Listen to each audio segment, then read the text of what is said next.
Okay, good morning, everyone. I'll call the meeting to order. Any additions or deletions for the agenda? Not seeing any. Dustin's moving the agenda. Vote.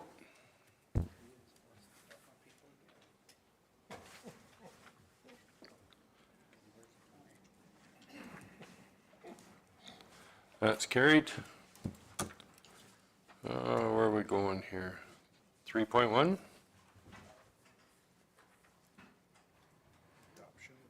Adoption of the minutes, yep. Everybody read them? Keith is moving them. Everybody's good with them? Vote.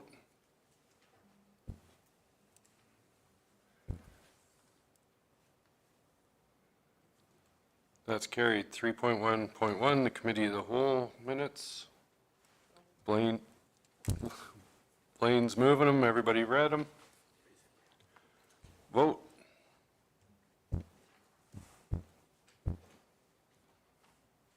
That's carried. We will jump to 7.1. Who is taking that one? Everybody? Okay.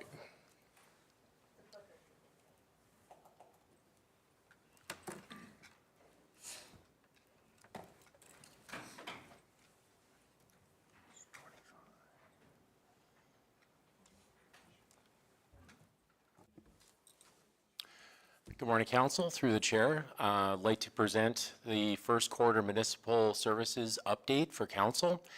We have most of the municipal services leadership team here to do presentations, and hope Council enjoys it. Looking forward to feedback and discussion based on the presentations that you're about to see. First up, we have Beth Cash with our economic development update. The Chair, good morning. I'm here to provide a brief update on 2024 economic development as well as a snapshot of Q1. So 2024, last year saw a mix of events, community engagements, different projects, and business visits.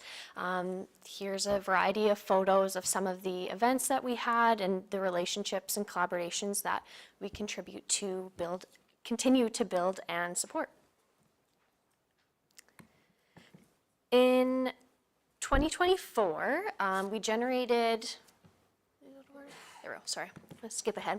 In 2024, we generated 8 investment leads. We submitted 5 site selection proposals through Invest Alberta, hosted 3 events, those being the 2 luncheons and conference, published 11 newsletters. We did 67 business spotlights, which we received a lot of great feedback, both from businesses and just from ratepayers.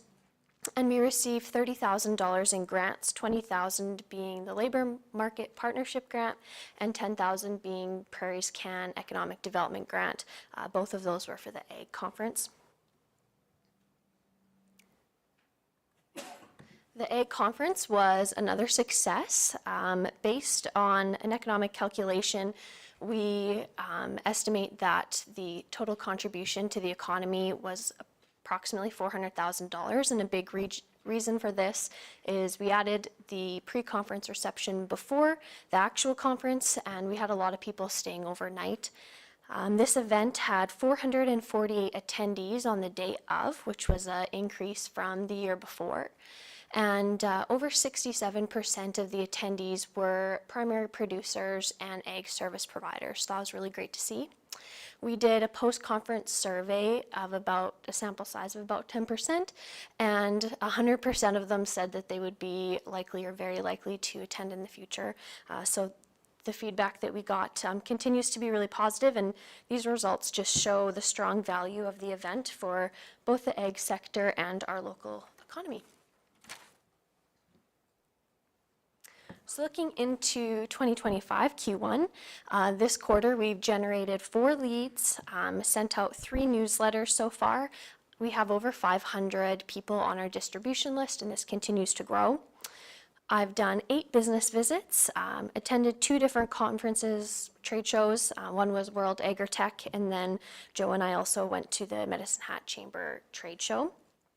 So far, we've received $60,000 in grants. We received the $30,000 NRED grant and the $30,000 Can Export grant for our investment attraction strategy. So we're going to be moving ahead with that.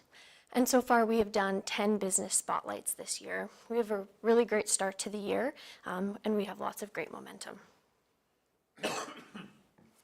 So Q1, a lot of my time has been within the economic development strategy, which has just been approved, as well as involvement in the Southeast Alberta regional strategy that we are a part of as we enter into the implementation stage. One of the highlights was presenting to the Deputy Minister of Jobs, Economy and Trade. That was an invitation I received through Medicine Hat Economic Development, so I was able to share with him all the great things about Cypress County. We will be launching an agritourism project, which I will show next. But one of the other things I wanted to mention is through my association, Economic Developers of Alberta, I've been able to make a lot of great connections and get some really great meetings, and one of those being with the Alberta Additive Manufacturing Network. So just building connections that we'll be able to draw upon, especially as we get rolling with our investment attraction strategy. This is the agritourism map that we developed. Actually, a Cypress County business, Flag 5, designed it. This is just a little campaign that we'll run this summer to try and promote some of our agritourism businesses and attractions here in the county. We can add to it and change it over time, but we wanted to have a tourism campaign for this summer, and it seemed like a really good opportunity for our region and to be able to promote some of the agritourism that people may not know about. Looking forward to the rest of the year, there's a lot on the go, especially work coming from that economic development strategy. And we have lots of work in progress. We've started to check a few things off of our to-do list, but there's lots of ongoing work. And I'm looking forward to accomplishing that strategy. And that's all I have. Mr. Reeve? If I might add, because she won't toot her own horn, she has just been elected to the Board of Directors of the Alberta Economic Developers Association. Congratulations. Yeah, congratulations. That's great. Does anybody have any questions? I'd like to make a comment. And it's a negative one. Imagine. Yeah, that's not allowed.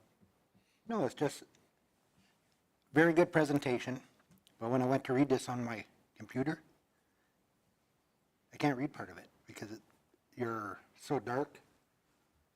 Everything on the bottom is black. Everything on the bottom is,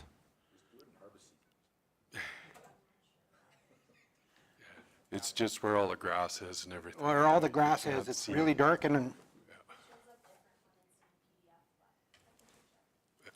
just, yeah,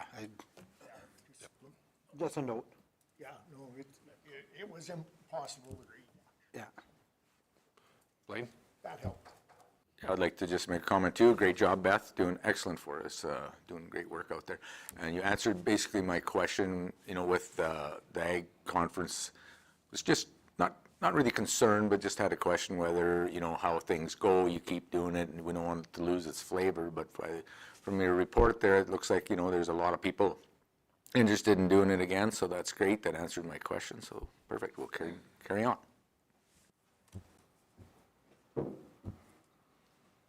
Thank you very much. Great job. Our next presentation is Lisa Salz, Agricultural Services Supervisor.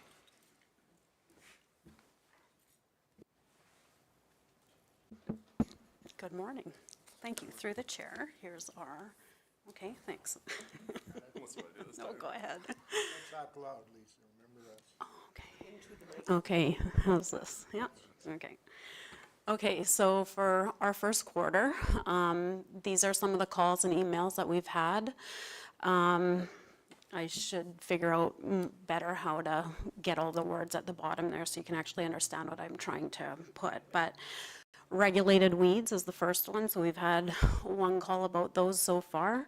Weeds of concern spraying and herbicide inquiries, regulated pests, nuisances, so vertebrate nuisances, EFPs, SCAP, grain bags, twine, rats and interviews, media kind of thing related to that, and other. So we've had a lot of uptake with the EFPs this year because people are interested in Agri-Invest, and the EFP qualifies for that, so. Yeah, what is that, EFP? Oh, the Environmental Farm Plan, sorry, yes. So under the legislative stream of funding, I've kind of broke it out that way. The Ag Service Board and staff attended the Provincial Ag Service Board Conference in Edmonton in January. We had 2 staff attend the Alberta Invasive Species Conference and Workshop, where there's a lot of credits for our pesticide applicator licenses. We've hired summer staff, and there's going to be 7 of those, and they will work as seasonal weed and pest inspectors. Our last ASB meeting was February 24th, and we are in the midst of planning the South Region ASB conference that Cypress County ASB is hosting this year.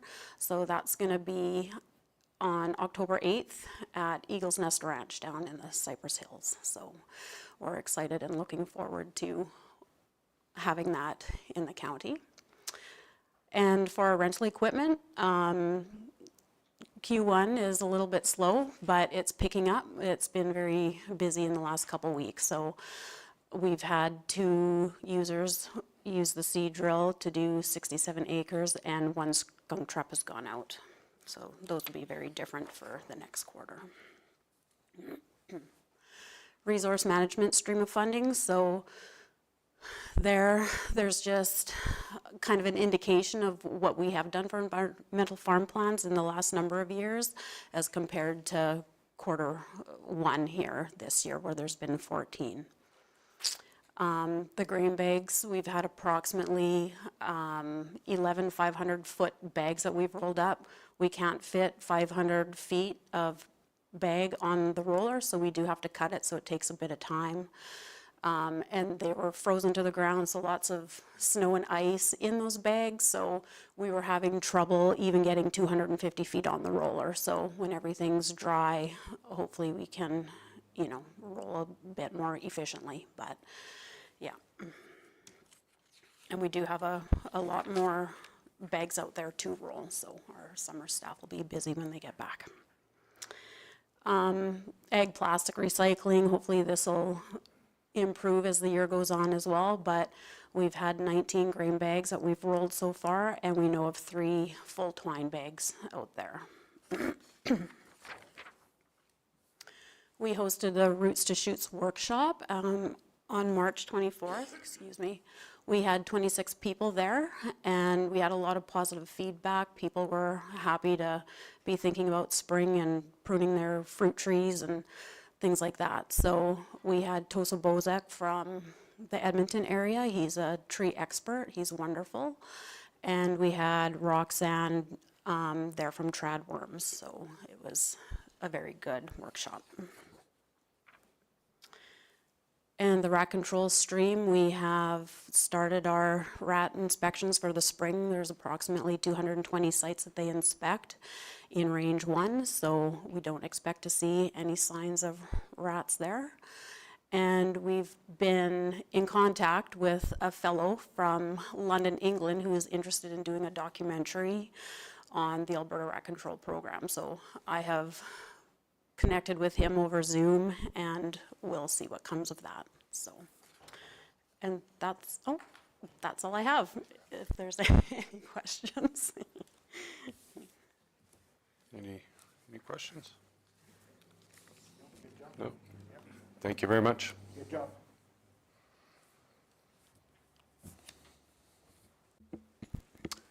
And through the chair, you get the pleasure of my voice for the Health and Safety Quarterly Report. Sheila Angerman was otherwise indisposed this morning with some training initiatives. So the big focus for the first quarter and the last quarter of 2024 has been on getting our health and safety management system back up to snuff so that we can go get our core back. On the safety management system, it's broken out into elements, and that's essentially how we are tackling it is kind of in order. So council may recall approving the health and safety policy back in December of 2024. That has been rolled out through the organization. It's been part of training. We did understanding health and safety management systems for leadership and supervisors in February.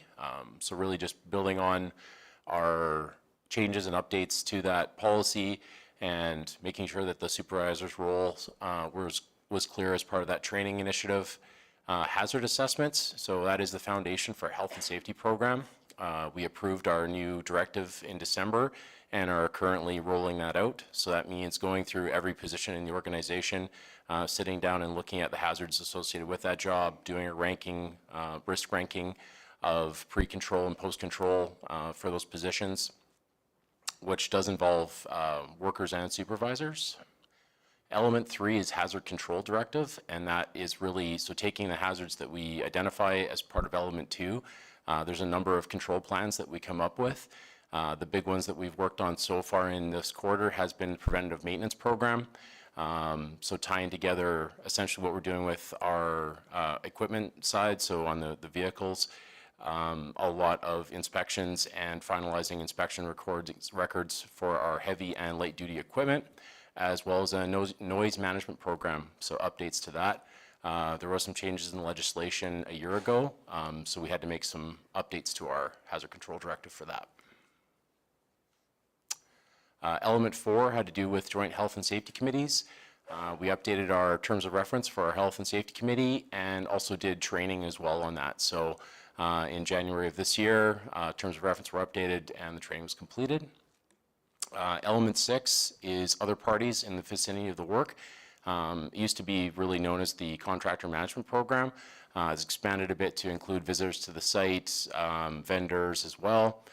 We've built a health and safety orientation for those groups and rolled that out in March. Element 7 is inspections. So we have our formal inspection directive was approved by the steering committee in February. And now we are working on inspections of playgrounds, which will occur in May. And I did mention already our light duty vehicle daily inspections has been implemented as well and is now occurring. Just a quick snapshot on our Q1 statistics. As the year progresses, we'll get better data around our total recordable incident frequency, so I'll be able to start reporting that to council as well. We did have one incident in the first quarter. It was a WCB claim, but there was no time loss.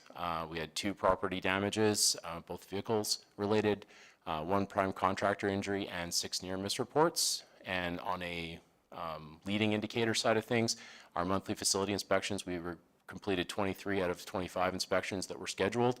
We'll get those other 2 caught up throughout the rest of the year. Any questions on the health and safety component? Shane? Well, I'm glad to see the hazard assessment is right up there, because from my past experience in talking with Crown Prosecutor, your hazard assessment and your documentation of your hazard assessments all the time is the most important document going into safety. That's correct. Richard? One thing I always looked at was the near-miss reports.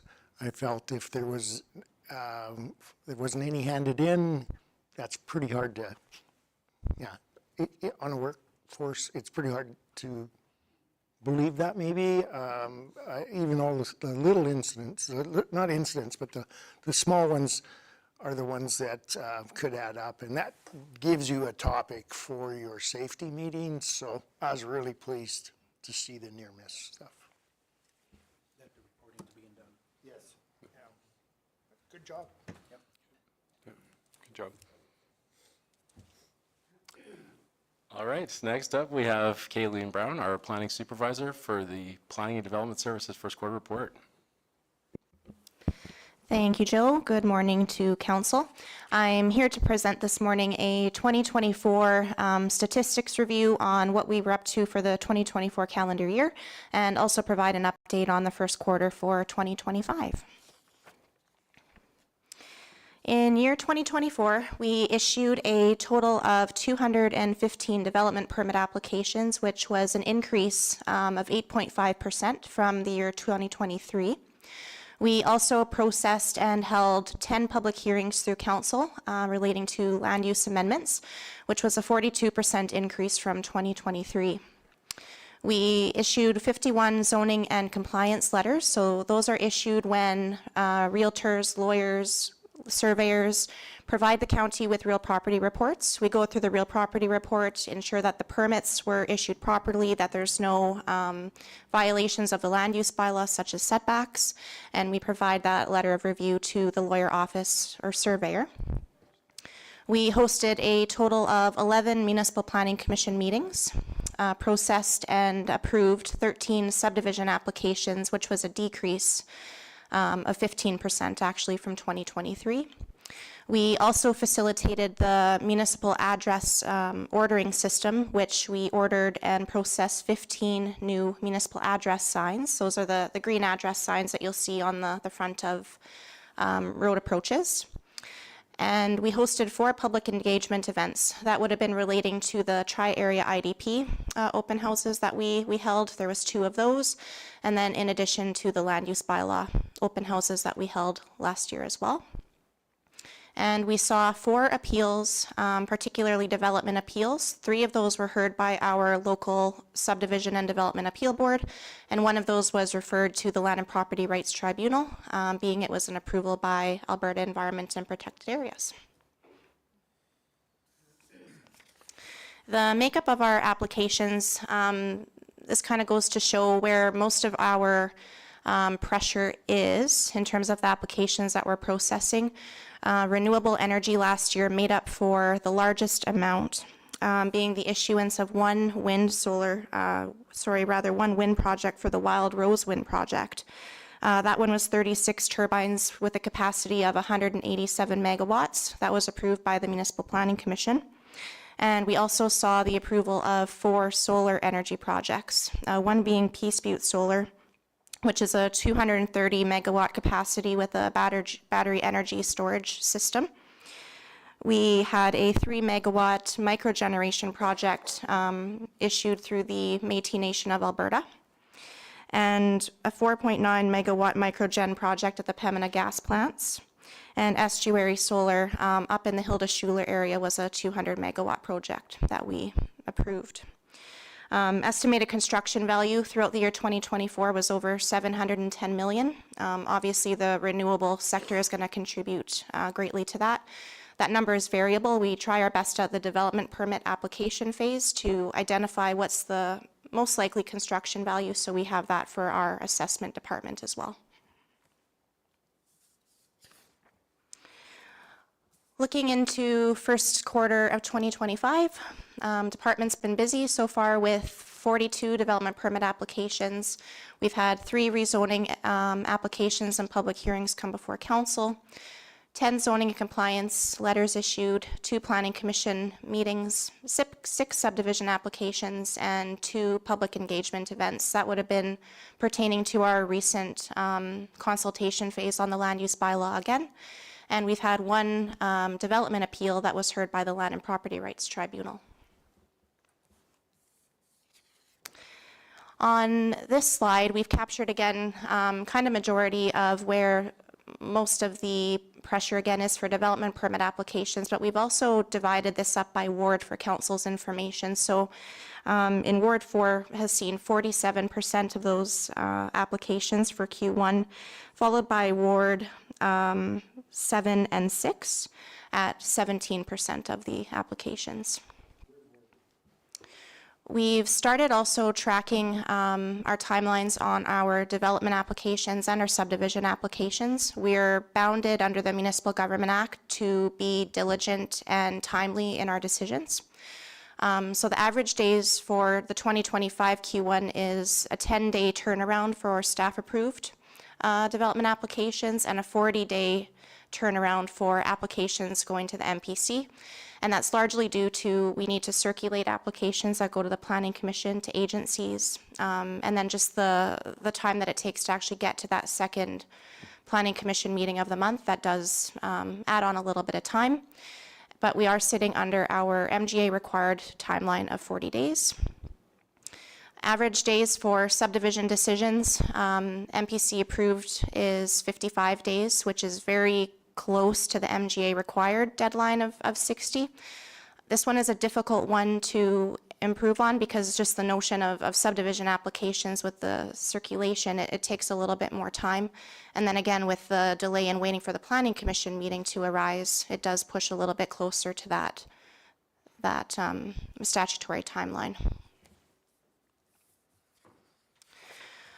So a bit of a recap for 2024 projects. We accomplished the Hamlet site coverage study, which will be coming forward as part of the land use bylaw amendment to council.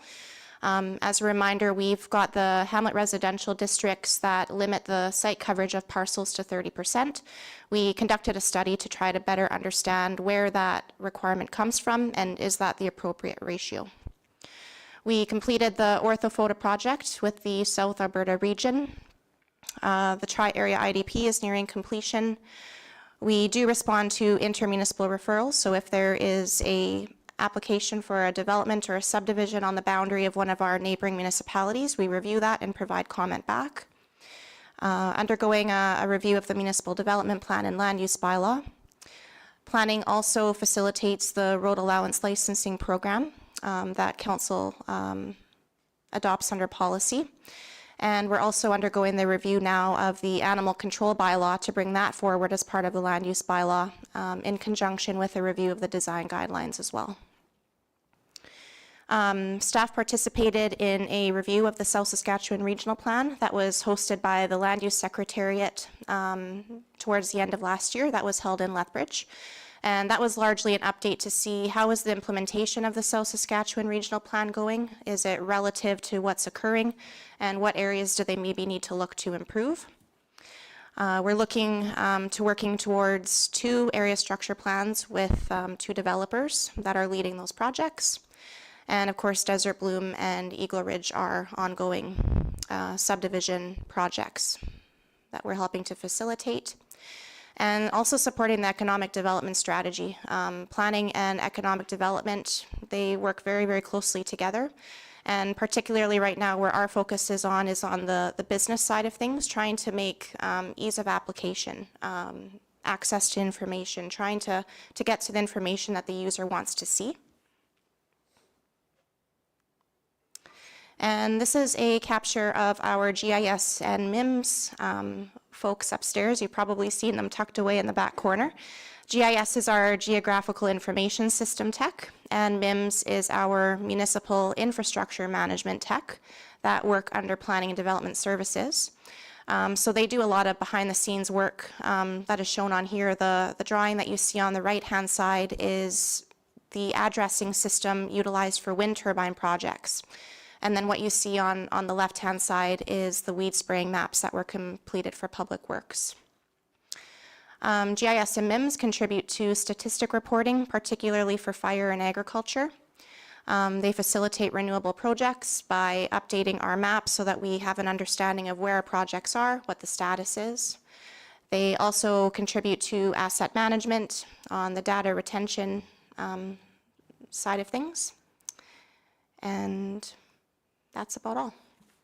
So happy to take any questions, comments, feedback, anything you'd like to see in the future. Thank you, Kayleen. Does anybody have any questions for Kayleen? Just another good job. Yeah. Yep, sounds like you got your hands full. You did a lot. Great job. Thank you very much. Next up, we have a joint presentation with our Fire Chief, Jason Linton, and our Protective Services Bylaw Officer, Jason Schreiber. Linton gets to go first.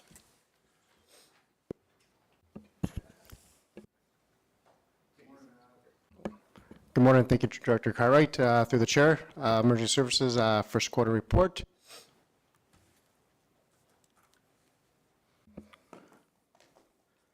We're going to do a little recap of 2024 in review. So 2024 in review, we were right on our average number of calls, like bang on our average number of calls. Typically, we're 290 to 310, and last year we were 303, so like bang on our calls. Each response zone typically seen normal response. Dunmore had about 50 less calls last year just because we revamped their medical response plan. So we had, each station had their own individual response plan. We standardized into one response plan. That didn't work for Dunmore because EMS is so close to the city. By the time our firefighters got to the hall, out the door, the ambulance was already going by or already on scene. So it was kind of, it was an inefficient use of resources, of our resources supporting AHS. So we mapped the Dunmore response plan. They still go on calls if it's a Delta or Echo, so cardiac arrest, unconscious, shortness of breath, or if EMS is delayed, or if EMS is in red alert, then our firefighters will go support until AHS gets there. Dunmore is significant to our whole response through the county, with supporting over half their calls are supporting other stations, and as well as Box Springs had an increase in secondary calls just with the addition of the second tender. Just kind of broke it down there into each response zone and how many calls they did and whereabouts they were going.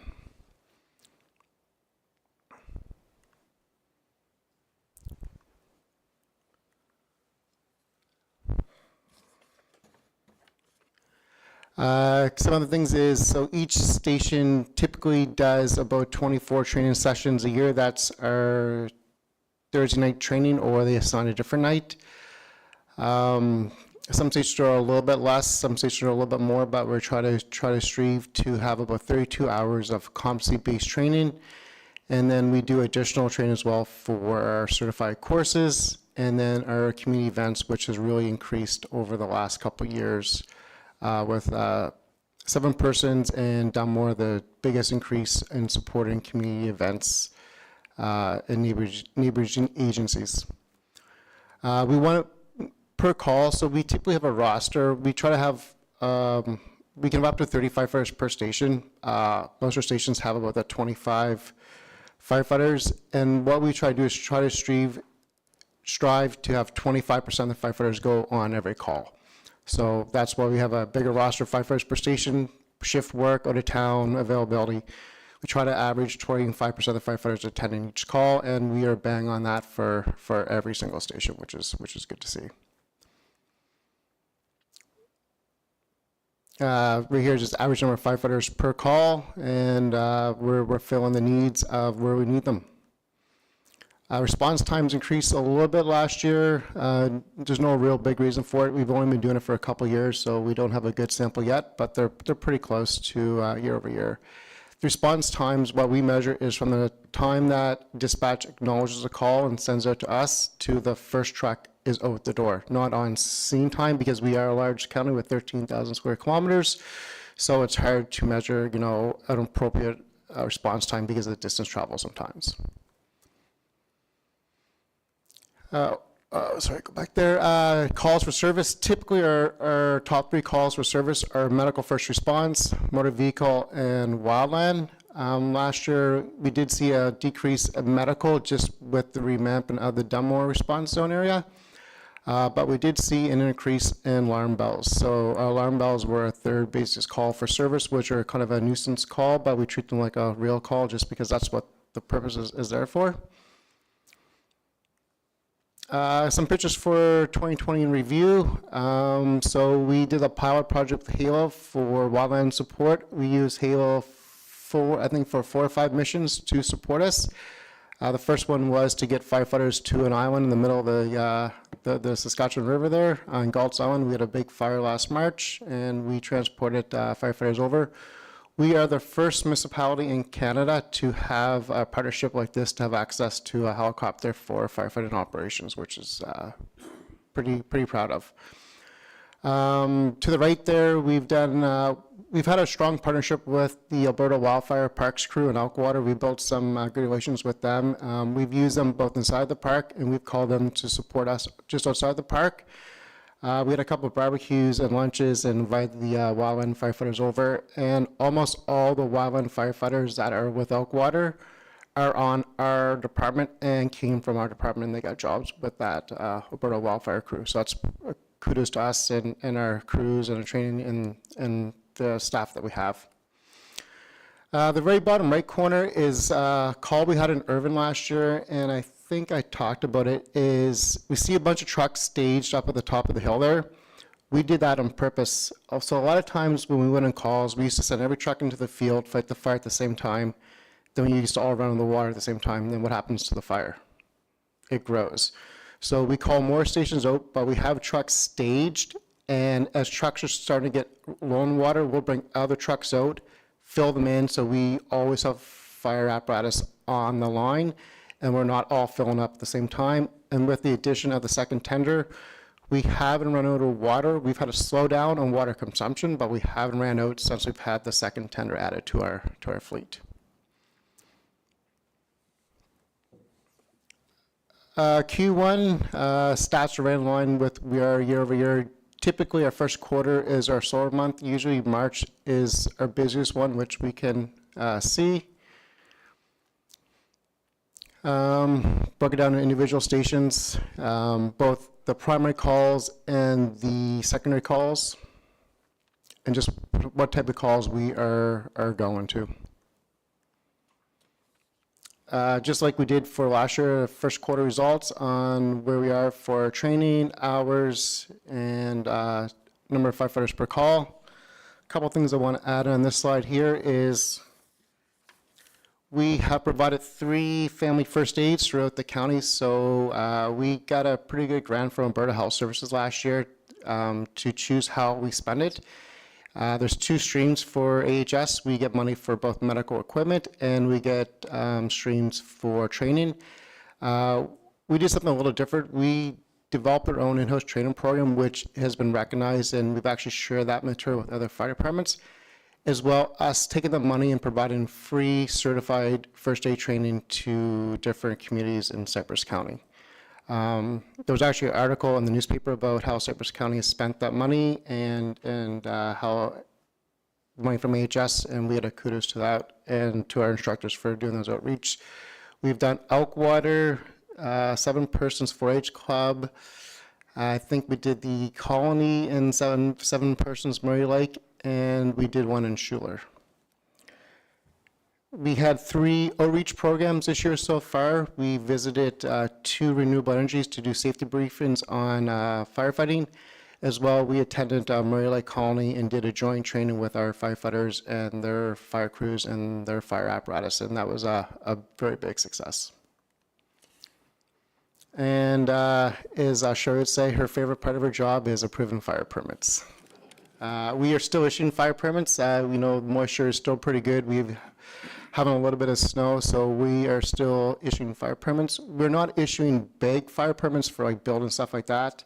No pits, it's mostly just trees, brush, shrubs, but we are still issuing fire permits, and we've had lots of good feedback about having a common sense approach versus having a cutoff for March 31st, October 31st. That's it for the fire services part.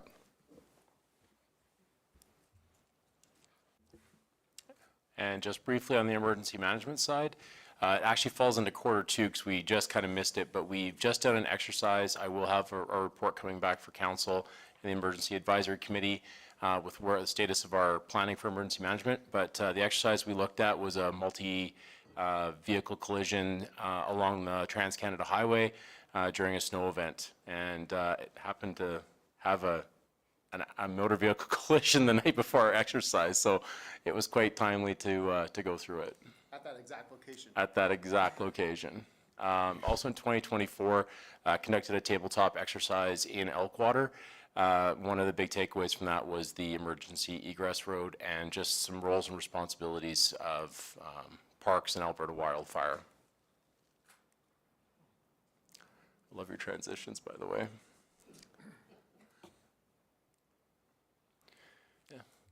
Is there any questions for emergency services? Yes, I got one. With our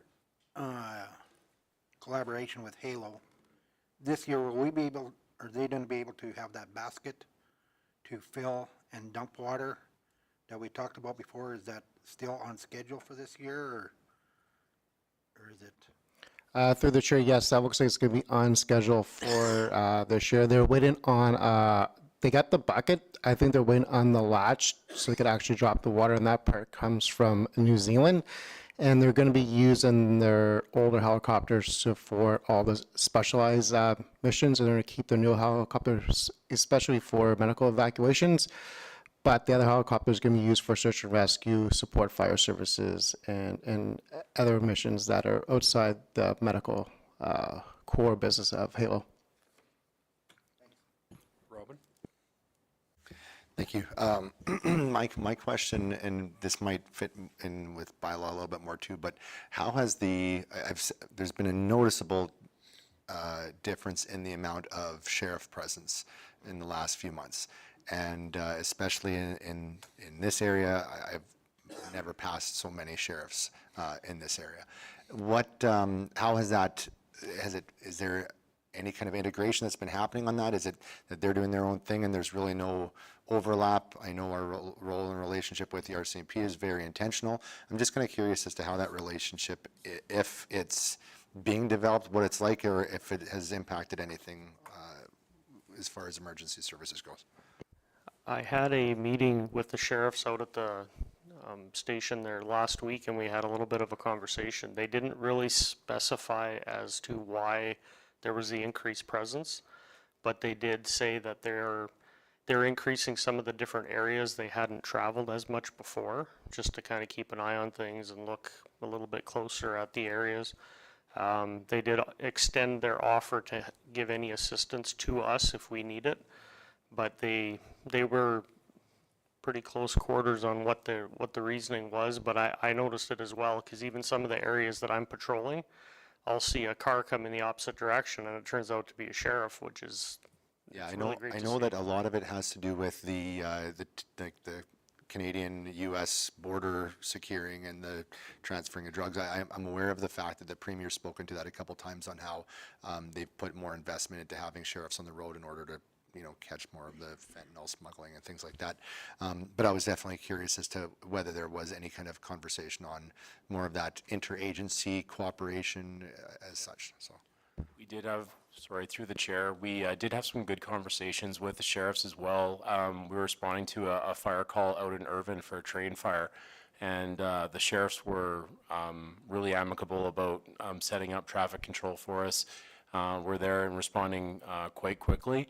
And we've, I think all three of us have noticed an increased presence based out of that station, and certainly a lot more sheriffs around, and good communications through them and from them. Correct.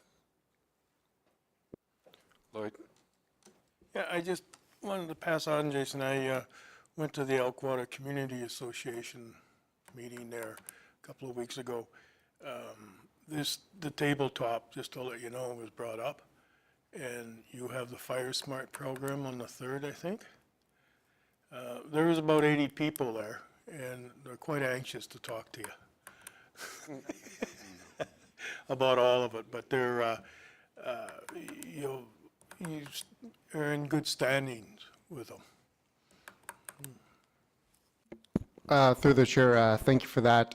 There is 2 different Fire Smart programs going on at the time. So there's the one that Cypress County does, and we initiated the Fire Smart program in Elkwater last year with the community, and we're going to continue on. I'm aware of the other Fire Smart program going on and the controversy with it. We've had some good communications with the community association to let them know that, how our programs to support their community, and that there's 2 different jurisdictions, but we're both going to be at the Fire Smart program. I'm really hoping that will ease a lot of the community's concerns, because we have access to Alberta Wildfire, fire prevention crew. We're bringing in Laura King, which is the Fire Smart expert for all of Alberta. So, there's going to be lots of good access for the residents to be able to talk with the people that promote, support, and engage the Fire Smart program.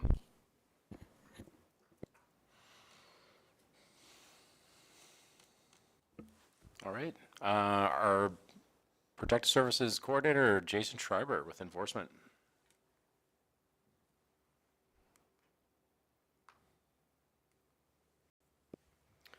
Good morning, Chair and Council. I would like to add a small disclaimer that my report outline will vastly improve next time. I had a great tutorial from Mr. Linton over there. So for the first quarter, 34 total reports were completed, including moving, municipal, and provincial sections. The list of occurrence status, we have concluded, the ones concluded by warning, forwarded to other agency, and forwarded to other department. And the still under investigation ones, predominantly they're associated with follow-up for dog licenses to make sure people are in compliance and make sure that if they're required to do any type of fencing increases to keep their dogs in the property, that they do so. For example, that's one of the still under investigation ones that are in place. It can also include unsightly property follow-ups as well, to give that amount of compliance for them to clean up the property and to make it more eye-pleasing and to clean up any messes or garbage that they have.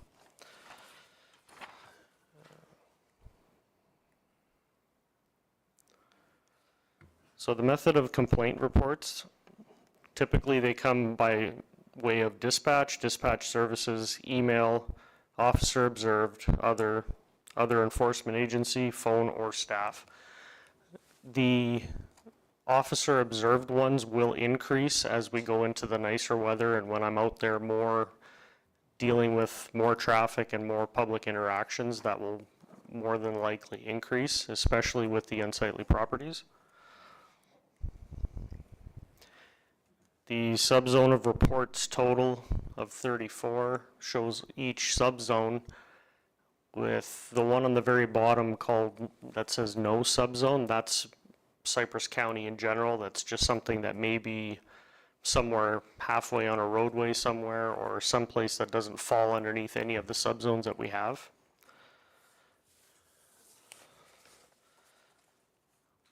Some of the files created were dog complaints, which dogs at large.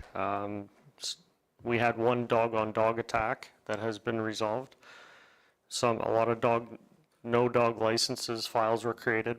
Parking contraventions, road allowance concerns, and now we're transitioning into the next phase where unsightly properties will be the main focus of the next short interim period. We have 4 files that were held over into the next quarter, requiring compliance and follow-up. We have I've been assisting on 2 major unsightly orders that are quite extensive and will be proceeding. On April 3rd to 6th, we had our animal task force out in 7 persons, and it was a huge success. It was very interesting to see how their plan and procedure goes through. They mentioned to me that they would send out a formal report that we can submit in the future, but they did give me an update. There was 199 cats that were spayed or neutered, and it encompassed all the subzones, all the areas. We didn't specify on a certain area. Initially, we started on the Hilda Schuler area, but then we opened it up to all of Cypress County, and it was a huge success with everybody contacting and bringing their cats in and collecting cats and trapping them. So a lot of positive feedback came from that. So I was pretty happy with the results with that. I even afterwards, I fielded a few calls about people wanting to know what to do with their cats, so I put them in contact with the Animal Task Force out of Calgary, so they help out with trying to rehome and take some of the strays and deal with them as such. In February, I attended the AACPO conference, and the training classes included load securement, SPCA hoarding, officer mental health, 546 compliance orders, public complaints against officers, and organized crime in southern Alberta. So it was a very valuable training session that I went to. May 17th and 18th, I'm signed up for a rattlesnake handling course, and we are looking forward to our spring cleanup. We're working on our locations for our bins and looking forward to that as well. I've done my best in the last little period of time here to reach out and connect with as many residents and as many people in the community as what I can in the county. And I'm really enjoying the interaction I'm having with everybody, just getting out there and letting everybody know who I am. And it's been really positive, and I'm looking forward to the future. Thank you. Is there any questions? Shane? Couple things.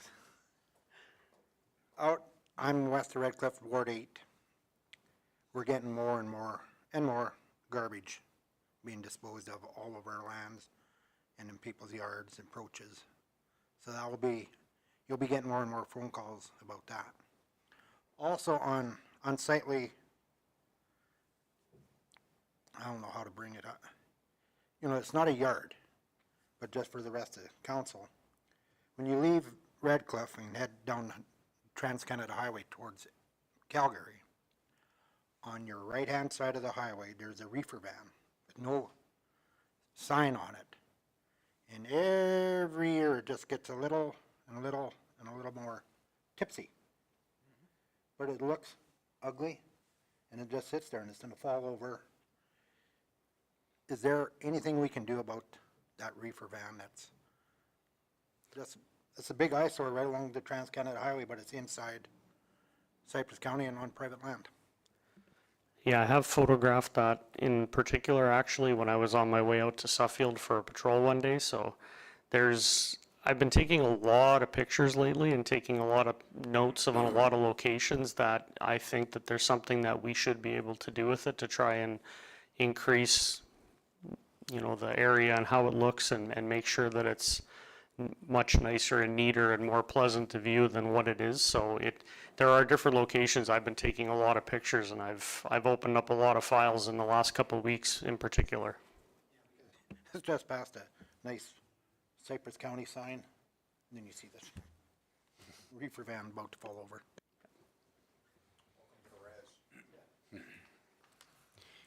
Any other questions?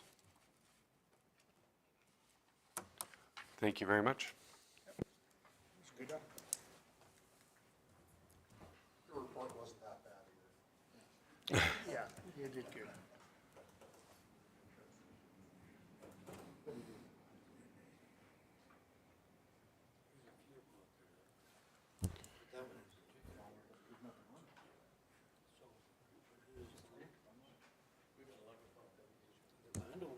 We do.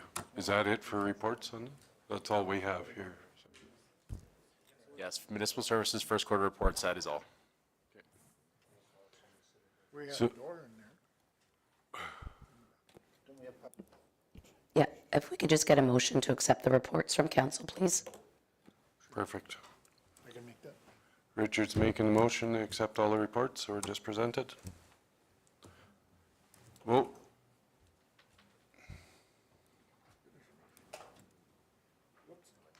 Oh, We should try and get Brian out of here. yeah. That's carried. Okay, so I'd like to quickly do 7.1, or 7.2, sorry.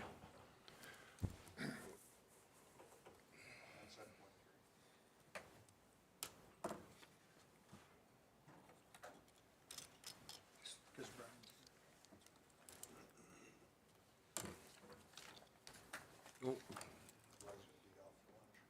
Was 7.3 too.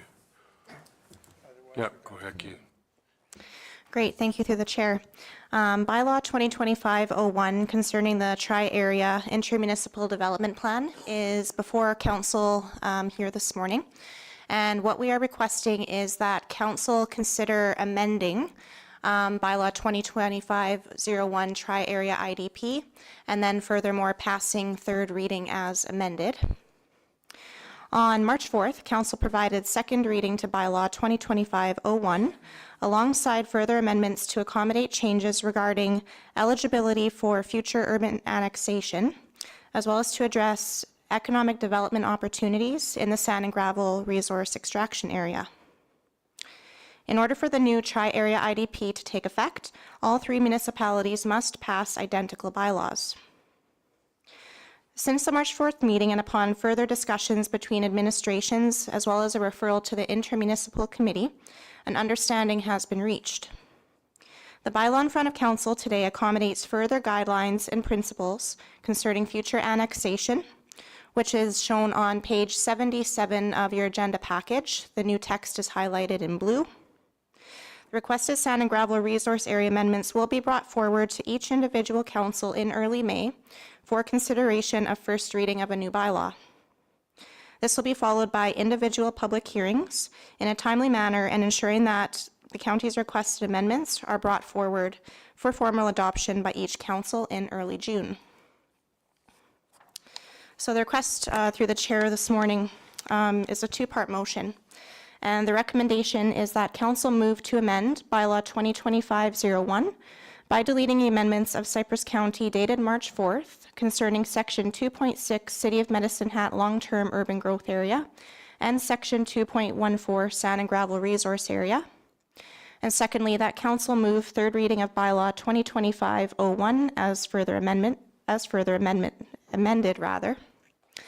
And there is an alternative recommendation there. Should council move to rescind the previous resolution of March 4th, council may opt to take that option as well. Okay, thank you. Dustin? The recommended motion?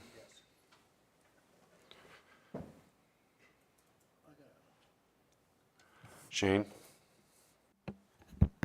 The only concern I got is this, the wording in a timely fashion, which we've known before timely fashion can last quite some time. I wish that would have been more time set in there instead of leaving it so broad. Through the chair, Cypress County will be bringing the first bylaw amendment for first reading to council at the next meeting, with a public hearing to occur in June. And ideally, the county will pass second and third readings, hopefully on that meeting date. And we anticipate that the city and town will follow suit as well. It's been the discussions. It has been the discussions. Robert.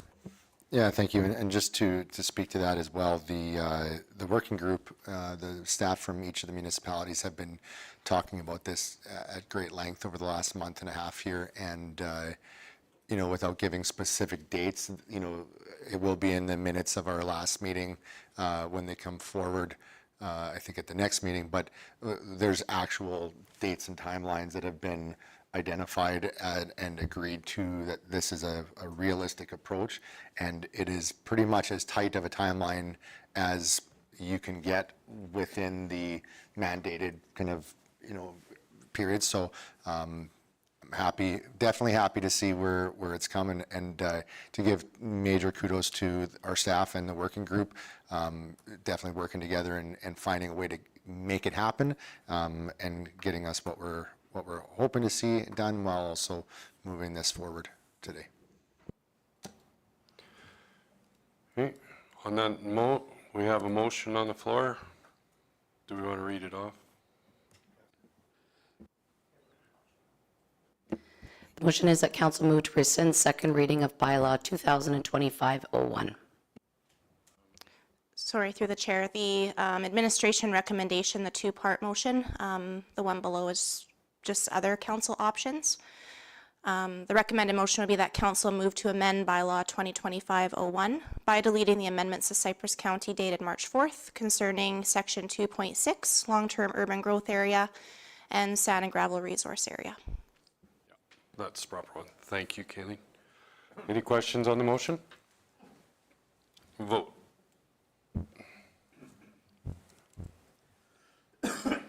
That's carried.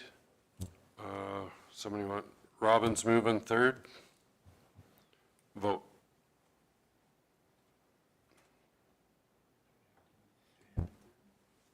No. Okay, we will do 7.3. Thank you through the chair. Bylaw 2025-10 is submitted by Monroe Surveys on behalf of Ellen and Sharon Penner.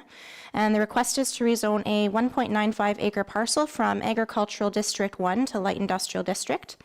The parcel is located in the potential serviced commercial industrial area of the Tri-Area IDP as well as the Township Road 120 area structure plan. And if council passes first reading today, the public hearing will be set for May the 6th. The recommendation is that council pass first reading. Lloyd is making that motion. Any questions? Vote.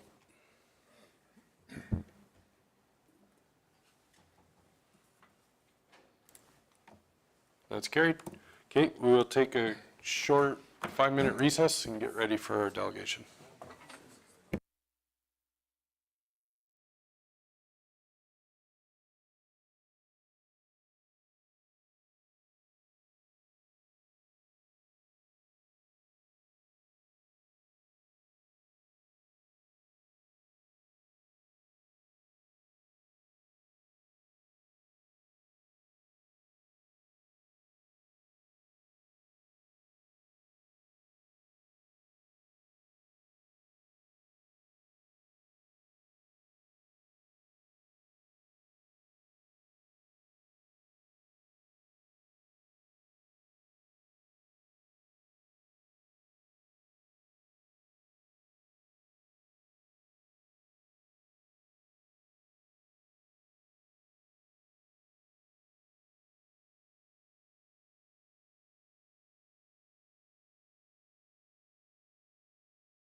Joe, can you get those doors, please?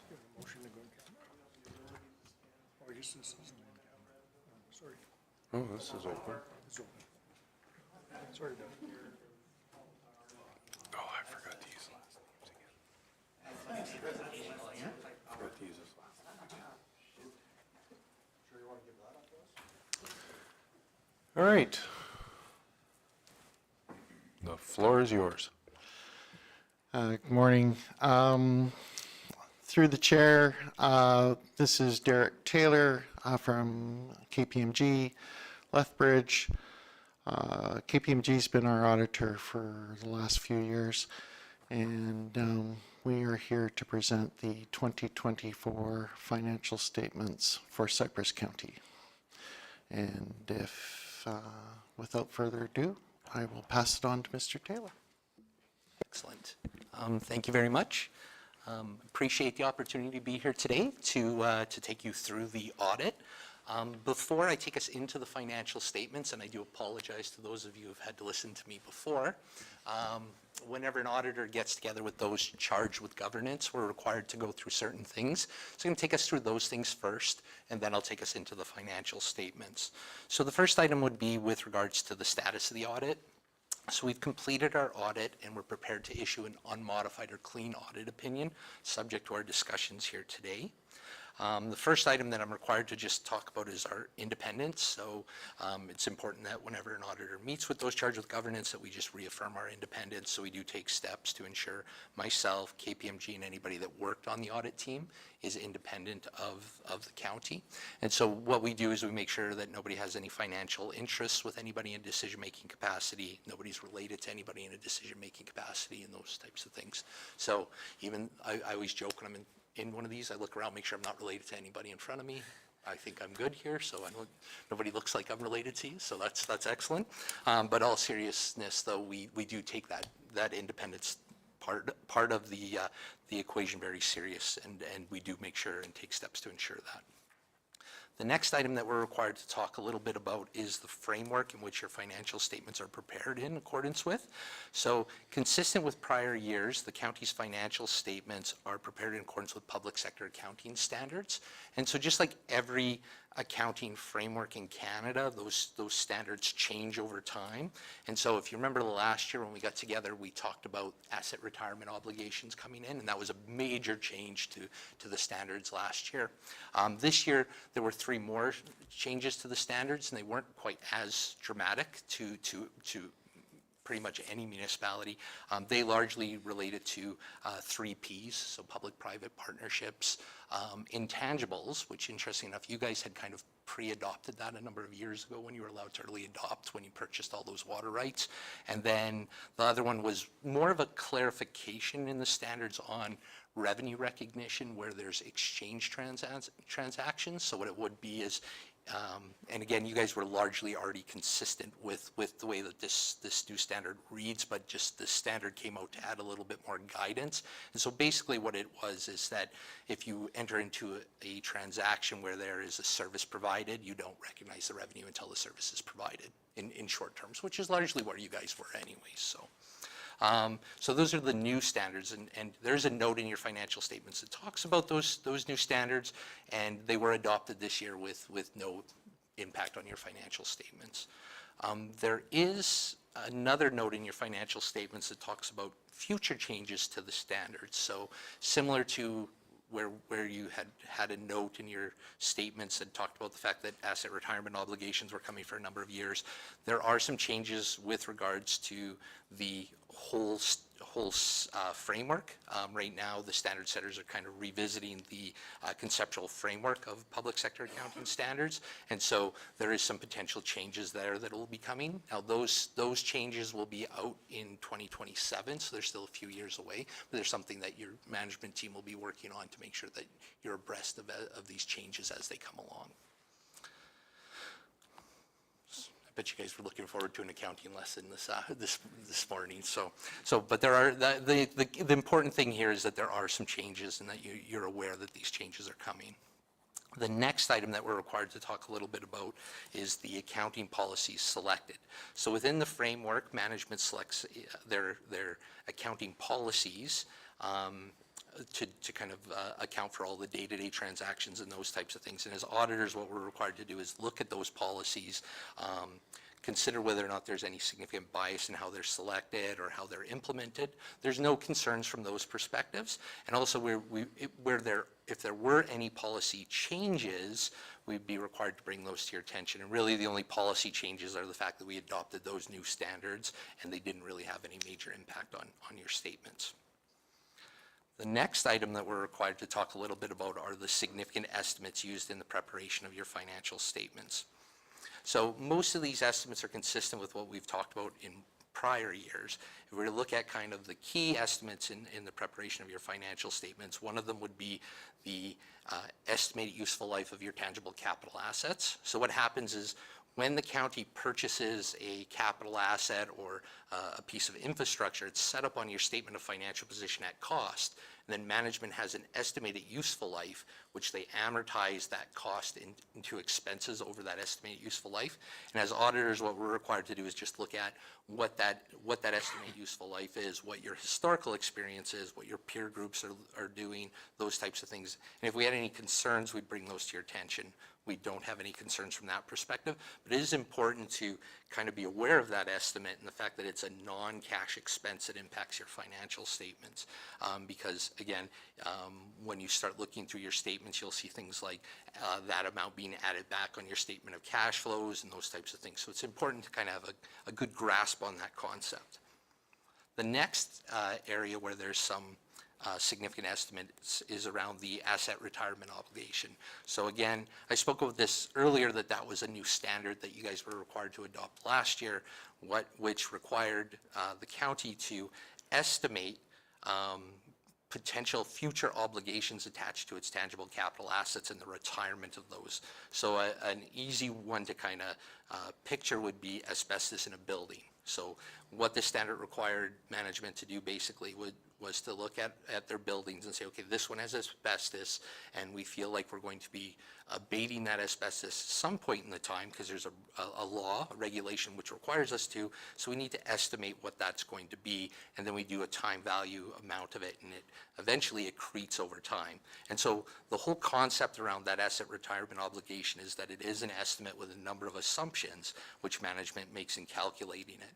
And so again, as auditors, what we're required to do is look at those assumptions, make sure they make sense, make sure that there's no significant bias in how they're selected, and if there were, we'd bring those to your attention. And then the last area where we have probably another part where there's some significant estimates would be around deferred revenue and the recognition of grants. So how the estimate works there is that when the county receives funds that have a stipulation on them, an external stipulation, you're not allowed to recognize that revenue until you meet that stipulation. So what essentially management's doing is they're estimating that they're meeting that stipulation and therefore satisfying the obligation attached to the funds and then recognizing it into revenue. So best way to think about it is if you get a grant for Project X, you don't get to recognize the revenue until you spend the money on Project X. And so, again, as auditors, what we're required to do is look at kind of the expenses and the actions allocated towards those funding streams and make sure that management's appropriately estimating that they're meeting those obligations and therefore recognizing the revenue. And again, if there was any concerns at that point in time, we'd bring it to your attention now. There isn't any, but again, something just so you're aware of some of the estimates that impact your financial statements. Other than that, I have no other points before I take us into the financial statements. I'm just going to take an opportunity to have a mouthful of coffee. If anybody has any questions, please.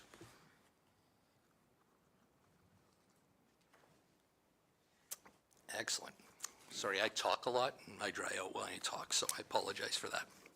So taking us into the financial statements, the first couple of pages, I may not have control anymore. Oh, there we go.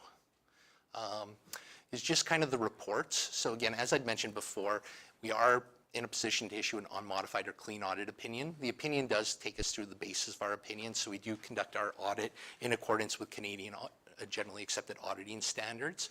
The report goes through management's responsibility. So while we might assist in coming up with some of the note disclosures and those types of things, the underlying financial information is the county's. And so the responsibility is, of course, rests with you guys, and our responsibility is to express an opinion on it. And then further, it does go through our responsibilities with regards to the auditing standards. The first page with numbers on it is our statement of financial position. And so it does show the current year and a comparative year. And so I'm just going to talk about some of the significant variances that we have. And again, if there's any questions while we're going through this, please feel free to interrupt me. So at the very top, we have our cash and cash equivalents. We'll notice that there was quite an increase over the prior year. And really, the main reason for this increase is that just overall, the county had a fairly healthy surplus this year. So that factored in with kind of just the day-to-day operations and the general cash generated by it. We did see that increase there. Looking down to our receivables, our tax and grants in place of receivables, we see that there was a bit of an increase there. Overall, we did see an increase in our tax levies this year, so we do see a bit of an upward trend in our receivables. Looking at our trade and other receivables, we'll note that this line item had quite a drop from the prior year, just about 4.6 last year compared to just under 1.7 this year. And really a lot of this has to do with the fact that in the prior year, we were accumulating some amounts in our other receivables related to the Borderlands amount. That subsequently in this current year has been moved down to our debt charges recoverable, so we do see an increase there. And so that's just in the prior year before the agreement was finalized, the amounts were being accumulated in your other receivables. Once it was kind of finalized and more formally established, it has been moved down to your debt charges recoverable. Next item is our accrued interest receivable. We see that that number is relatively consistent with the prior year, and really that's just going to see, a modest increase based on kind of, rates of return on our investments and those types of things, and just what's been accrued specifically at December 31st. Below that, we have our investments. We see that that's increased. The increase there, again, just a matter of kind of when we've taken cash and what we've had invested in kind of our more longer term as opposed to what would be included in our cash and cash equivalents. And then below that, we've got our debt charges recoverable. I did mention above that we have an increase this year of about $1 million, which again largely relates to that Borderlands amount, as mentioned above. Overall, our financial assets, which basically represents our cash or items that will be converted or can be converted into cash, we see an increase from about 130 last year to 139 this year. Again, most of it being in our cash and cash equivalents. Below that, we come down to our financial liabilities, and these represent kind of the obligations that the county will have to satisfy in the current year or out into the future, especially when we start looking at it out into the future. We've got our long-term debt and our asset retirement obligations. But to start off at the very top there, we've got our accounts payable and accrued liabilities. We see that there's quite a decrease this year, and a lot of that has to do with the timing of when we've had certain projects and when we've spent some of the money that we had associated with that. So last fall in 2023, I should say, winter and fall of 2023, you guys had some projects that were finishing, some holdbacks and those types of things that we didn't have as much of in this current winter. Asset retirement obligations, we see that that amount has increased over the prior year. I spoke about asset retirement obligations a few moments ago on that was one of the significant estimates that management makes on your financial statements. Again, it representing kind of future obligations out into the potentially way out into the future, where we're going to have to mitigate or deal with certain regulations in accordance with retiring some of our tangible capital assets. The increase this year is largely associated with just kind of inflation or the time value of money. So again, you make an estimate in 1 year that it's going to be 6.5. You factor in the fact that there has been inflation and time value of money. You see a modest increase up to 6.7. Below that, we have our deferred revenue, and there's a note a little bit later that breaks this out. And deferred revenue is also one of those areas that I spoke a little bit about when I was talking about estimates there. So that's where we've received funds where we haven't met the stipulations, so we haven't recognized the revenue, and so they show up on here as an obligation. The modest increase here is just, again, sometimes we have some amounts related to STIP and other funds where we've received the funds and we haven't actually met those obligations yet.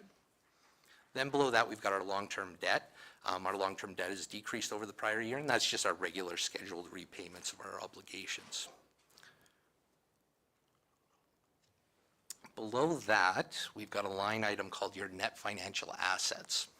When we look at it last year, it was about almost 112. This year, it's just under 124. And what that number largely represents is that if we were to take all of our financial assets, would we be able to pay off our obligations?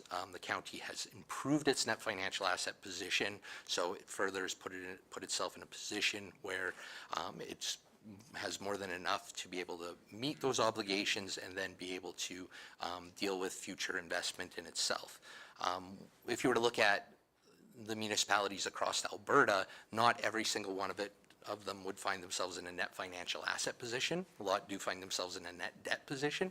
And when you see a municipality in a net debt position, it doesn't necessarily mean that the municipality, is having a liquidity crisis or anything like that. It usually just means that they've borrowed or taken on debt to, perhaps deal with infrastructure or invest in their other capital assets. And so they have these obligations that they've made decisions on currently where they'll have to earmark future revenue streams to deal with those. Obviously, with us being in a net financial asset position, we have much more flexibility than an entity that would maybe find itself in a net debt position.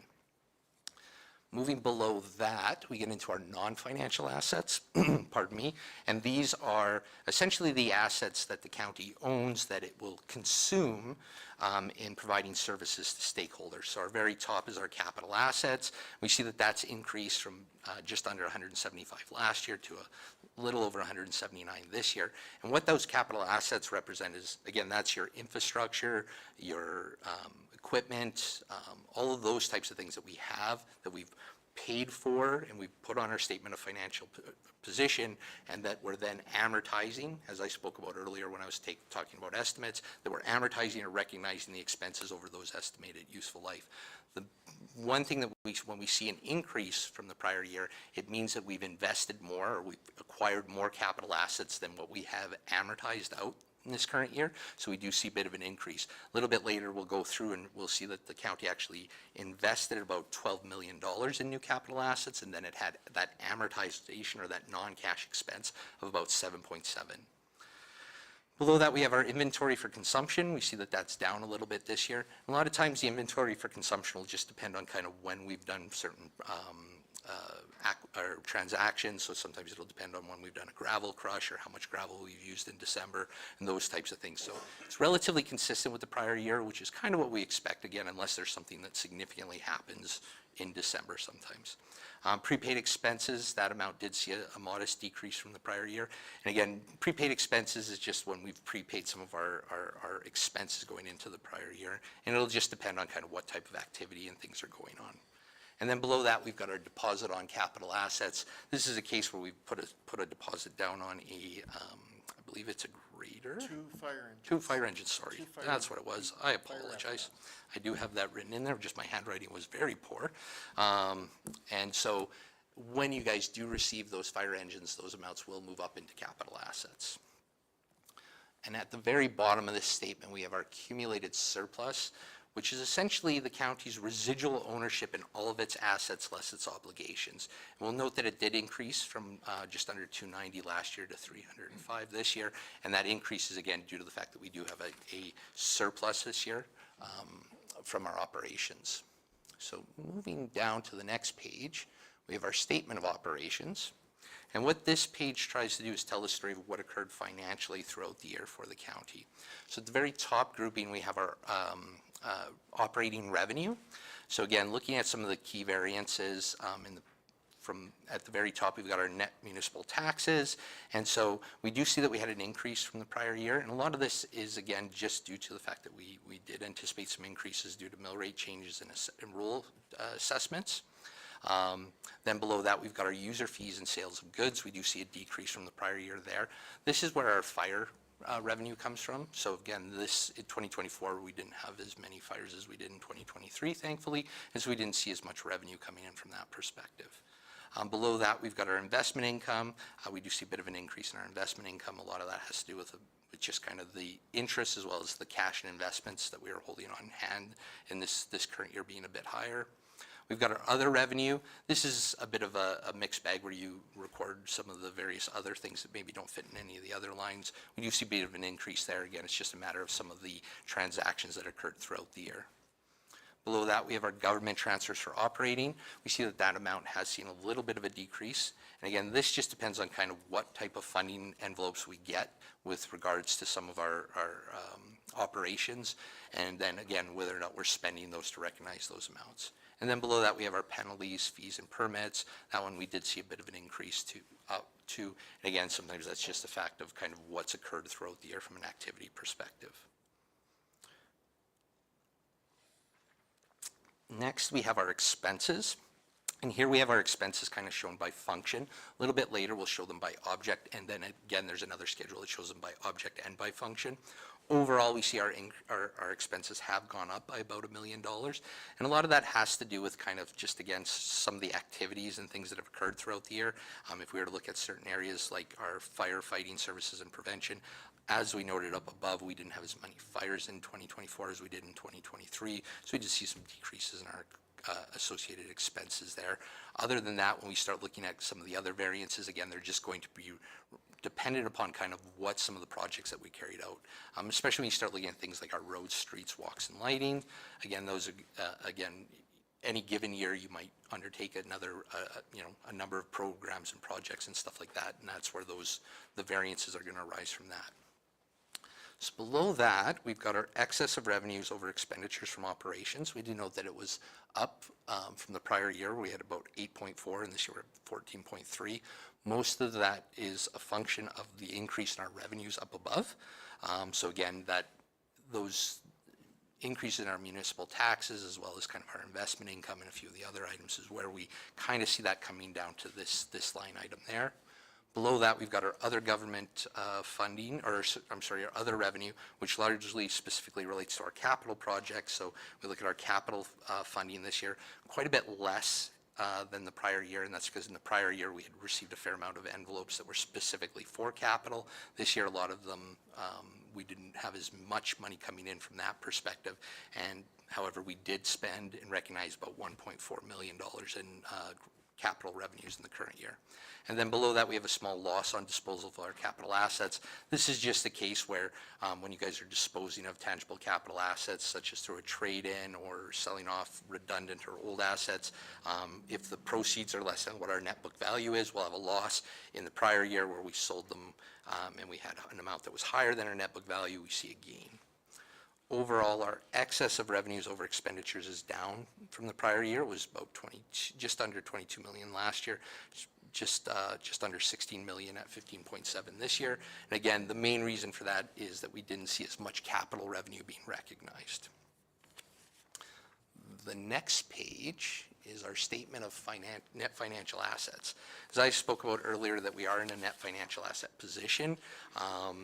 What this page does is just trying to explain why we saw that increase. So what it does is it takes our excess of revenues over expenditures, it backs out our acquisition of our capital assets, that investment in our capital assets, because that's a cash outlay. It adds back things like our amortization, because again, the amortization is a non-cash related expense, and then it takes into account the changes in some of our other non-financial assets to really show why we saw that almost $12 million increase in our net financial assets. The next page is our statement of cash flows. And what this statement does is it takes your bottom line or your excess of revenues over expenditures, similar to the other, the page we just touched base on. It adds back our non-cash related expenses or items that impact our excess of revenues over expenditures. Then it takes into account our changes in our receivables and payables and other non-cash assets and liabilities to ultimately get down to what was the big change in our cash balance at the end of the year. So one of the things that if we were to look at is just the first kind of groupings of numbers. So again, it takes our excess of revenues over expenditures, it adds back our amortization, our accretion of our asset retirement obligation. So that's that amount that I spoke about that our ARO went up by. And then our loss on disposal of capital assets, and then it takes into account our changes in our receivables and payables and those types of things to come to a number that's 23.9 this year versus 20 million in the prior year. That number there is basically the cash that has come from our day-to-day operations. So the day-to-day operations generated almost $24 million. If we were to then say, okay, well, if we generated about $24 million, where did that cash go? Because we only saw our cash increase by just under 10. So when we start looking below that, we see our acquisition of capital assets of about 12 million. So this is again where we've seen investment in our capital assets. Then we've have our deposit on the fire trucks, as well as we factor in the proceeds, so the funds that we received when we disposed of old capital assets. Then we have the repayment of our long-term loans, and then the change or the increase in our investments also representing a cash outflow, even though it just moved down to debt. So overall, at the end of the day, we see a net increase in our cash position of just under $10 million. After that, just before we get into the notes, I'm just going to have a quick mouthful of coffee. After that, we get into our significant accounting policies. I spoke about the accounting policies earlier and that they're largely consistent with the prior year. So if we were to go from page 1 to, I believe, page 11, those all just take us through our significant accounting policies. As I mentioned, those policies have stayed largely consistent, with the exception that we've added in some new standards that we adopted in the current year. So looking at note 2 and 3 on page 11, 2 is our future accounting pronouncements. As I'd mentioned before, in 2027, there are some potential changes coming to the public sector accounting standards. One, right now they're reviewing the conceptual framework, and therefore they're also reviewing the financial statement presentation. So after 2027, it's potential that you'll see your statement of financial position look a little bit different. Again, some future guidance will come out on that. 3, adoption of the new standards. As I'd mentioned, there was the new standards that came into effect this year. We just acknowledge that you did adopt them, even though they didn't have an impact on your financial statements. After that, we get into notes, which give us a little bit more detail to some of the numbers that are on our statement of financial position and operations. So note 4 provides us with our cash and cash equivalents. Just note that our cash equivalents are basically in high interest savings accounts, which are fully accessible, so still considered cash. I mentioned before that we did see an increase this year, again, just due to our overall operations. Taxes and grants in place of receivables. We did note that this year did go up as well. Current taxes increased by a modest amount, again, largely due to the fact that we did have an increase in our tax levies this year. We do see a bit of an increase in our taxes in arrears. Again, this is something lots of rural municipalities are struggling with a little bit. But again, you guys are continuing to track them in hopes to collect on those. 6, investments, just some information here on the costs and the market value of the related investments. Note 7 on page 13 just takes us through our inventory for consumption. So again, sometimes we see swings according to kind of when the timing of certain purchases are. We'll note this year that our gravel's down a little bit, and again, it depends on when we're using gravel and when we're doing our crushes. And we see our other supplies being up a little bit, and that's again due to timing of purchases, as well as things like inflation in our costs and those types of things. Note 8 takes us through our debt charges recoverable. So these are amounts that we're collecting back from other parties. Note 9 takes our capital assets and shows our net book value on kind of an abbreviated level. Later on, there's a schedule that kind of breaks it down a little bit more, showing the cost and the accumulated amortization.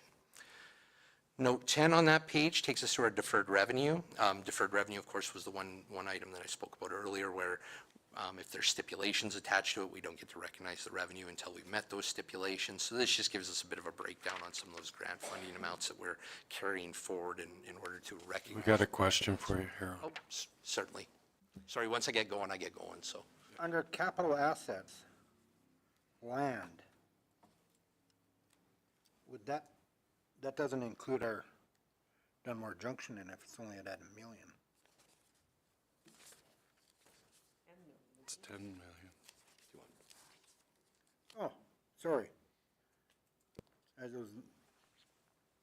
Never mind, I need glasses. Mr. Hogan has a pair there for you. You looked at it the same way? Yeah. Okay, good.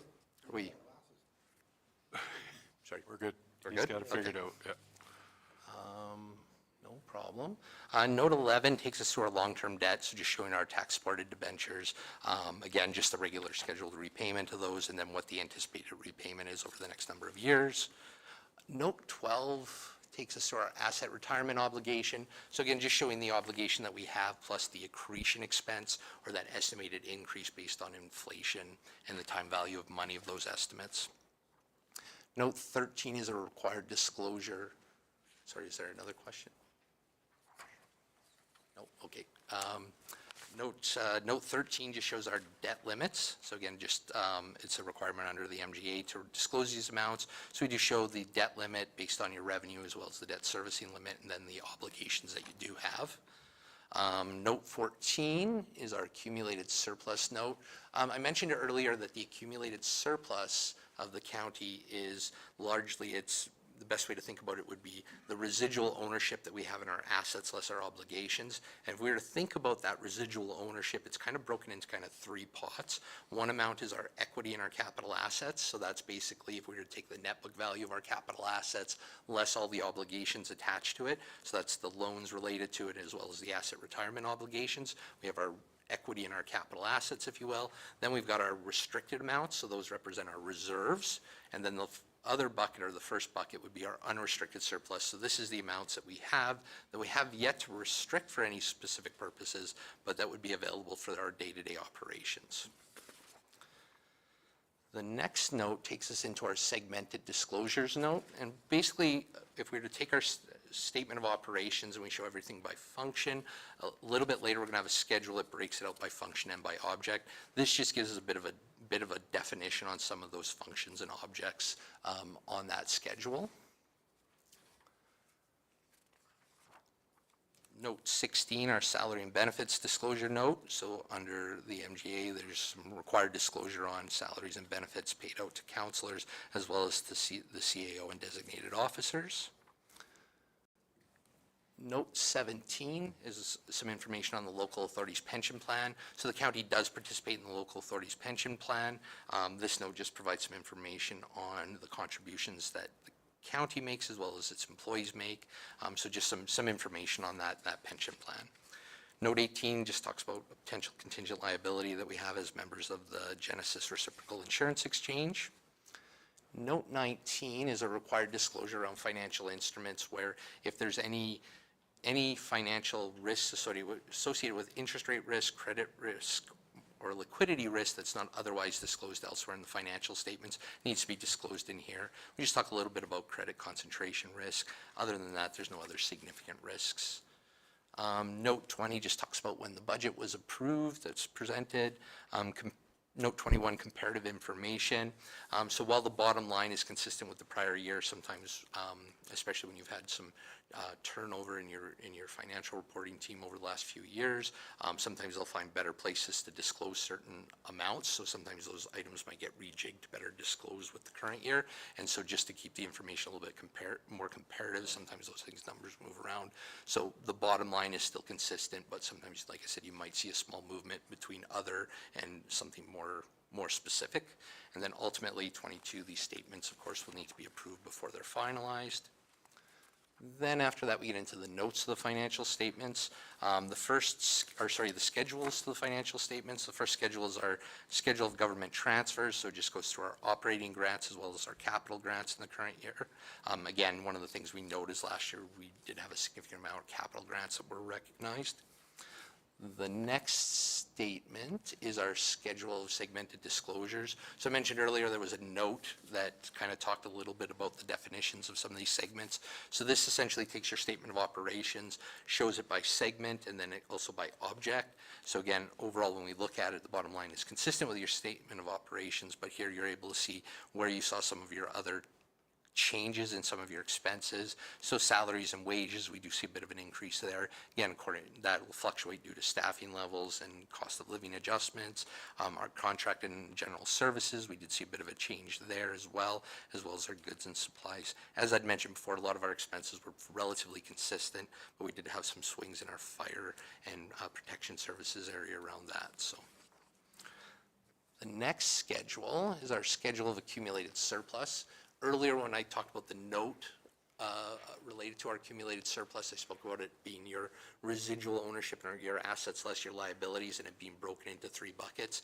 This schedule here just shows the interrelationship between those buckets, if you will. So if we were to look at when you invest in a capital asset, the amount will come out of unrestricted and go into capital assets. You'll also see when reserves are transferred back and forth between the 3 buckets as well. Then we have, oh, I may have lost it. Oh, there we go. Sorry, I was awfully quick there. So Schedule 4 is our schedule of net municipal taxes. So this just shows our gross tax levy less the requisitions. Schedule 5 is our expenses by object. So earlier expenses were shown by function. Here we see our expenses by object. Again, spoke about some of these variances already. And then the last item is our schedule of tangible capital assets. So I mentioned earlier in the note, there was a note that just showed the net book value of your tangible capital assets. This schedule here basically shows it by cost and then the accumulated amortization and a little bit more of a breakout across the board there. So that is a 100-yard dash through your financial statements. Your team puts a whole year into this, and I get through it in about 25 minutes. So, Any questions?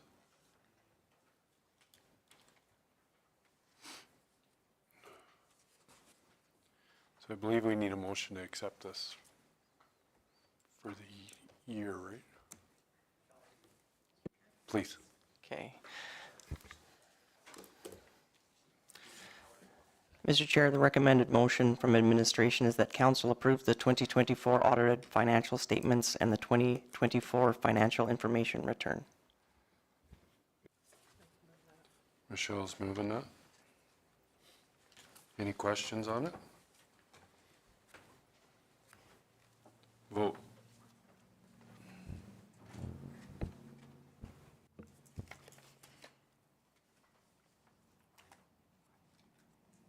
Okay, that's carried.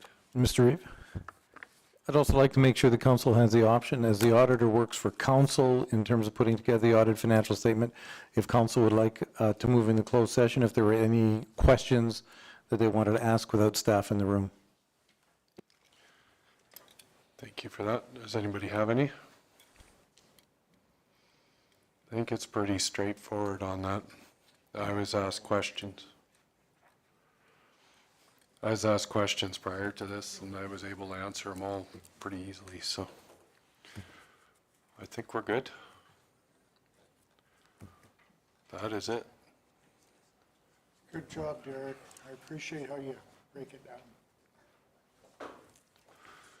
Is there signatures that is needed for him before he goes back, or?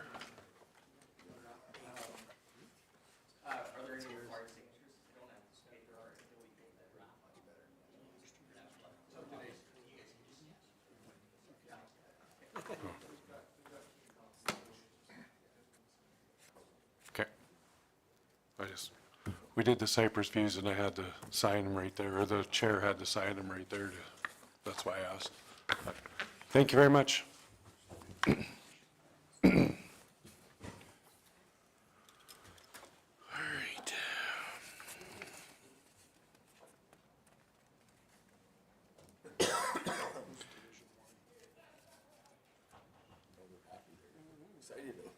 Michelle? We are on, or are we good to go, or do we need a break? Is it? Well, why don't we break for lunch, and then we'll get back at this at 20 after 12?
Public Works, 8.1, Mr. Jacobs.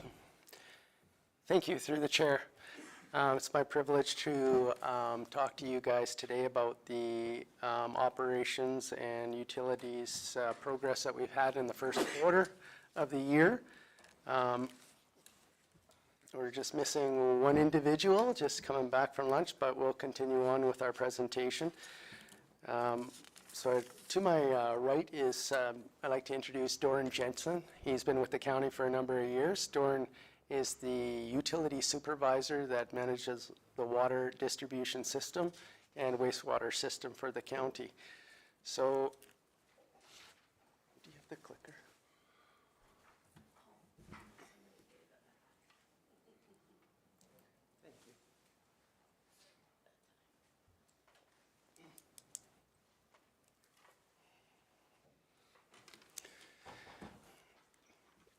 So I'd like to just touch on something that takes up a lot of the time in planning, and sometimes the planning takes a couple of years, but I listed about 17 projects that we're currently working on. And these projects, we were able to start later in 2024 to carry and prepare ourselves for this season. All the projects on here listed include the 2025 projects, and I just indicated the stage of each of the projects. So a lot of the projects are road-related, municipal infrastructure, as we know, the Suffield Water Line and Reservoir and Pump Station. Those are our big projects for the year.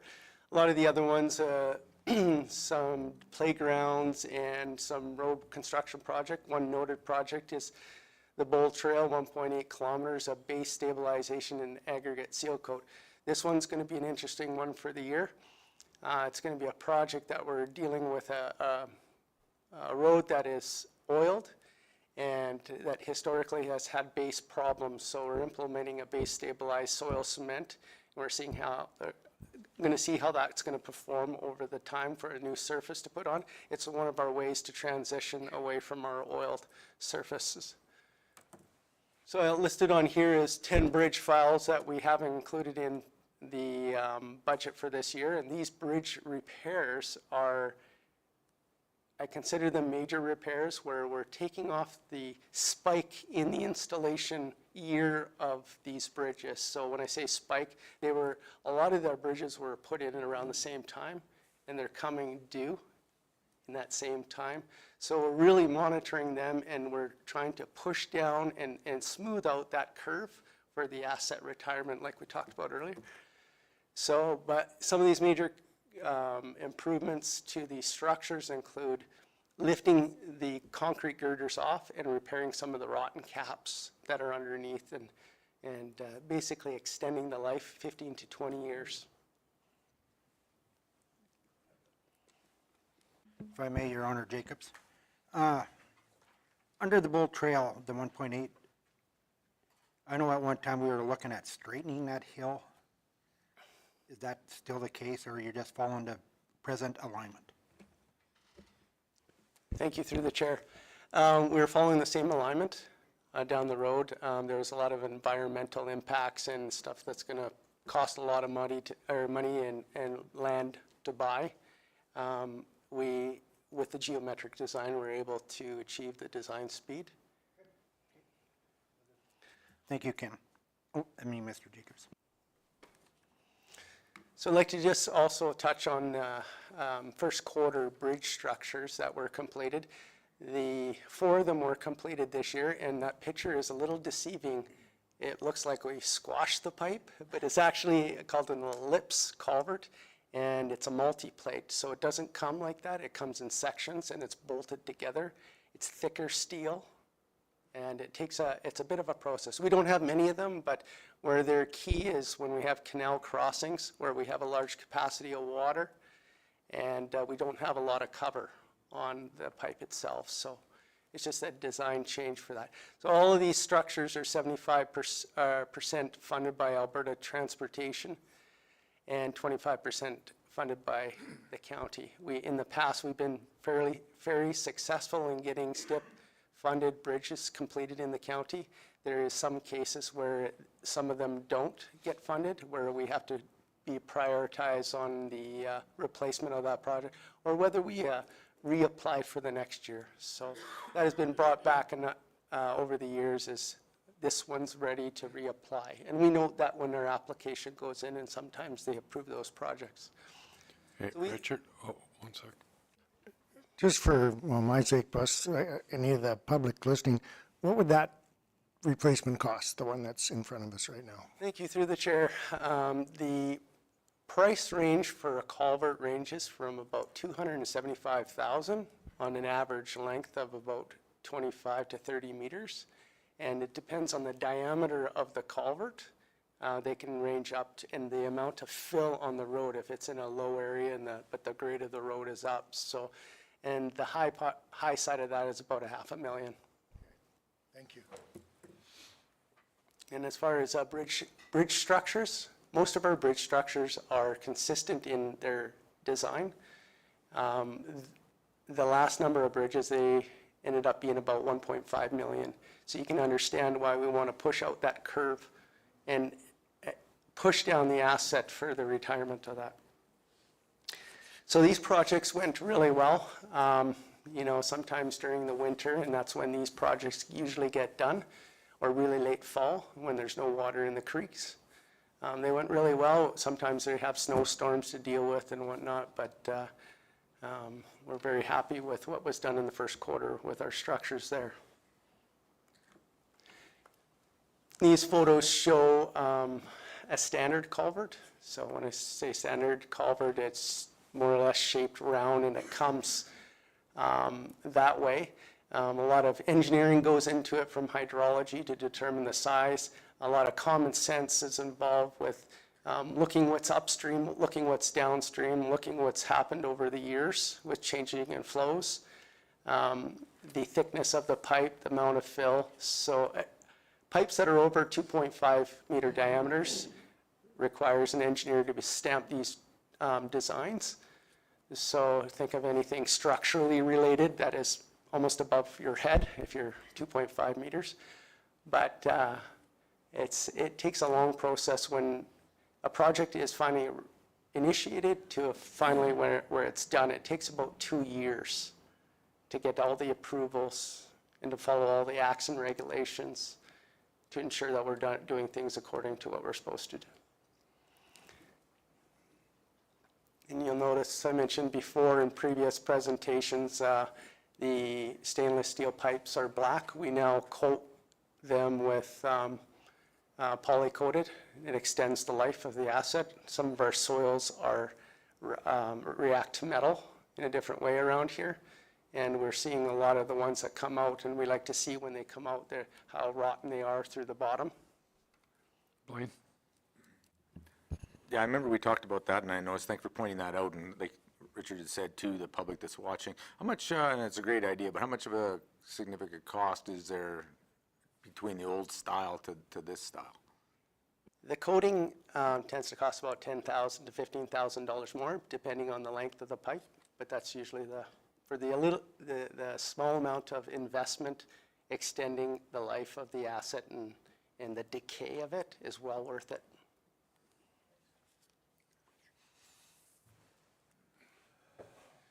For our bridge repairs, these are the repairs that I talked about earlier, and they include pile caps. In the top left corner, there is a new pile cap, banding of the splintered timber, which are the piles, and that's the head wall before the structure crosses the creek. The bottom left photo shows the spalling concrete over time, and we inspect these bridges every 3 years, and they go in a rotation. So we always know what our condition rating is on the structures, and we can really, through asset management, prepare for the future years and be shelf ready for potential funding in the future with good planning. Shane? So that top right-hand one picture is not very good for our Joe and our health and safety department, because them guys walked out there with a snow-covered beam, and it wasn't swept off for icy conditions and could have slipped and fall. Is that one of those near misses? Is that one of the near misses, or? It is now.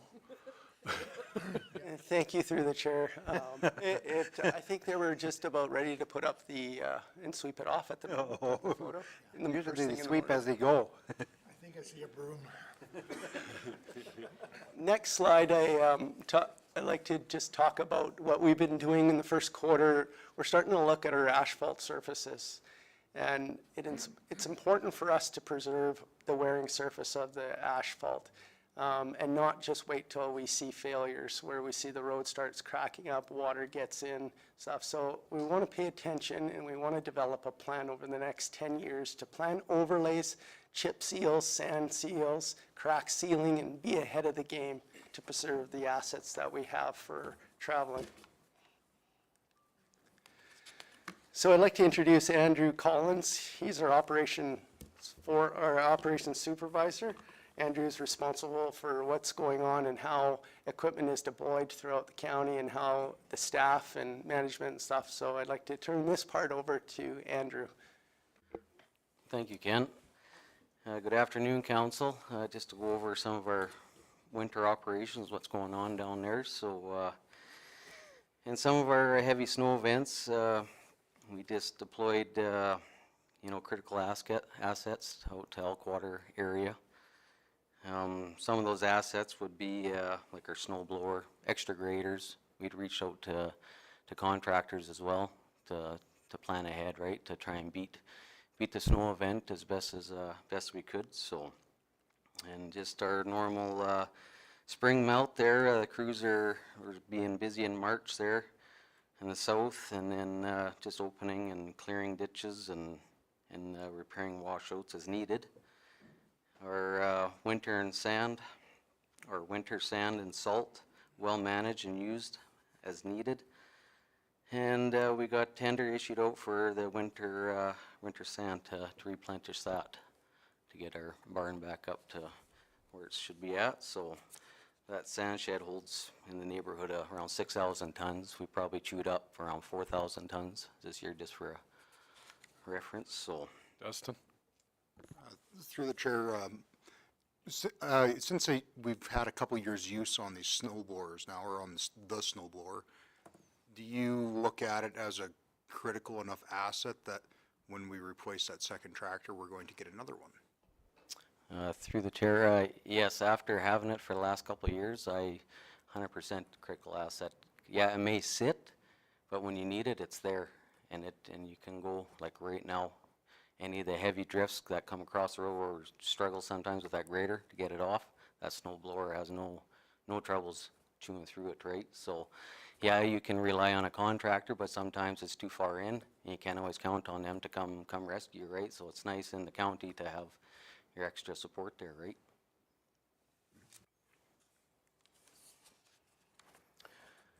And just a few pictures of, this is typical every year, certain roads. We just got some roads that are flooded over. Just have to do minor repairs, washout repairs. Excavator there, we hauled out there and we got a ditch there we had to get ahead of and get the water flowing all the time. But nothing too serious for PW wise. So.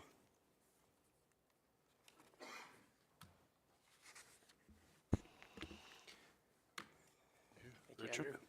I just want to make a comment. I think it was a year ago we talked about the use of sand and salt on some of the range roads, township roads, and the one in front of my place, Range Road, I don't know, 122. 122. There was a lot on there before, which always causes a problem in the spring for blowing and stuff. I like the way it's being managed, and my neighbors are happy with it because we don't have a lot of dust blowing into the yards and stuff. So I think it's been a good. Your staff is doing a very good job of application. Okay, we're applying. So thank you. I'd like to just touch on the aggregate security and it's the topic at the top is aggregate security, and we always have to look well ahead in the future for this asset and plan not just for 5 years, but for 50 years down the road. So This year we're putting out, or we put out already, one of them is our crushing contracts for the year, to replenish our inventory and to keep our inventory well balanced, consistent from year to year, and not over crushing because. Pit compliance, this one's an important one because we're regulated under the province to follow what's required of municipalities and development out there when it comes to pits. Now, most of our pits, some of the old ones were inherited from Alberta Transportation, and some of them are quite large. The county hasn't really been in them at all. A lot of these are around the Suffield area. So we've taken a deep dive into some of these assets that were just hanging on. When I say hanging on is there could be outstanding obligations when it comes to reclaiming that we just haven't cleaned up after, whether we've been in there or if it's left over from maybe when Highway 1 was done. So we've met with Alberta Environment to make sure we're in good standing with these pits and work on a plan to retire these assets and bring them back to where they're intended. They're into grazing or whatever, so we're done.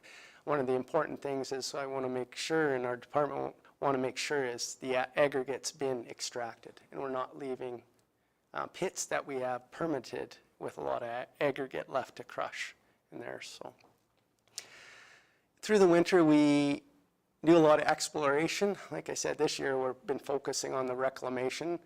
We have done some test holes and we have expanded some of our other pits. When I say expanded, we keep to the 5 hectare, and that's a class 2 aggregate pit. Once we go over that, the province is involved as a class 1. So there's a lot of work involved to get those permits. So we've started them on our critical pits that we have years and years of aggregate for the future. So we're planning ahead. We're getting ready for the current year. We're doing what we need to do to get our aggregate secured for the area. Turn it over to Andrew. Yeah, just go over some of our, what we're looking forward to on our roads. Our graveling program prepared 600 kilometers targeted over the next 5 months. That'll be starting up here before too long. We've started some spot graveling for any parts of the road that got soft or blown out due to frost boils, stuff like that. Also planning to do 2 shoulder pulls coming up, hopefully this summer. Roadside spraying and mowing. Contracts awarded and in place to control vegetation growth. Replacing signs out throughout the county as needed. We got some crack sealing lined up for the summer coming up as well. Pavement repairs lined up.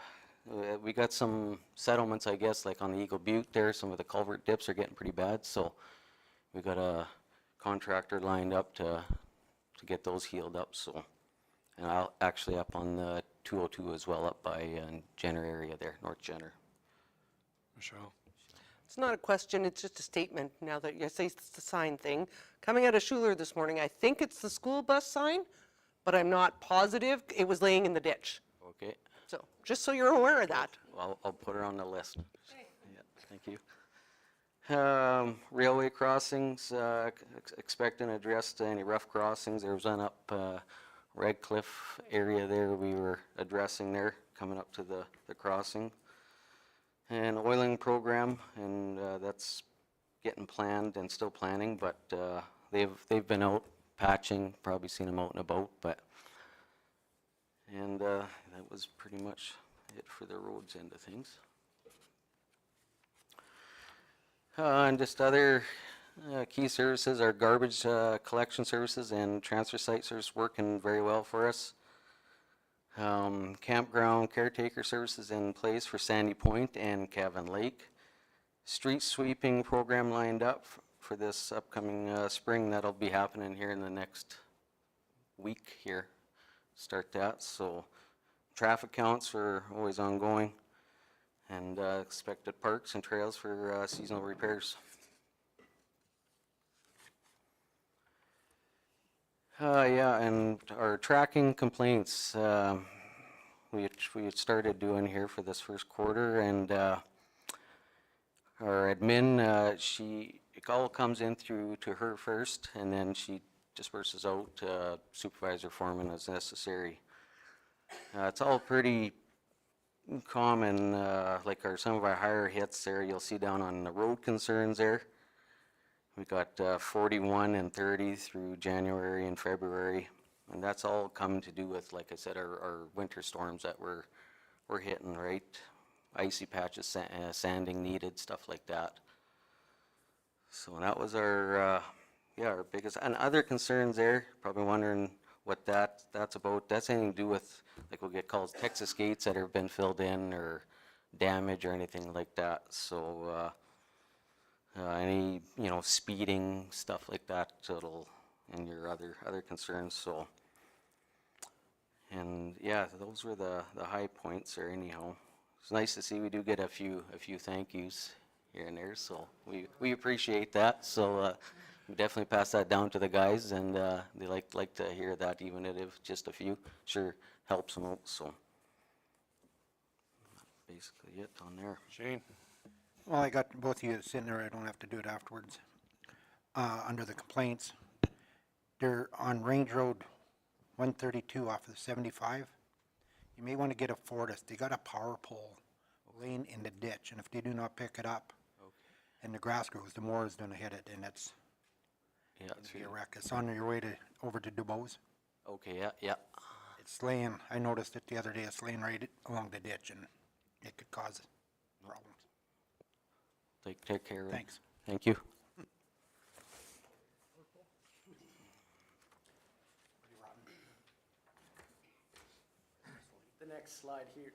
The next slide here talks about or highlights what we've done in the first quarter. We established a speed limit request checklist.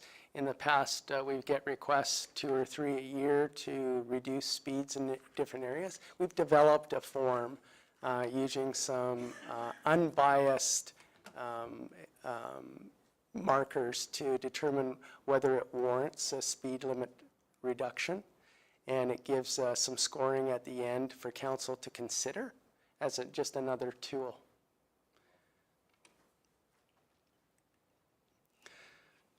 Wind and solar development road impacts. This is something for the last 3 years we've been heavily involved with and monitoring what's going on frequently on these wind and solar projects. From the first one we've had, our department has gotten a lot better at responding to complaints and communicating those issues with the developer, and along with our industry coordinator position, this has really improved our communication with the developers and their obligations. And our obligations is to, and some of them to maintain the roads, and it's the amount of gravel that's on the roads, it's how they're maintaining it for their haul roads. So we see a big improvement this year in how the developers are working with the county instead of on their own. The map just shows you, you've seen this in the past, but it just shows you the different projects in the area. You can see on the north side of the Cypress Hills, is a majority of the wind farms, and a few up in Hilda. At this time, I'll turn it over to Mr. Doran Jensen. Thank you, Ken. Good afternoon, Council. For first quarter 2025, AEP, Alberta Environment and Parks, require us to submit an annual report on all our water plants. We have 9. We did South Dunmore Co-op for as well, which is 10. And also our sewer systems, 8, so 18 annual reports submitted. Not to be confused with the Water Act side of things. So these are the water licenses. So in AEP, for instance, you're asked chemical usage, dosage, that sort of thing. In the water license side of things, it's basically reporting how much water you're drawing from the river. We have 22 water licenses. Right now, They're in transition. WERS, water usage reporting, is being transferred into DRAS, Digital Regulatory Assurance System. So we've done our part. They're submitted, and we're just waiting for those to be converted over. But that will be 22 water licenses to report on. And then as part of the 7 persons gate agreement with the city, we're required to submit an annual report to Medicine Hat as well. So a lot of reporting in that January first month to the regulatory bodies. New utility operator started March 17th. We'll be in training with him. It'll be a one-on-one for about 3 months, ongoing training after that, but more of the one-on-one training, so that'll be ongoing for the next few months here. Utility operators are required to be updated in their safety courses, so transportation of dangerous goods, confined space, fall arrest, H2SLI, first aid, WMS, for example. In January, this equated to 19 days of safety courses combined with all the operators, just to renew and keep those safety courses up to snuff. AEP from time to time does come and do water plant inspections, and in February they carried out 6 of those, and we should be getting those any time now, but we did very well on the inspections. We get a report that will be coming here shortly. We have 3 water co-ops that we deliver to. We have not had agreements with them in the past. So this has been a thing that we've been pursuing in 2024. We have 1 of those agreements in for 1 co-op. It's signed, so it's just a matter of getting our signature on and officializing that. Second one, co-op, they are meeting this Thursday. So that's upcoming soon. The third co-op will have some things to work with AEP on before we give them that agreement to sign.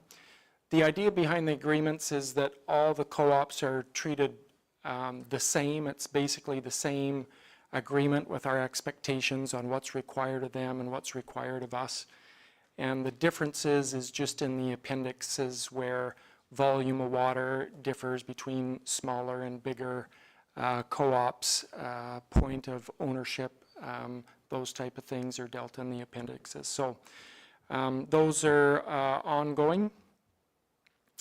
For the South Dunmore Water Co-op, we are carrying out all aspects of the code, so testing, reporting, maintenance this year. We had 2 water leaks in Schuler in this quarter. This photo shows one. This was from the project when the new water lines were put in way back in 2007, 2008. So highlighted on this photo, I guess, is the galvanized fitting on the right and hose clamps. It was a substandard installation is basically the bottom line there. So those, because of frost heave and so forth in the springtime, we're really quite lucky, and we don't get a lot of water leaks because of the frost coming out of the ground and that sort of thing. Overall, we do very well that way, but we had two leaks this spring. Overall, generally, water and sewer systems we're doing very well in. And the next would be maintenance. So we pulled pump 1 and 2 distribution pumps out of our Dunmore pump house.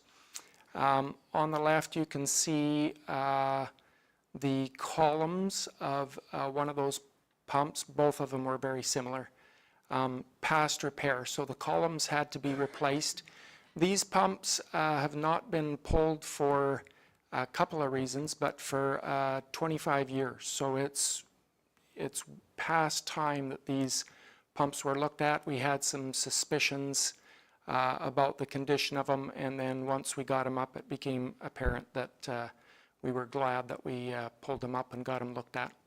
On the right side, you'll see the new stainless steel column shaft and the pump bowls at the bottom there. If we go to the next picture, on your left is what was pulled out as we're pulling those out, right? So that's the pump bowls on the bottom.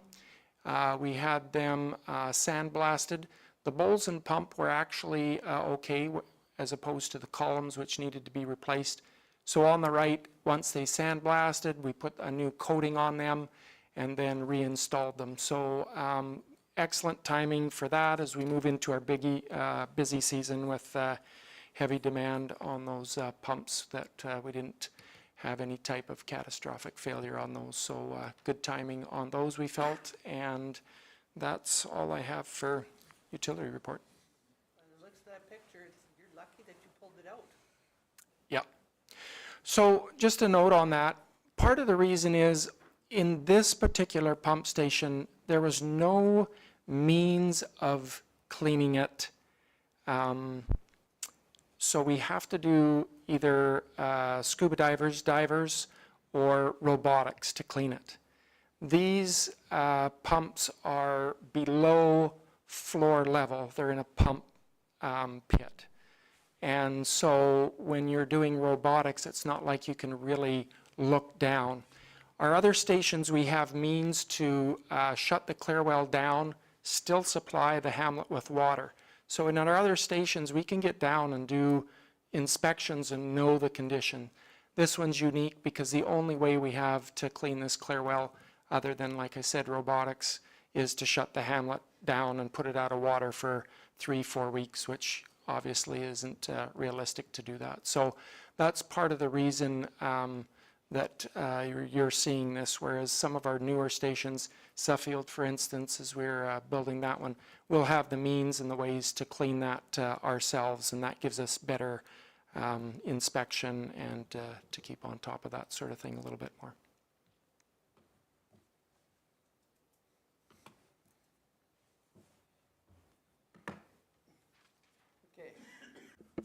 Through the chair. The last section of these slides I'll look after, and I'd like to talk about our fleet and how we're managing our assets in the field. We had 2 fire truck major repairs here completed in the first quarter. Our 3 Western Star plow trucks, one of them arrived. We weren't happy with some of the things there. We did do a plant inspection in Calgary, but some of the items weren't completed in that inspection, so we're working with them, and the other 2 have not been sent out. So we haven't accepted them fully until they're all 100% ready for service. This other one I put on here is we're looking at a water truck. Now, we're looking at one of our assets that we have on the disposal list, one of our tractor trailers that potentially could fit the bill for a repurpose. We're investigating purchasing a water tank, and what that will do, currently we don't have one, and we either contract it out, and as we get into our new dust abatement program that is coming online, we're going to need that a little bit more. So we're finding dust control, and maybe there's other uses in other departments too, that having that asset there, we're going to find a good benefit for that, and also reusing one of our other assets to make it happen. So all the capital equipment have been ordered for the year that has been approved by council. Disposal lists, we haven't taken anything to auction. We're kind of waiting to see what's going on here with the best time to get our heavy equipment to the auction, usually in the fall or late summer, so that'll be coming up in the next while. Last year we used for our lighter units, we had good success down at the end of the block with the GIQ. We're very happy with those results there. So basically all of the department units are ready for service for the year.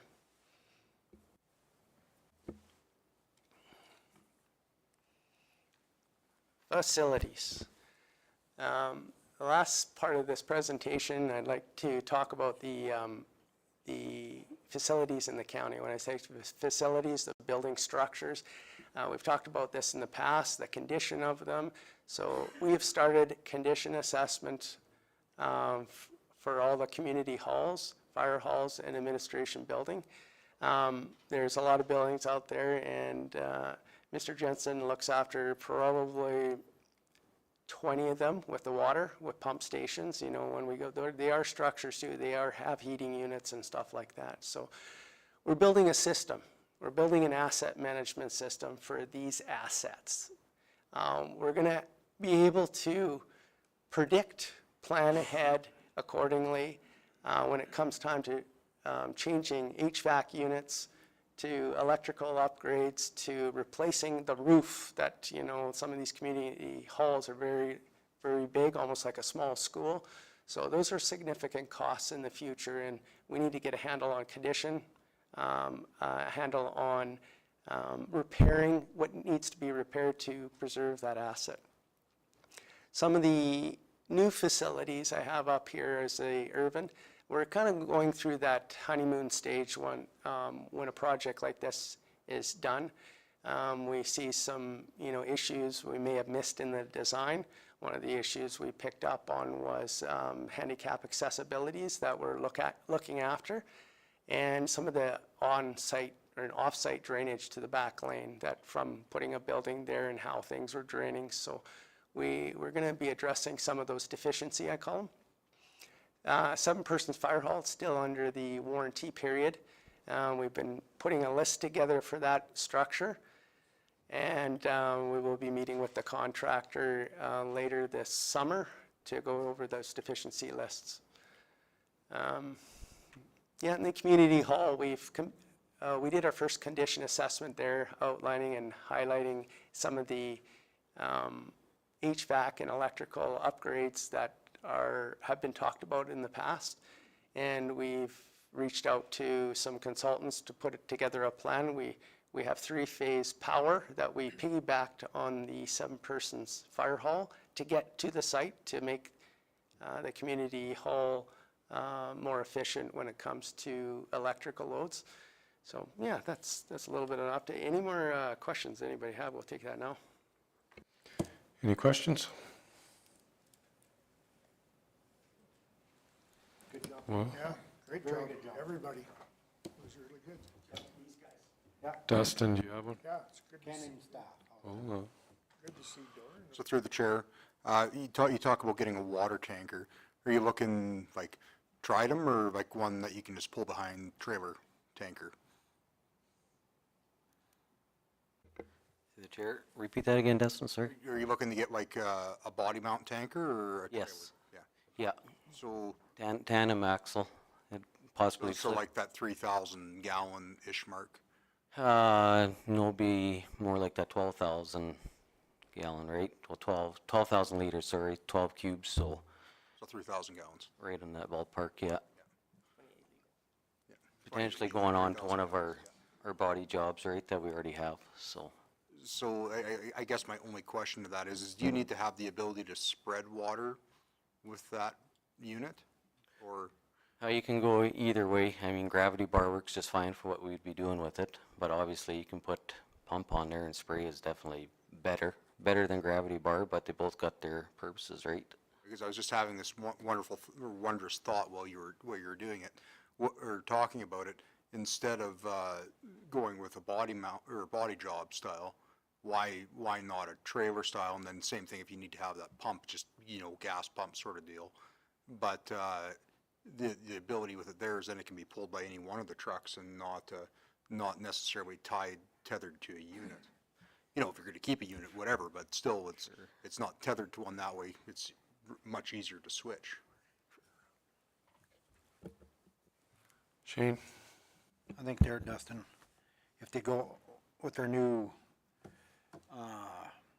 going with calcium, tandem axle is way easier to turn around, and you're doing them dust controls, and that is just For sure. a big issue, the turning. Yep. Any other questions? Thank you very much for the presentation, guys. It was good.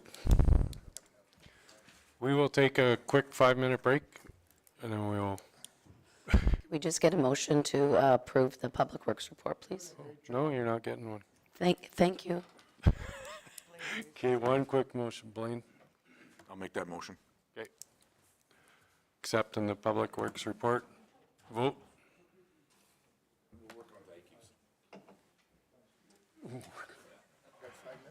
Lloyd, vote. Yeah. Lloyd, vote.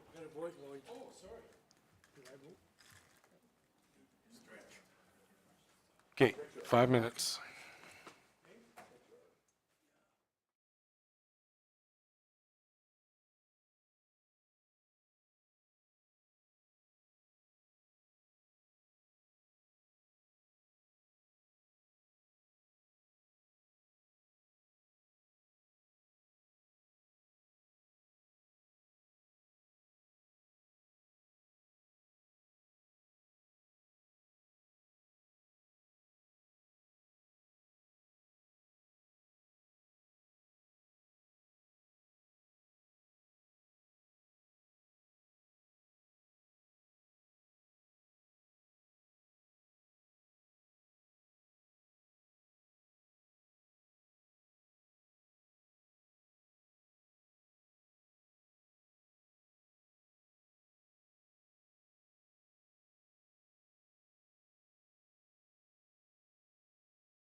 back to order.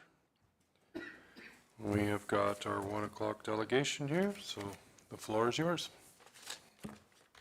Good afternoon, everybody. Thank you so much. I want to start by thanking Council for having us here to speak today. My name is Reagan Weeks. I am the Superintendent of Prairie Rose School Division, and just want to start off by saying how grateful we are for having such a wonderful working relationship with Cypress County. And we have a number of historical examples of our partnership benefiting the residents of our area, and we're excited to share with you a project today that we think not only will assist us in continuing to make our schools some of the most exciting and innovative schools in the province that people are really eager to attend, and that can be attested to by the waiting list that we have in a number of our schools, but also that we believe will impact positively the economic development of the region. And so we are going to stick to our timeline today because I know how important that is, given all the presentations you hear. So I'll turn it over to the agriculture experts here right away with just a quick introduction. I know that most of you will know both Mark and Nicole, but Mark is obviously from Neubauer Farms and the recently retired project manager from CF, and so really excited to have him helping us bring this project together. And then also Nicole Neubauer, who you know has brought us the Urban Ag Discovery Center and numerous other ag advocacy projects. So turn it over to start to Nicole to share with you about our new exciting proposal that we hope Cypress County will be a part of.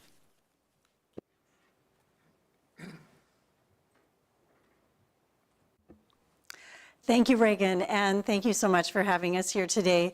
I would like to just take a minute to paint a picture about the opportunity that lays before us, and that opportunity is to truly embrace and move forward boldly to build agriculture in this region, to take it to a level never seen before. We know that agriculture is the bread and butter and the economic driver of Southeast Alberta. And we know that there's plenty of opportunity that exists to expand and grow. With a world population set to get close to 10 billion people by 2050, people are going to need to eat. And the good news is we're very good at growing food in this region. I'm not going to go through in great detail the wonderful presentation that has been put together by Prairie Rose and collaboratively with us today, but basically our vision is that we want to create a premier institution for agriculture education that equips students with knowledge, practical skills, and the experience necessary to excel in the agriculture industry. Agriculture is kind of a unique industry to work in. It's not something that you just all of a sudden wake up one day and decide that you want to work in ag.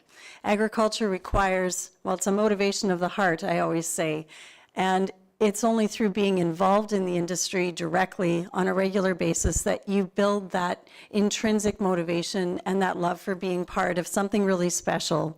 And for students in this region, we want to provide a really incredible learning opportunity for them and to build the pathway that would allow them to see a future for themselves with a career in agriculture. We know that according to a report recently released by Verge Economic Development, a staggering 48% of employers in our region are facing challenges finding qualified workers. And we know that that inability to fill workforce leads to losses in production, which ultimately impact economic development in the region. Also really important to recognize is that within the next 10 years, over 37% of the agriculture workforce is set to retire. Now the good news is that ag people that work in ag, they don't ever really retire. They just kind of ride off into the sunset. But we do need to have some young people who are going to be excited to take the reins to keep propelling this tremendous industry forward. There are so many opportunities for young people in agriculture right now. We have listed some of the top professions, and also I think equally as important is that we need to condition and train the next generation who's going to take over many of the multi-generational farms that exist within our region, because those farms are really key to not only upholding agriculture tradition, but there's a wealth of knowledge and information that gets passed forward from generation to generation. The future of agriculture promises to be more productive, more efficient, and sustainable across the entire food chain. And the kicker for kids these days, we all know if we have anything to do with young kids, they have just got the ability to use technology, gather data, and manipulate that information in ways that certainly I never dreamed possible. The future of agriculture will rely on digital agriculture, precision farming, automated technologies, biotechnology, and artificial intelligence. And this will truly redefine our farming practices and how we farm in the future. This is actually the awesome carrot that we can use to attract children into this really important industry. So we've taken some time to talk about what an agriculture education program could look like, and although there's a lot of theoretical information for students to learn, equally as important is the time spent on the tools, whether it's pulling wrenches or pulling cabs. Kids need that hands-on experience to really formulate an appreciation of the industry, and that is our vision with the South Alberta School of Agriculture, is that we would create an educational facility focused on process over product, where children would learn. They'd learn from their teachers, and they would also learn from subject matter experts who we would recruit from across the region to offer their skills. So today we're creating a compelling proposal for why agriculture education is really important for our region.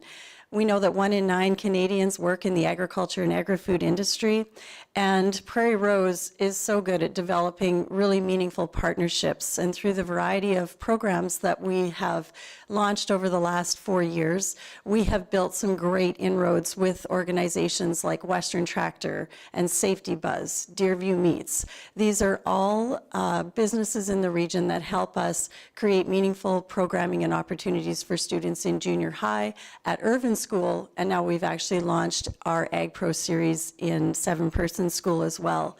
These partners are serious about supporting us to create the vision that we have. In fact, we have over 25 letters of support from local ag business who are not only in support of this program, they're also seriously vested to help us develop programming and to offer that subject matter support. One other piece that I would just like to talk about, and some of you have probably flipped through our information and seen that there's an opportunity for a really unique offering for high school students, and that would be in the area of heavy-duty equipment operating certification. Many of you maybe know kids that maybe the 4 walls of a traditional classroom isn't the best place for them. They are hands-on, they like to do things, they like to get out, and really are thinking more about getting out of high school so they can go get a job, because that's where they want to go.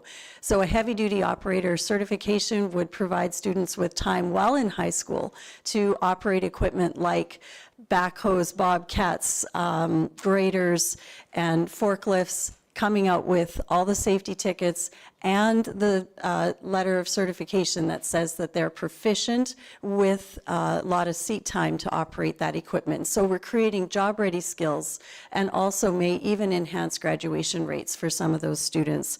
So we think that this is an amazing opportunity to give students a place where they can learn about agriculture and further support their high school education. Working with Prairie Rose, we would look at credit mapping for the students, so the courses that they would take would actually lead to about 30 of their 100 required credits for graduation, so helping to push kids across the finish line.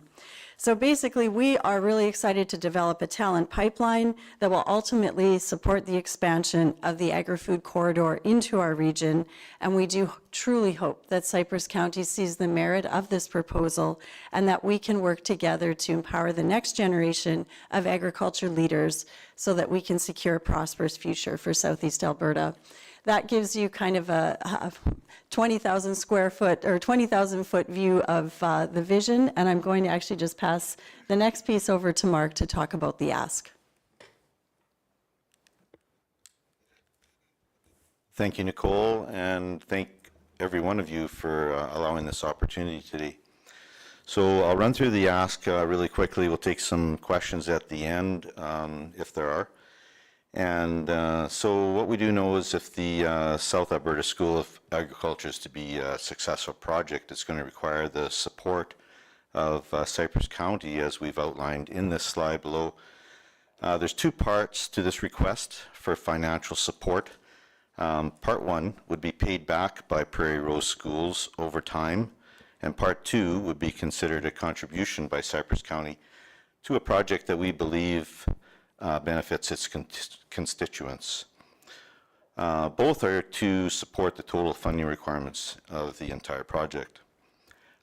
This funding is also required separately from the government application that is a big part of this project, as it has some boundaries that the funding can be used for and cannot be used for. And one of the things it cannot be used for is primary infrastructure.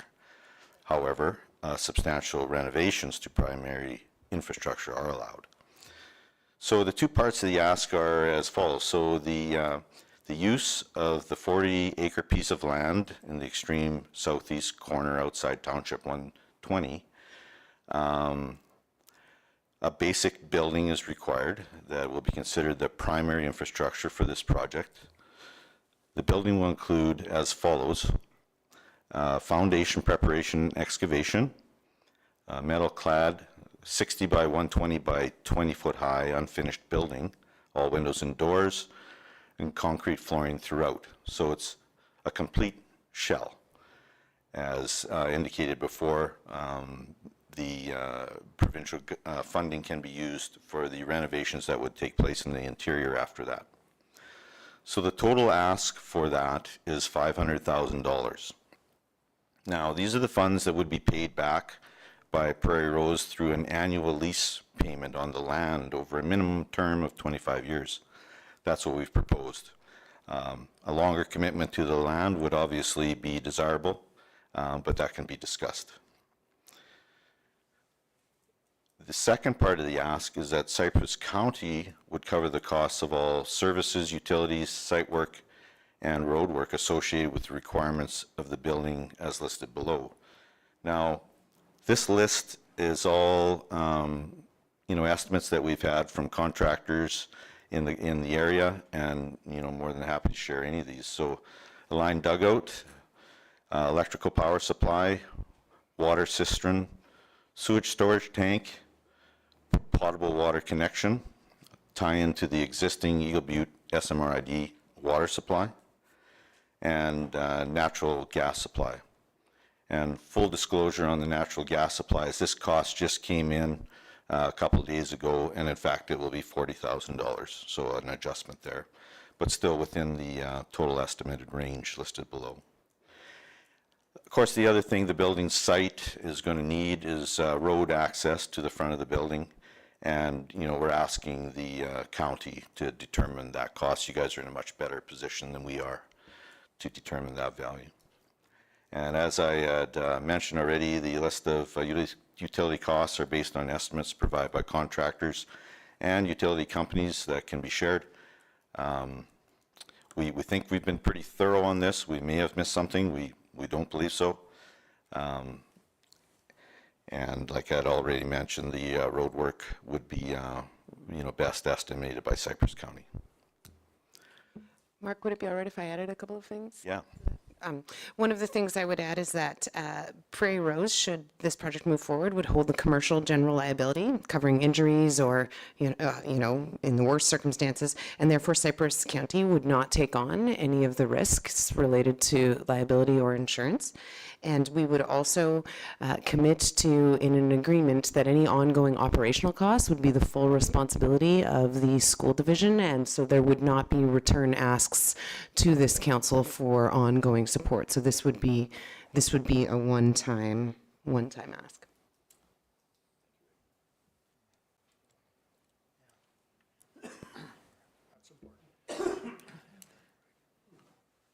So that's a really high-level overview. We want to be cognizant of our time. We've got lots of more details in the proposal, but we would certainly welcome any questions from council at this time. Blaine? Just a couple questions or maybe an ask. Could you maybe expand on the province grant that you're proposing to get or have received possibly? And you can go ahead with that and then I'll ask my other question. Thanks, Blaine. So what we are proposing to the province is some additional funds to support further collegiate status. So Prairie Rose is one of 12 school divisions in the province that already has earned collegiate status, but we have asked for additional support to develop this ag section of our collegiate. And as you know, in the Southeast Alberta Opportunity Strategy, ag and agri-food is a major component of that economic development work that you are doing, and we believe this will contribute to that and also provide opportunities for all of the, I believe, 7 communities that have signed on for that academic development work to benefit from this. And so we think we're likely to receive those additional funds from Alberta Education. That said, Danielle Smith has committed about $120 million to career pathway development. And so should the county sign on for this project, we will secure the additional funding required to bring it to fruition. Part of this work has also been, we haven't mentioned yet, partnerships with a number of post-secondary institutions, primarily Medicine Hat College, which will be using this to develop ag tech programming to launch right in our own area. As you know, may have read in the newspaper that Lethbridge College just announced its canceling of the ag tech program, and so now we need something that's closer to home and increases the likelihood of our kids remaining in our region. And so that is what that funding is about. Okay, and the second part of my question, I guess, it says in there like the tie-in with the SMRID. Have you had any conversation with them as far as water licensing and the amount of water you can get? Also, have you had any talk with them with any support from them or collaboration with them in helping you with your project? Excellent. Thank you, Blaine. Water is always a really important topic. So when Prairie Rose built Eagle Butte High School, that was built with the condition that there would be water suppression on site, and that is in the form of a line dugout that you might have noticed along the 120. An agreement with the SMRID was made back then at construction for 25 acre-feet of water out of the Bull's Head creek that runs in the valley. So that has a shallow line that was trenched in to fill the dugout. So it's a friendly weather line. It doesn't have to be deep and below the frost line. So I talked directly with the SMRID, and in the last 7 years, Prairie Rose has averaged about 4 to 5 acre-feet of water usage. So there remains a differential balance there of water that has not been used. Our proposal would be to tie into that just below the surface line that actually runs parallel with the 120 in the ditch. We would tie in with that before it heads under the road to fill the Eagle Butte High School dugout, continue that on to the piece of property in question, and have another line dugout with the capacity to use that for our horticultural projects and our livestock units that would be on site. And then there's also the county's city water potable line runs at the south edge of this property in the road allowance. So we would like to explore the possibility of tying into that for our potable supply.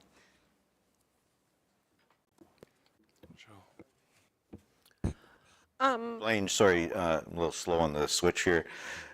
Just to confirm the one part of your question there'd be no amendment required to the license, as it would just be extended from the existing license to the high school. My question is if the Medicine Hat College is going to be using this facility, have you got any financial commitments from them? So interestingly, the way they have structured collegiate funding is that it flows through Alberta Education. However, partnerships with post-secondaries are required. So their financial commitment is the ongoing commitment to staff and curriculum development. However, the collegiate funds, although they are in partnership with post-secondary, are managed by Alberta Education school divisions. And it's just how they've structured this project. Keith? Just thinking, how many kids from the high school are going to, can you foresee you being part of this? And is this a year-round thing? Are the kids involved during the summer? Like, obviously agriculture doesn't quit in June and start in September, so. Well, that's a really great question and point. Yes, so our goal would be to begin what we would call an academy in grade 10, and typically we would seek 20 students per year. So once it's fully developed, it would be 60 students earning credits, although within the academy there'd be a number of different pathways, similar to how those in our aviation program might actually be flying the airplanes, and some of them might be building and fixing the airplanes. That would look similar in this route, so there'd be more than one pathway, but ultimately about 60 students directly. However, there would be multiple different types of programming that would involve many students, including those from outside of the division. So part of the development of the programming will include Nicole working alongside various other businesses and post-secondary institutions to offer summer credits. We would have students who are interns that would be working on the project throughout the summer, because we realize that is a really important time, which we have already demonstrated an ability to manage through the Irvin Ag Discovery Center. Is that anything to add there? Yeah, excellent. We would use a similar model. We hire summer student interns to operate the Irvin School project. Obviously, this would be a lot larger, a lot bigger scope. We would also hope to hire students who are already part of the program to gain valued work experience hours managing the farm over the summer. Also, looking for opportunities for food development, so food studies and horticulture, beekeeping. So part that I didn't mention is building that entrepreneurial spirit through an on-farm store where we would market our products. So we would have 10 cows that would have 10 calves, and when those calves were harvest ready, they'd go down to a local processor, and we would farm direct sell that beef right from the school. We could also talk about ag tourism and host events, like during open farm days, for instance, where we would host the community and welcome other people to learn about agriculture, using our students as the key facilitators for the site.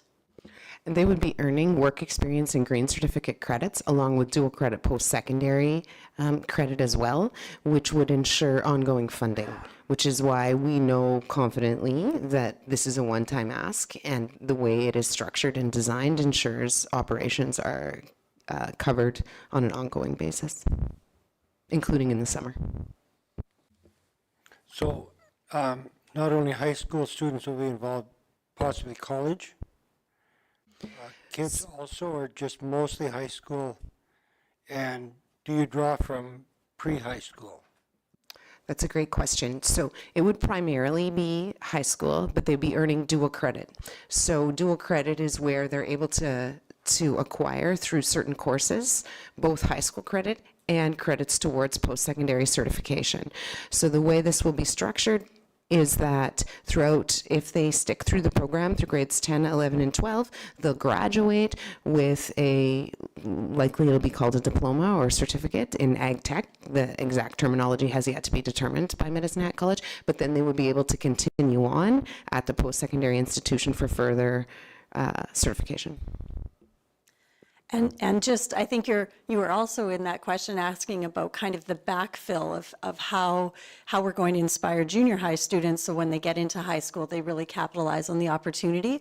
So because we've been fortunate to have the Ag Discovery Center in Irvin, as an offshoot of that, we've developed new programming called Ag Pro, and the Ag Pro series addresses 6-week mini courses in farm safety, crops, beef, We have a great partnership with Western Tractor where the students go for 6 weeks and learn about sales, parts, and service. And we're currently doing ag business, so the kids are actually coming up with a value-added farm-based proposition, and they're going to do a little Dragon's Den about it. So that's for our grades 7, 8, 9 kids in the Career and Technology Foundation option. We've really developed that and refined it at Irvin. Now we're offering it at 7 persons, and we would continue to take that grade 7, 8, 9 program offering to other schools that would then funnel into Eagle Butte. So those kids already have some spark and interest in agriculture, and it creates that natural pathway for them to continue with their learning in a more intensive high school environment. Robin? Awesome. Thank you, Mr. Reeve. Appreciate the presentation. Obviously, been a huge fan of what you guys have been doing with Ag Discovery Center and the different academies. I'm aware of your impact provincially when it comes down to school divisions wanting to think outside of the box. I'm aware of people trying to replicate some of the academy approaches all over the province, and so I think this is another example of you guys thinking ahead of the curve. The clarification I'm looking for is on the 25 years and like the 500,000 with the land use and things like that. Is the idea to have kind of a 25-year lease on that land and and then see where it goes from there, or is it to go forward? Like when I'm looking at the total dollar amounts as the say 500,000 that's recouped through the lease, and then the 350 to 400,000 as a contribution, that works out on 25 years, like $16,000 a year. So it's not a massive amount. I can get behind something like that, but I'm just kind of curious as to where you see it going 20 years from now and beyond. Obviously, it's a long way out, but yeah, that was my thought. Start. Well, the 25-year lease is certainly something we are open to having a conversation about. Having a longer-term opportunity to maintain this educational experience we think is of high value. But what we were thinking is that Cypress County would retain ownership of the asset, and as you can see in your package, it's quite lovely, and there'll be lots of opportunities for constituents to take advantage of it as well. So we believe, although there is that $16,000, that's some quick math, $16,000 a year contribution, we think in return from that, there could be a commercial kitchen that could be available for residents, and there's lots of times people want to value add to the various products that they're growing, and a commercial kitchen is often required in order to sell them. That would be something that would be available to the community. The opportunity, Nicole would be better at explaining this than I would, but the opportunity to use the shop to bring in animals who require veterinary care, and have students be able to observe and look at that work happening, and we feel that is of significant value to the community. Yeah, I think we're really hoping that it becomes just a multi-purpose facility.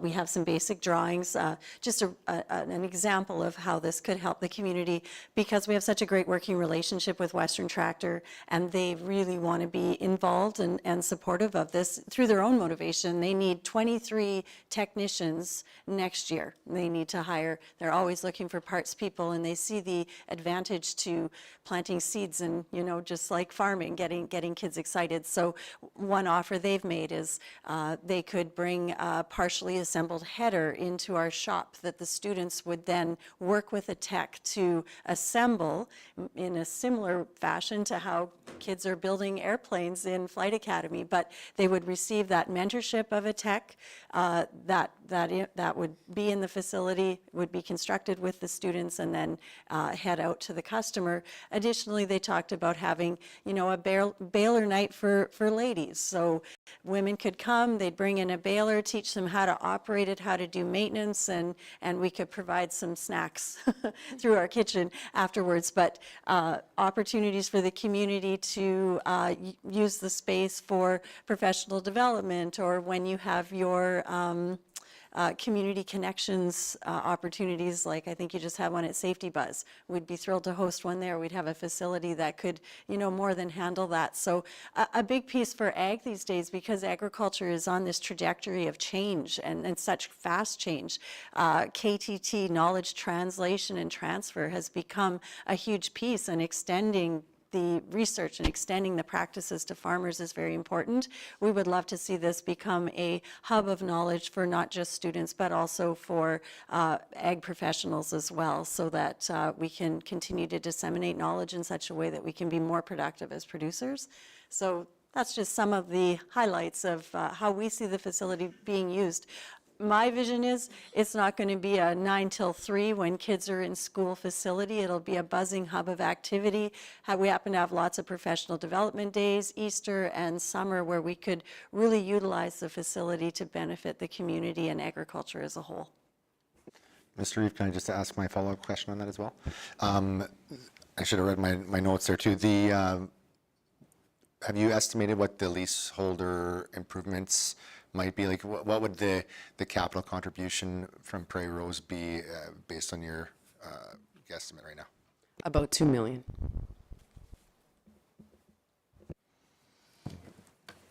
Dustin? Well, thank you for the presentation.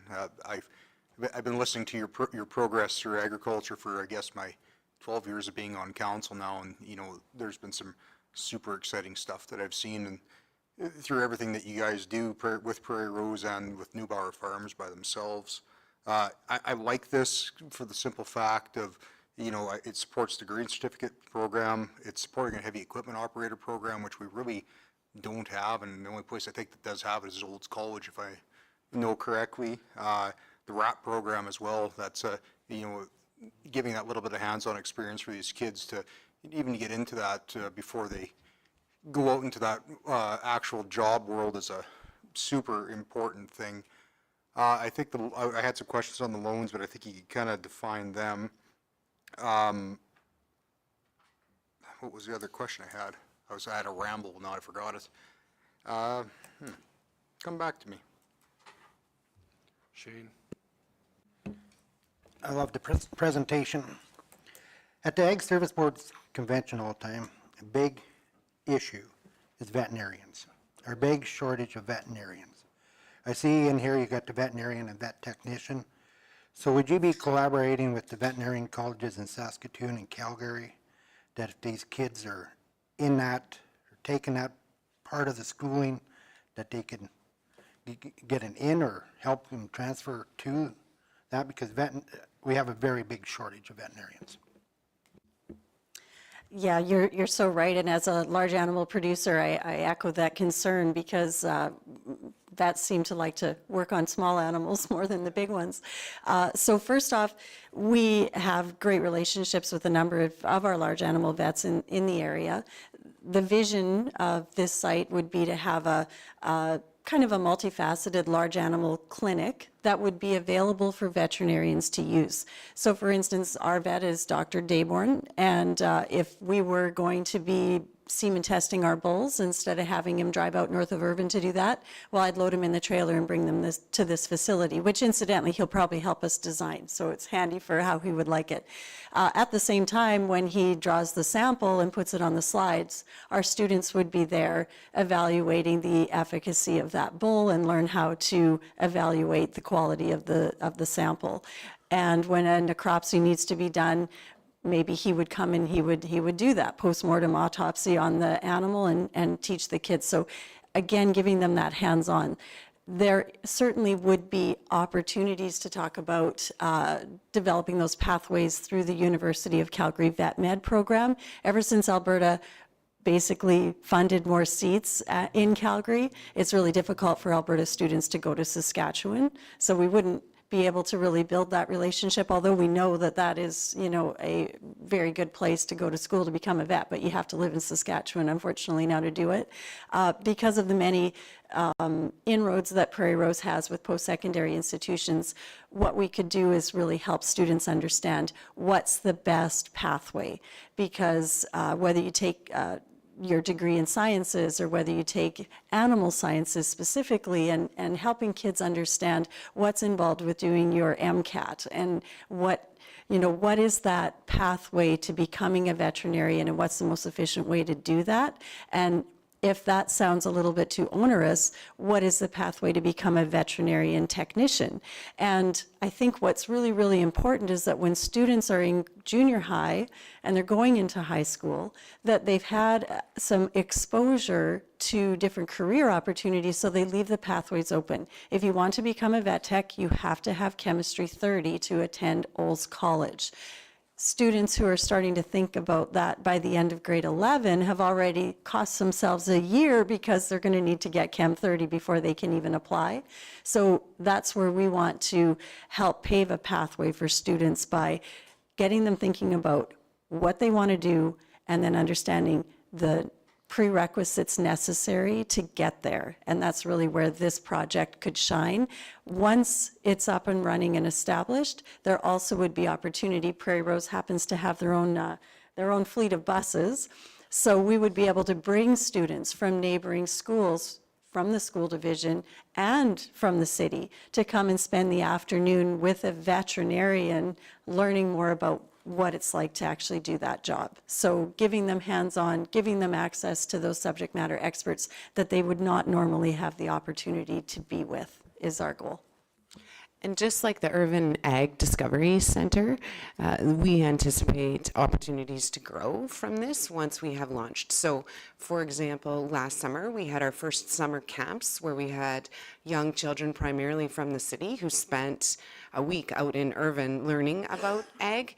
And we have, I believe, already lots of interest to join us again this summer, and the programming has already been extended after just 1 year because the interest is so high. And we know that will happen with this project too, in part because we are prepared to invest the energy, and you've certainly seen the energy of these two sitting beside me, for agriculture to make it something that's special. So it's not just about having a RAP program or having, an ag course. What we do is we add the little special touches that make kids excited to be there, and we create the kind of motivation and energy that creates a bit of a buzz and makes people want to be a part of something that is special. So it's not just about ag, and I am in danger of always getting a little too teachery. It's about ensuring that kids have that connection, that ability to translate strength and skill into other areas. So if you come to school and you have an ag background and you have the opportunity to shine in class, like you're the star because you understand and you know it well. It's like farm kids always do the best in biology because they know it well. Well, you can take that opportunity where they demonstrate a strength and you can translate that into chemistry so that they do think that they're capable of attaining, veterinary medicine. And so that's what our goal is, to create future prospects where kids dream a little bit bigger than they thought possible before this pathway was created. And we absolutely believe this project can do that. And we've done it before with some other industry priorities in the region, and with this team beside me, I think if the council supports it, I think we can do it with this too. Preston. I remember the rest of my rant. So one big thing that I've been hearing, I was on the Ag Service Board for 11 years, and the new generation of kids will be the third or fourth generation now that's removed from the farm. And I know that our Ag Service Board in the county has put forward numerous resolutions to the Alberta government to try and put more ag back in the classroom. Well, it kind of sounds like if the government's funding something like this, maybe our prayers have finally been answered and what we've been asking for years. So I think this is a pretty interesting opportunity for us to consider.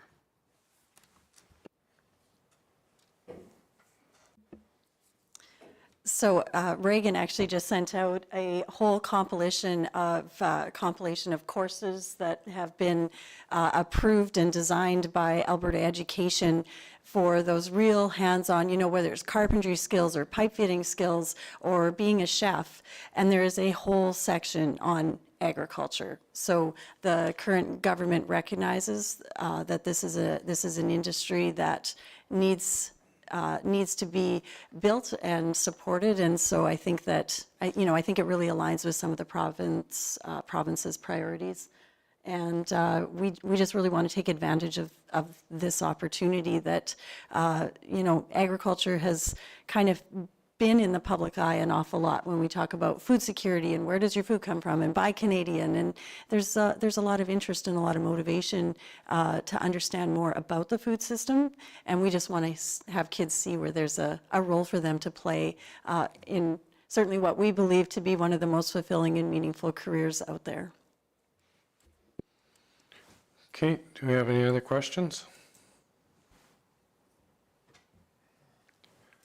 All right, thank you very much for your presentation. It was good.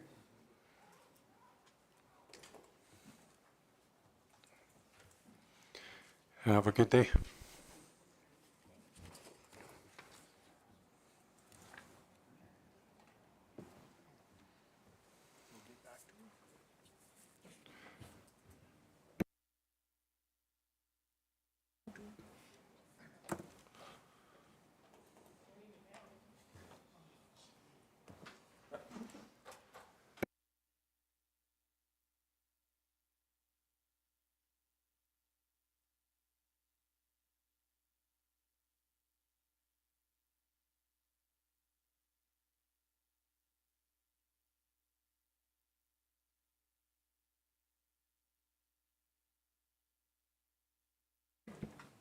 No, we don't.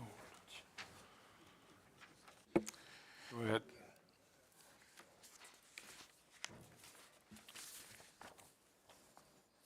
Thank you, Council and Mr. Chairman. I'm happy to present 9.1 on the agenda, the tax rate bylaw 2025-09.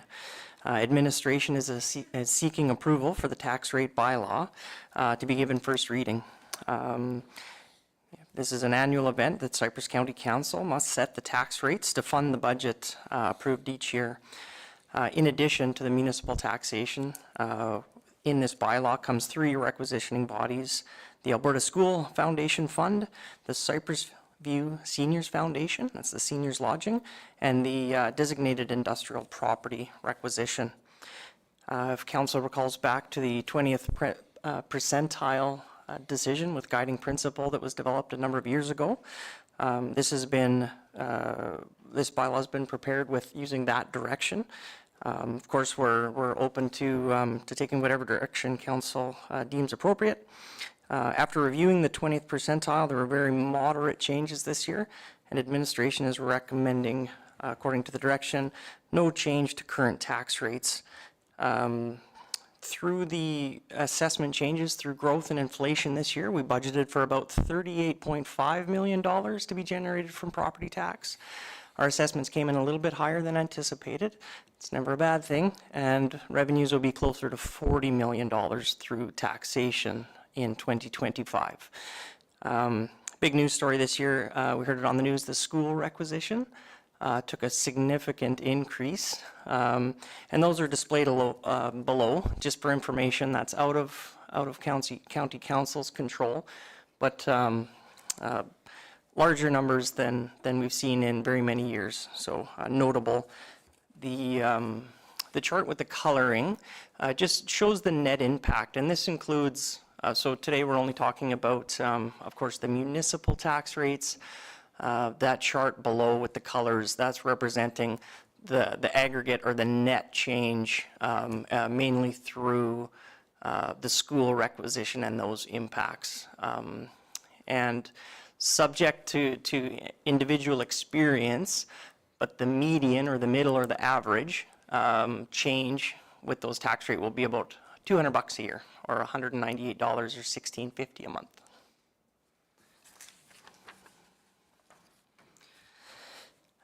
So our the recommended motion is that bylaw 2025-09, being a bylaw of Cypress County, to authorize the rates of taxation be levied against property, accessible property within Cypress County for the 2025 taxation year, be given first reading. Robin. Thank you, Mr. Reeve, through the chair. Thank you, Steve, for that. It's awesome to see with the report that we got today from the auditor as well, the impact that decision-making 5 years ago has made on where we're at and where we're continuing to go. You know, the 20th percentile was a kind of a guiding or maybe a first steps. What I'm looking for is a little bit of clarification right now on, so the 2025 year, so we passed this today, or first reading, we passed this month, next month. Does this end up creating the taxation model for next June then, when the assessments go out? And if so, I know we've had conversations in the past couple of months with regards to standards of service and where we want to be going with different things. I'm just kind of curious how some of those conversations, now, like, even your point alone in that we would be generating an additional 4 million, that gives you a little bit of opportunity to utilize that in planning in the short term. I just wanted to kind of bring that up just in case there was some kind of conversation that we wanted to have with regards to even keeping up with inflation, as an example, now that we've reached that target of the 20th percentile. You mean this June, right? Pardon me? You mean this June coming up? No, I'm looking for clarification on whether it's for this June or for next June. So that's, These numbers are for this June. okay, so that's what I'm asking, and that's, yeah, thank you for clarifying that. That's what I was looking for. Yeah, I think there was another question about budgeting and looking at the appropriate level of service and then getting the taxation, the resources necessary to achieve that. Getting a little bit ahead, perhaps ahead of ourselves, but I would anticipate this tax rate bylaw next year, after the time is spent on the budgeting and council truly determining that level of service and then the cost of the program. The tax rate bylaw may be very different on how we then pay for the established level of service from council. So one thing we really got to look at this is, it's going up, yeah, but that's just on the valuation of everything, right? That could drop next year, same as what it did to us on the oil and gas 4 years ago, 5 years ago. Remember, we were going to take a kick of 1.2 million or $1 million thereabout it was. So, yeah, the inflation that you're seeing this year is a good thing, but we shouldn't be counting on that. We should be watching our tax rates on at least going up with the amount of COLA that's coming in every year, because that one goes up every year and that's nothing we can do about changing that. And if we don't, so say we don't go up the COLA this year, just the COLA, that's all I'm saying. And if I had my numbers correct earlier, it was like 2.4% is the average on COLA around it. If we don't go up that much this year, and all of a sudden our rates come down on everything, we're going to have to go up 2 or 3 times more of that next year just to break even where we at now. Last year we didn't go up in our mill rate, which was probably an oops. We should have looked at that last year. But we should be moving that mill rate just to match the COLA. If anything else, we should be doing that. So I know nobody wants to do it because it's so-called election year, but how bad do we look if we don't stay in line with it over the next few years? And the new guys coming in next year, all of a sudden they have to take it up 10 or 12% because all of a sudden everything dives. I'm not saying it will, but we need to pay attention to what we're doing and be prepared for that.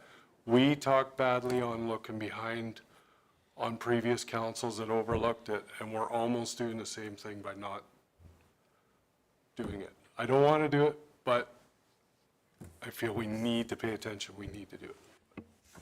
Yeah, no, Mr. Reeve, I completely agree with what you're saying, and I think that having something like a 2.5% increase for COLA is appropriate. The reason why I even said that the 20th percentile was a first step is it was never, when I came up with the concept, it was never intended to be that for the next 20 years, we just based it based on the 20th percentile.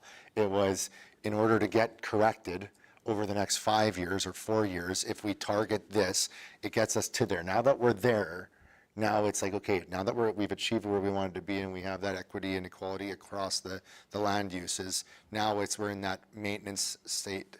And I think that you're right, having that kind of annual incremental increase so that it doesn't lead to a big adjustment all of a sudden is way better, as long as we have that, you know, a track record, so that all of a sudden when it does go down, we recognize that we've captured those increases incrementally. So if we see it drop by 4 or 5%, that we're not all of a sudden panicking either, right? And this extra that comes in on what we're seeing this year, that's the stuff we should be putting away for stuff that you guys seen earlier that you might want to do. We still have to maintain the company and keep everything running at the $40 million a year we need to operate. But that coal is never going away. That is going to be there every year that we operate. Shane? No, I agree. I mean, we got to watch so we don't get ourselves in a position where we got to do a big tax increase. I've talked to many ratepayers, many ranchers, farmers. They said, raise it up slowly. We know it's low for what the service we got. Even today, you look, I mean, our fire budget, $2.5 million. They had fires on their property, and the one said, you can raise my taxes. I know what I pay, and I've seen the equipment come to help fight it. But do not do it in a big increase. So keep a slow incline instead of a sharp up the hill grade, up the mountain. Go up the hill, not the mountain. So could we put that in this motion then without putting a number? Just put the COLA increase, or both of you have your hands up at the same time too? Thank you, Mr. Reeve, members of the council. Yes, you could direct administration to bring back for second reading or bring back at the next council meeting numbers recalculated at COLA. I think CPI actually was 2.6, but 2.4, 2.6 at that point, it's not that big a deal. The point I think administration would like to make is that operations is funded through a tax rate and not through assessment. If council, and I get a sense that that's, you know, several at least would like to go that route, we have to fund current operations through the tax rate. And part of this, I think, as we go into the next year with the new council or with council, is to determine what those service levels are and put a price to those service levels. And then from there, you create your operating budget and you set a tax rate based on that operating budget. And you're absolutely correct that your assessment figures as they go up and as they go down is just something that happens on the side. So one year you make an extra $5 million, the next year you lose $2 million. We don't actually lose it, but it's just not, it's revenue that we don't get because linear and the assessed values go up and they go down. Worst case scenario is you have 2 or 3 years in a row where the assessed values continue to drop and you haven't touched the mill rate. You're now 3 or 4 years behind, and you end up in that situation that Councillor Hawk just talked about, where you're talking about, as opposed to a 2.5% increase on year one, you're now talking 4 years that you maybe have lost in the assessment, and you're now talking a 10% increase, to which you will see pushback from your residents on when we start talking double-digit tax increases. I think the third thing, and probably apropos to discussions that we had last week at the committee of the whole meeting, is what are your long-term plans and how are you planning on funding those long-term plans? It's entirely possible that if you would like to continue with long-term infrastructure plans, et cetera, that the 2.5 even talked about today won't fund that. That just maintains the current budget. That doesn't do anything for your long-term infrastructure. If you want to do long-term infrastructure, if you want to do capital builds, et cetera, the 2.5 will only cover the additional cost of operating the municipality in the year 2025. It won't do anything to adding anything to that budget. So I think this is I think the idea of at least meeting COLA is a good start, but I think deeper discussions have to be had once the tax rate bylaw is passed as to how council would like to fund the future. And I think that is, I think that's going to be a service level discussion, as well as those other items that council may be interested, you know, in the next 3, 5, 7, 10 years. I would just leave it at that, but the assessment going up and down is not a tax increase. It's not a generated revenue. It's just assessment went up, property values went up, properties are worth more money, and unfortunately, that's the tax system we have. Council's lever that they get to pull is on the actual mill rate itself, and that funds our day-to-day operating budget. Assessment. I couldn't come up with that word when that conversation was coming out of my mouth. Hate it when that happens. So if we can move first reading, then with staff to bring back the COLA for the second reading, and that would be appropriate? Is anybody good with making that motion? Oh. Keith, you're making the motion? Okay. Did you have more to add to it, Steve? No, I was going to move into your motion. You got it. Okay. So the motion is first reading with staff to bring back the amount of percentage for COLA for the second reading. We'll know it next time. Any questions? Vote.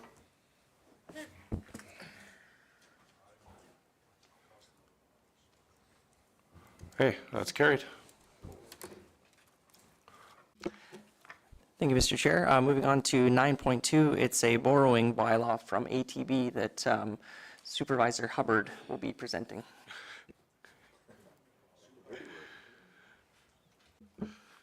Please be gentle.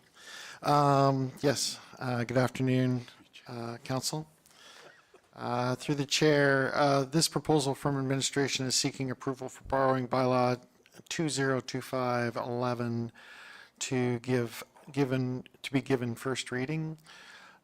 We have credit cards with Alberta municipalities. We have 16 active credit cards to the total credit value of, or total credit limit of $67,500. We've had, since I've joined the organization, we've had a number of challenging situations with respect to the credit cards and the use of the credit cards from time to time. Periodically, we've had credit cards rejected, even though we know for a fact that we've actually paid our bill. So in the grand scheme of things, when you look at their program takes in consideration not just our credit limit, but it takes in consideration the credit limit across the whole province or the entire program for Alberta municipalities. So regardless of the fact of what our credit limit is, 67.5, when you go to RMA in the spring or in the fall, there are a lot of other municipalities using the same program, and they're also charging their credit cards. So from a timing perspective, it can get a little difficult. And so we've had some situations where someone pays for a meal, and unfortunately that meal cannot be paid for by one of our corporate cards. So what we're proposing is basically to look at a new program. For us to go to this new program with Alberta Treasury Branch or ATB Financial, sorry, I better use the name properly. What we're proposing is we go to their program. This would, in essence, help alleviate those situations. The credit limit would be the credit limit. There is a initial cost with respect to the primary card and the number of secondary card holders. However, that said, if we go to the rewards program, it should pay for itself in a year without any difficulty. Yeah, lots of them do. So administration's recommendation, administration is seeking approval of first reading. However, council may choose to pass all 3 readings at this meeting. That bylaw 2025-11 being a bylaw of Cypress County to authorize the council of the municipality to establish a corporate credit card limit of up to $100,000 for the purpose of paying for operational expenditures to be given first reading. And I can take any questions. Well, I'm glad to see this because being one of the recipients of the credit card not going through, it's kind of embarrassing when you're with a bunch of people. We had, what, 3 or 4 of us there the one night trying to put that, each of us had a credit card and we couldn't get in. I finally put it on my personal because it was, and you're kind of embarrassed when the waitress is standing there and you're handing them different credit cards all the way through. So, Dustin, you're moving first. Any questions? Just one. You said 67? 67,500. Okay, but you want a limit of Limit up to $100,000. The intent here is to, because the policy right now is at 67.5, we would only go to a credit card limit of 67.5. But it just behooves us to move it to 100,000 so that we're not coming back to council additional times to adjust that credit limit each and every time.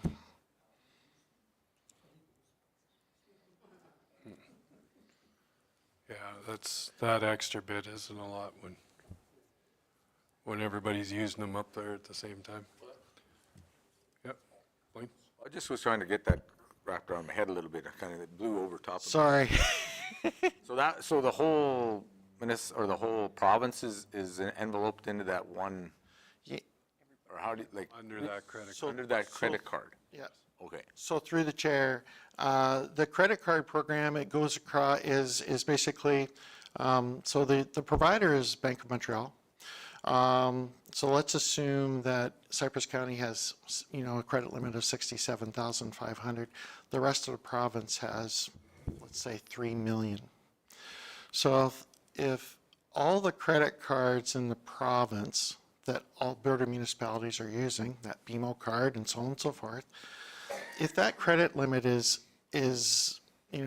even remotely close to that 3 million, and if some municipality, I'm not saying municipalities wouldn't pay their bill, but if some municipalities aren't paying their bill timely, what ends up happening is it's a situation where you can have your credit card declined, even if it's for a small purchase. I'll give you one further example. An individual who has a credit limit of $10,000 with our organization, they checked their credit limit. We knew that their credit card was paid, so their credit limit should have been $10,000, but he was only eligible to pay $4,900. So that was the available credit limit he had. Even though the credit limit was $10,000, his available credit limit was only $4,900. So that's quite limiting when it comes to that. Because of the rest of the province. Yeah. Do you mind? Yep, go ahead. Does RMA have anything like I guess like Alberta municipalities is one thing, but man, RMA has significantly larger purchasing power with Canoe and everything. I'm kind of surprised that there's not an option for the rural municipalities on that. Yeah, through the chair, RMA does not have a credit card program at this time. That doesn't necessarily mean that they aren't looking at one, but they just don't have one at this time. Thanks very much, Paul, for that clarification, Yeah, because it only, eased my mind on how that whole situation goes. When anybody paints, like, what are you talking about? You need another 100,000, but now they can understand the program. So appreciate that. Yeah. Through the chair, it took me a few days to bang my head against the wall and figure it out myself. So. Okay, I have a motion on the floor for first reading. Is there any other questions? Vote. I was just going to say We'll that. do them all. I can move second or Okay. And for clarification, Mr. Reeve, once the ATB cards are in sight and in our hands, the Alberta Munis cards will be canceled. Perfect. Okay, that's carried. Michelle has moved second reading. Vote.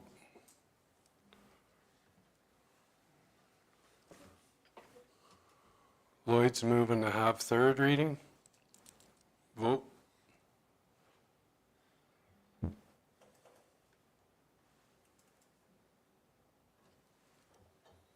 That's carried. Richard's moving third. Vote.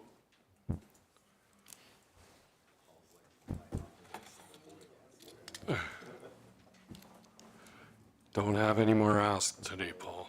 That's it. I promise not. 9.3.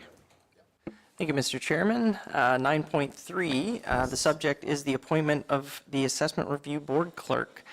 Due to a very recent retirement, we find ourselves without that clerk, and the scheduling of training is coming up. So in the interim, administration is seeking the appointment of the Assessment Review Board Clerk.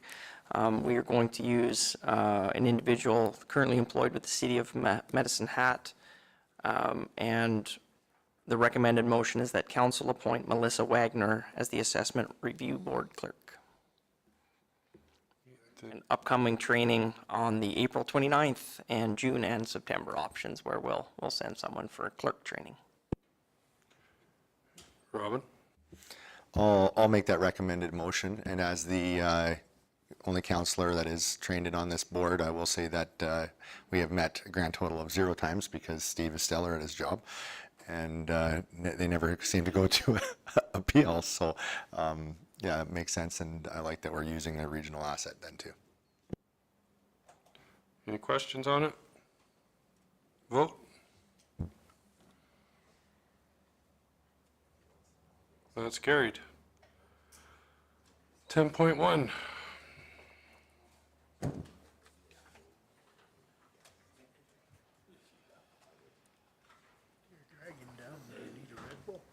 Yeah. Get tired.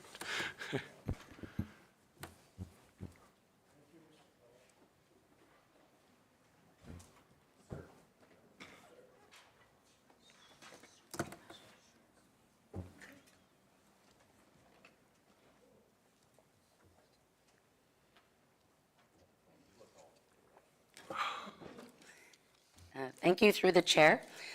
Before you, we have the 2025 first quarter report for Legislative Services and Communications.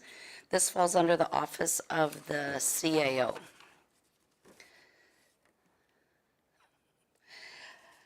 Total council meetings we've had are 4 council meetings, 3 public hearings, 3 delegations to council, and then no committees of the whole or special meetings.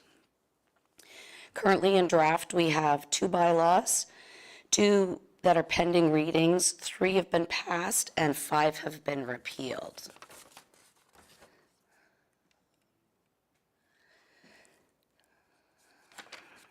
Currently, we have 137 policies. 35 policies are currently in draft/review or pending presentation to council. 2 new policies have been approved. So ongoing policy review for legislative alignment. So we're currently undertaking a comprehensive review of existing bylaws and policies to ensure alignment with current provincial and federal legislation. The primary objective is to identify and address any outdated references, ensure compliance with legislative changes, and uphold best practices and governance. By proactively reviewing and updating our policies, we reduce the risk of legal exposure and strengthen our accountability framework. We're also looking at formatting and language improvements to enhance clarity and to ensure that policies are accessible and easily to interpret for both staff and the public.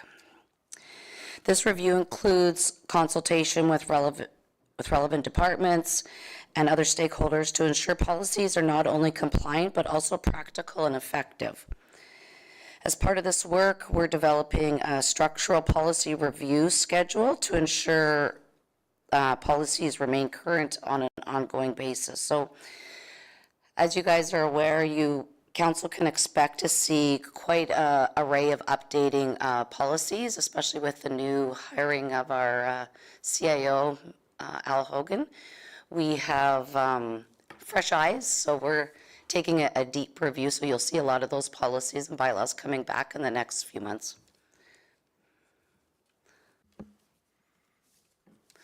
And other info, I have received and processed 3 new requests for information under the FOIP Act. Ongoing preparation and planning is coming up for the 2025 municipal election, and Sean Rooney is the returning officer, and I am the deputy returning. And ongoing legislative support provided to other departments throughout the county.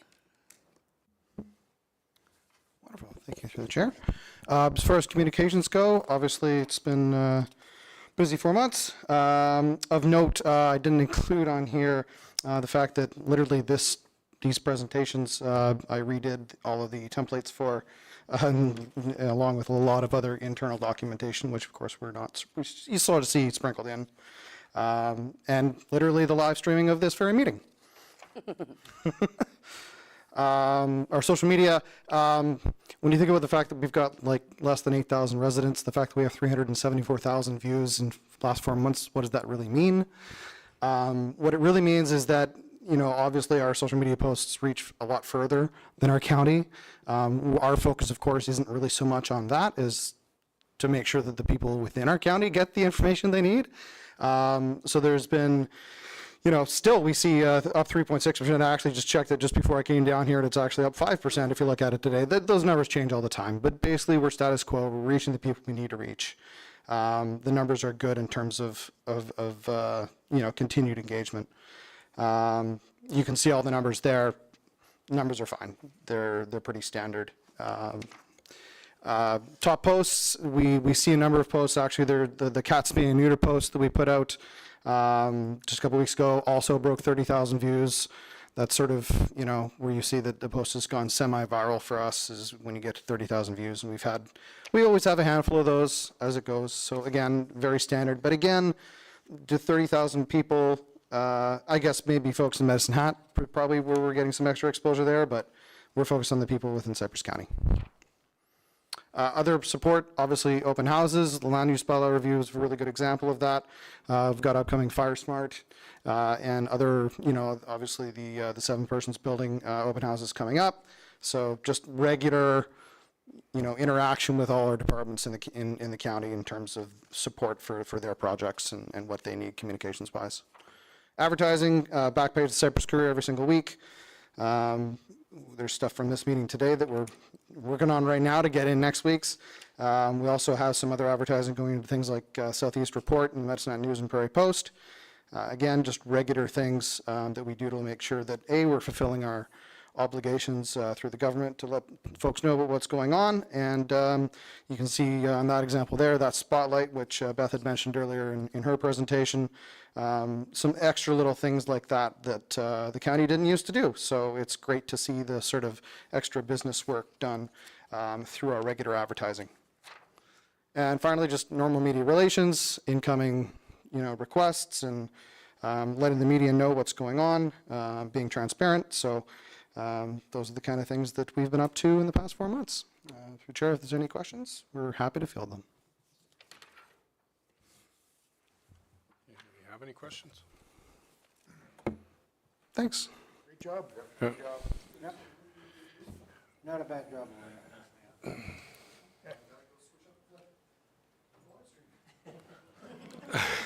Oh, you turned it off while he spoke, or what? No, he switches the cameras back and forth. So we'll just need a motion. Yeah, motion to receive that for information. Lloyd? Vote? Conflict of interest that she's the one taking the votes, Oh, of course, Shane's against it. That's cute. Just before we let you take off here, Mr. Hogan, with what you're going to go with next. I just want to let you know that I've heard from just about everybody here in the room, and they really like the quarterly report on how it's come forward and all the information we have received today. We like the way that is, and we thank you very much for bringing that forward. Yeah. Really good. Gives us a good overall picture of what's going on. I really enjoyed it. Good, thank you. Floor is yours. Well, thank you, Mr. Reeve, members of council. In the relay race of a council meeting, the baton has been passed to me to hold the anchor position, I guess. So first policy I'd like to speak today is the new councillor meeting attendance policy. So administration is seeking approval for a new councillor meeting attendance policy. The key differences between the convention attendance policy that is currently in place and the new councillor meeting attendance policy are: the new policy is broader, includes various types of meetings such as board, committee, commission, public relations events beyond just conventions. The new councillor meeting attendance policy expands the list of approved meetings and allows automatic attendance at board and commission meetings for appointed members. Non-appointed members would be required to seek council approval. Council meeting attendance policy includes conventions, conferences, seminars, workshop courses, public relations events. There's also a definition for political party functions, which are not covered in the old policy. The new policy allows councillors to attend public relations functions with prior approval or a formal invitation, and the Reeve also has been given discretionary authority to approve attendance when council approval is not possible in advance. The councillor meeting attendance policy requires councillors to report back publicly during committee reports if they attended an event with county funding. And the overall difference is the new policy is broader, covering a wider range of meetings, defining approval processes, addressing public relations events, and adding reporting requirements. There is no immediate financial impact, and any associated costs would be managed through current budgets. The strategic plan, the reference to it is this policy supports Cypress County's strategic priorities by enhancing workplace culture, employee engagement, and organizational effectiveness.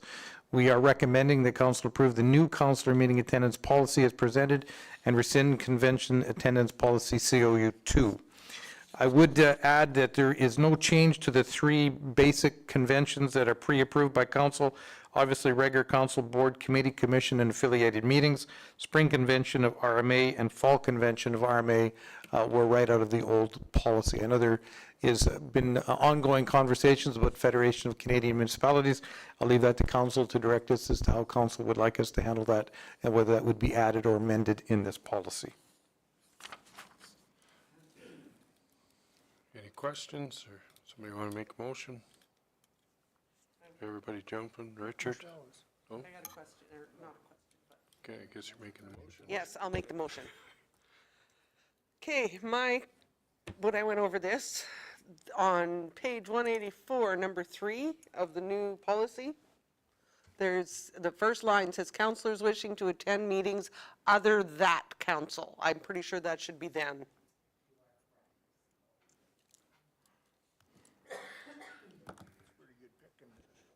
Oh, I'm on how many policy committees? I'm good at this.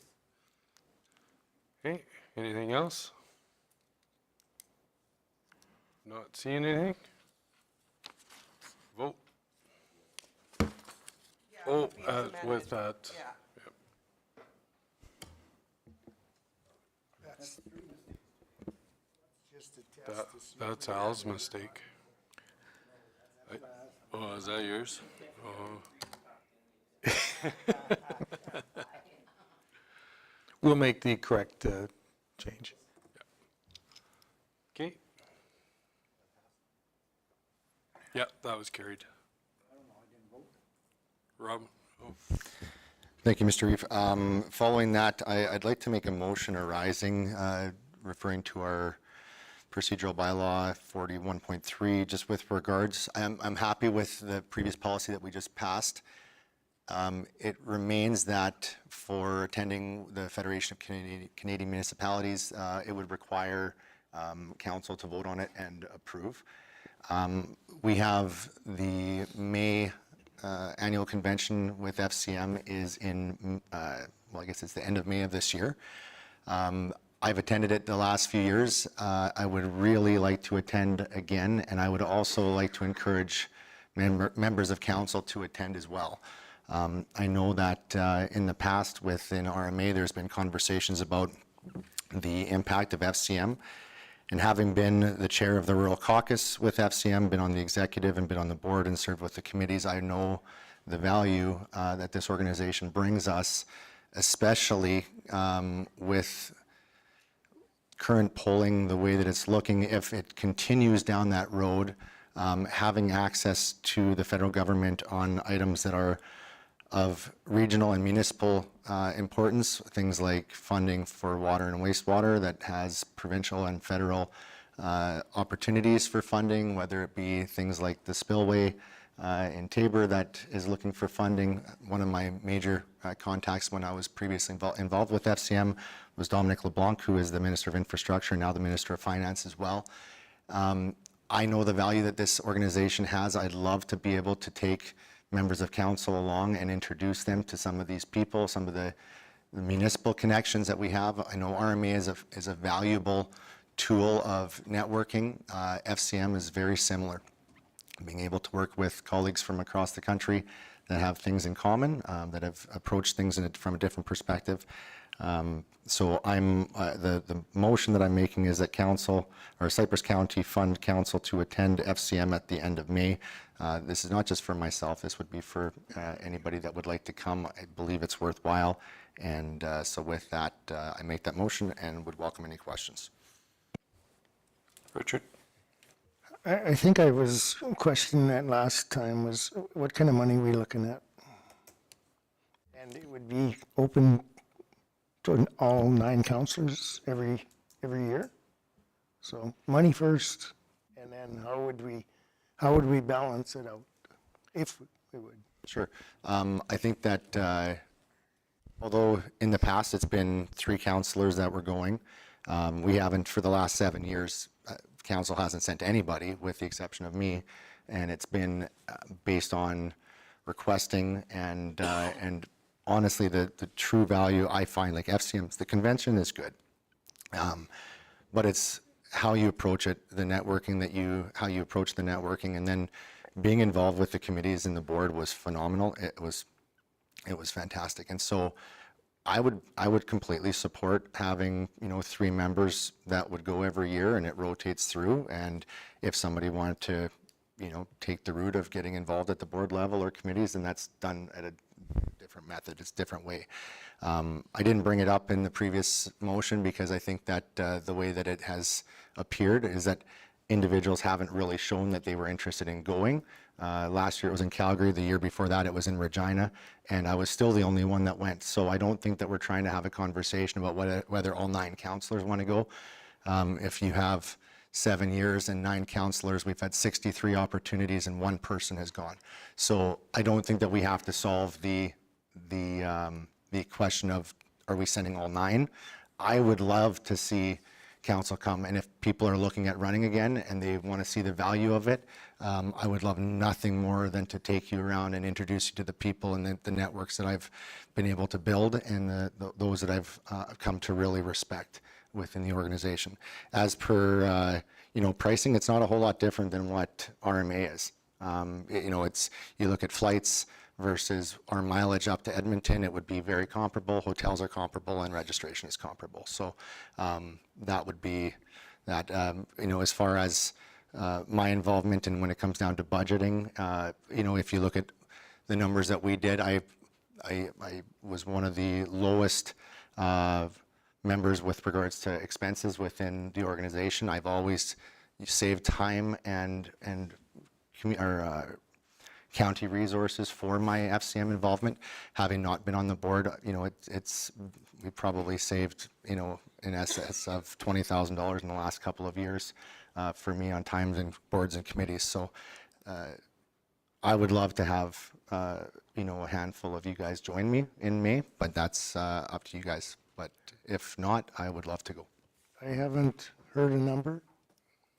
You must have done some estimating on... It's probably about $2,000 per councillor. Would that be about right? Maybe $2,500 by the time that you have flight, hotel, and registration. Just before we go any farther, I know where we're at with our expense, like what we each got paid all year, but the ones that sit on more committees have higher wages, right?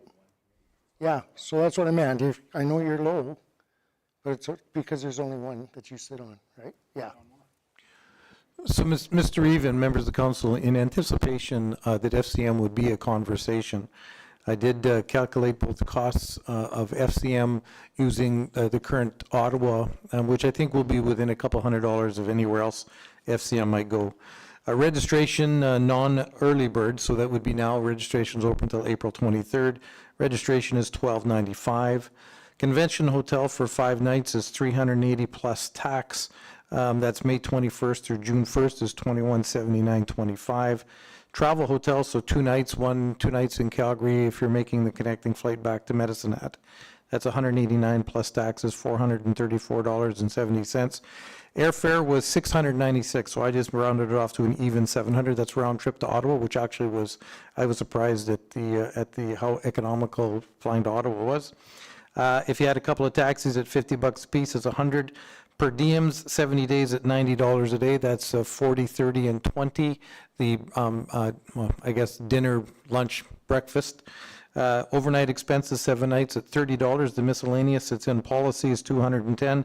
And councillor meeting pay for 7 days at $356 per day is $2,492. So total cost to send a councillor to FCM is $8,040.70. On the flip side, RMA registration $895, travel 900 kilometers at 75 cents a kilometer was $675. Per diems, 4 days at $90, $360. Miscellaneous 4 nights at the $30 a night is $120. Meeting pay 4 days at $356 is $1,424, and hotels 3 nights was $600 for a total cost of $4,074 to go to rural municipality of Alberta's convention. By the night is By the night, yeah. Only it's double after everything else. Shane? Oh, sorry. Dustin first and then Shane. So I want to speak something on FCM because I think we have a bad FCM taste in our mouth, and I can probably speak for both me and Dan on Dan's behalf on this. So when we were the last councillors besides Robin to go to FCM, we had a miserable time in Ottawa, but I think it was a lot of us not knowing what to go for. But I'm going to speak to one thing that I learned in the last couple of years here, and following the Energizer Bunny around at an RMA last year. I've seen a whole side of RMA I never ever seen before. It was the most exhausting experience of my life, we'll put it at that, but I met so many people and made so many connections through different ministries and things that I would have never, ever even have thought to have made. And even the relationships with different municipalities that I made and the contacts that I made, it was honestly astounding to me. So I would, unfortunately, this is like the worst time of the year for me, and I'm positive I can't go. But I would really encourage any of this council that is looking at re-election, you should go with Robin to an FCM, and just so you can learn what he can show you on that, or about that, and see that other part of Canada. Because even where Dan and I were sitting waiting for a bus or whatever we were doing when we got lost, I met some people from rural Quebec, and I was actually astonished to learn how much rural Quebec was a lot like rural Alberta was. And it was kind of an eye-opening thing for me, just in that little tidbit. And that might have been the most important thing I took away from Ottawa, was that when we were down there. So, you know, there's something for everybody to learn, and I could get behind it. You know, I can't, maybe not sending the whole council because it's awfully expensive, but to have some people go to this, I think it's important to get another perspective and go with someone who is really, really into something like that, and see if you can learn something. And you know what? It may change everyone in this room's perspective on it. Shane? I know where you're coming from there, Robin. And I mean, we sent Robin there to FCM last year, and I was really looking forward to a report. And the report come back that there was a water line break in Calgary, which we all knew was on the news. But we sent there, we spent the money and got. When we sat here, there was no report of what happened, what stuff went to, what seminars, what was talked about. there was nothing. And that's what gives me the bad taste on this FCM, spending that much money and we're not getting nothing back. Blaine? Well, I think all I have to say is, I mean, there's probably an opportunity there, but I think we're getting ahead of the horse here at the moment, because first of all, we don't even have a policy for that. So I think before we get anywhere, there needs to be a policy set up. This is the policy. What, your motion? Yeah, that you asked. That's what we've been doing for the last 6 years. Well, okay, so that's what your motion is, to set up a policy. No, the motion is that Cypress County fund council to attend FCM. So if 4 people here said that they wanted to go, That's my point. We should have a policy set up that there is 1, 2, 3, 4, 9, whatever. Am I right or am I wrong? Thank you. Through the Reeve, to Councillor Brost, the policy that Council just passed actually says if there are costs to be associated with the attendance, they will be, their attendance, speaking about a specific councillor, they will be required to obtain approval from Council by way of Council resolution. So the current policy the council just passed actually has that sentence in it, so that if a councillor wants to go to for example, let's say a councillor who doesn't sit on Ag Service Board wants to go to the Ag Service Board conference, they would have to ask council if they could go to the Ag Service Board conference, because that conference has a cost attached to it. So the current policy that you just passed actually covers Councillor Kerpwhite's request. The other thing I would suggest is, I've been going to FCM for a lot of years. And I'm of 2 minds on FCM as the CAO. One, and I've said this to the Reeve and to the Deputy Reeve, it's sometimes I think it's better to be at the table than on the menu. So I think there is a valid argument to be made to having some level of attendance at FCM. On the other hand, FCM is not cheap. And, whether 9 councillors would go to FCM at $8,000 apiece and have a bill of around $75,000 for an Ottawa convention, I think that's a question. I do think that council needs to view this in light of what is it that we would expect, or the council would expect, to get back out of FCM. Are we looking to make inroads into the federal government? Are we looking to find other municipalities who are doing things that we might be interested in how they're doing it? And that only happens through the networking, et cetera, et cetera. I've said the same thing about RMA, is I don't believe the value of the RMA conference, although RMA is a little bit cheaper to go to. I don't think the value is in sitting in the plenary or in the workshops. The value is in the hallway. The value is standing in line at the buffet, talking to that councillor from 40 Mile or from Rocky View or from Athabasca, and finding out that they put in a water line or they did this and they did that. I think that's so. I think there are some valid arguments on both sides. Obviously, cost is a question. This is really going to boil down to council. What is your expectation from what you think we would get out of, or council would get out of, sending 1 or more to FCM? Any other questions?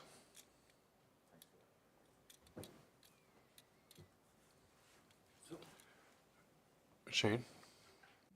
So then with what Al just said, then Robin wouldn't have to make this motion.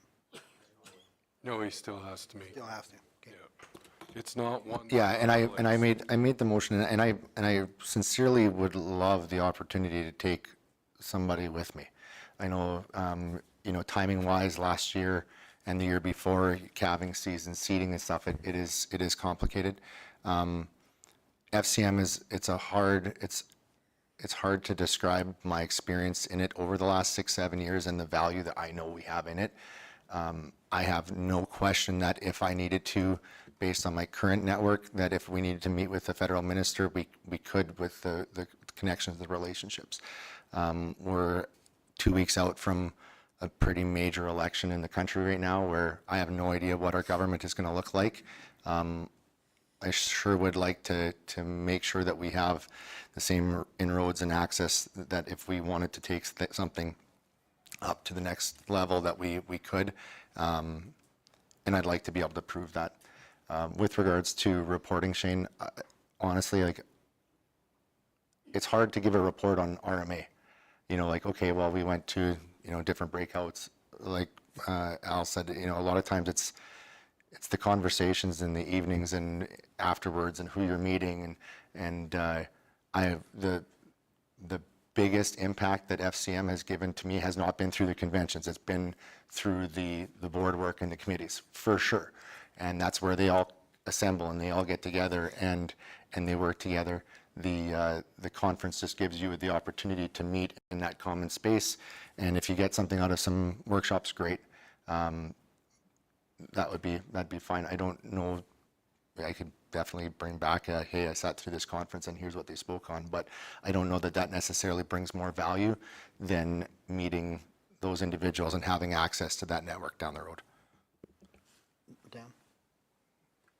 Through the chair, Robin, if you remember at my last report there after RMA, I gave the report of me, the conversation I had with RJ, with the Minister of Agriculture. That's the sort of stuff that I'm looking for on a report. You know, that, no, I met this guy and we discussed this. I met this guy, you know.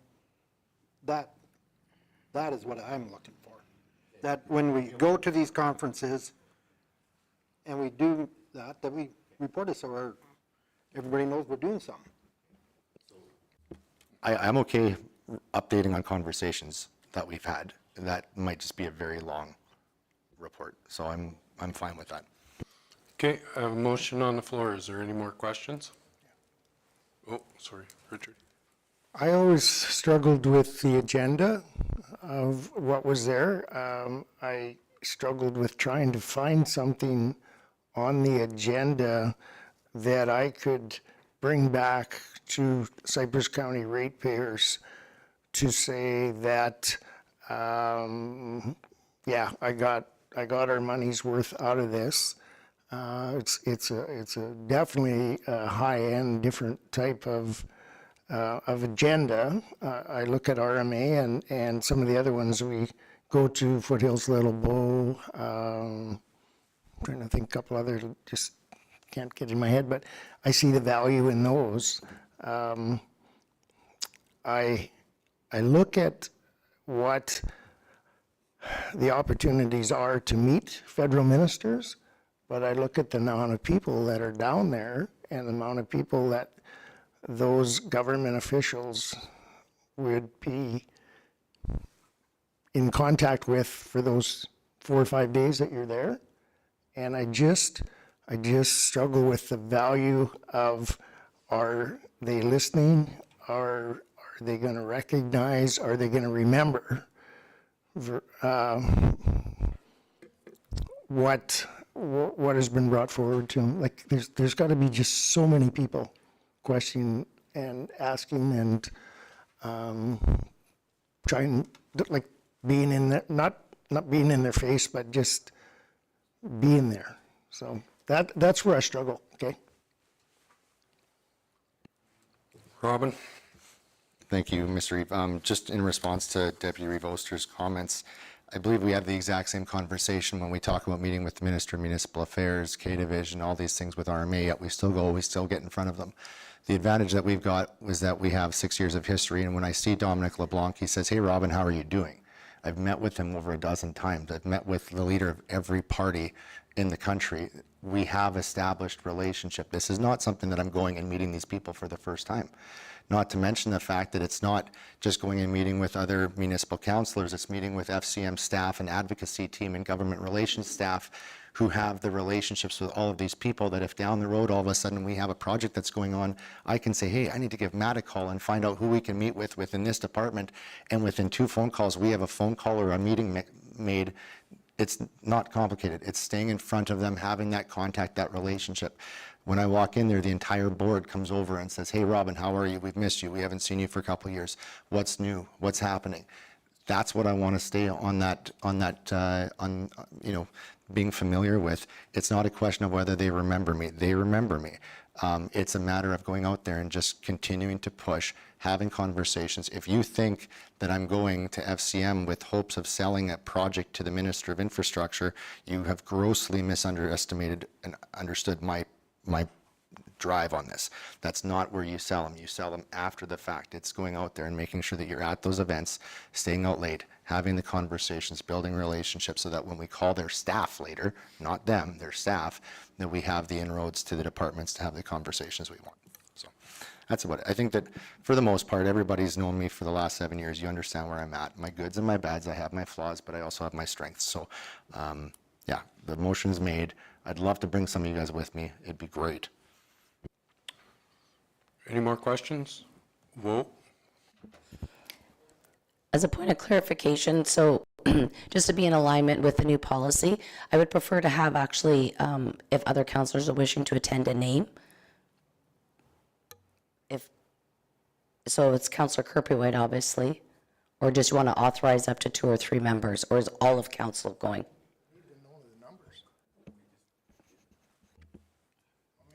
That was my point of part of the policy, and CEO Hogan kind of clarified it, but I would think there's got to, I would like to see more of amended to it or an addition to it that we, I mean, I don't know about this year, I'm not going, guarantee you that.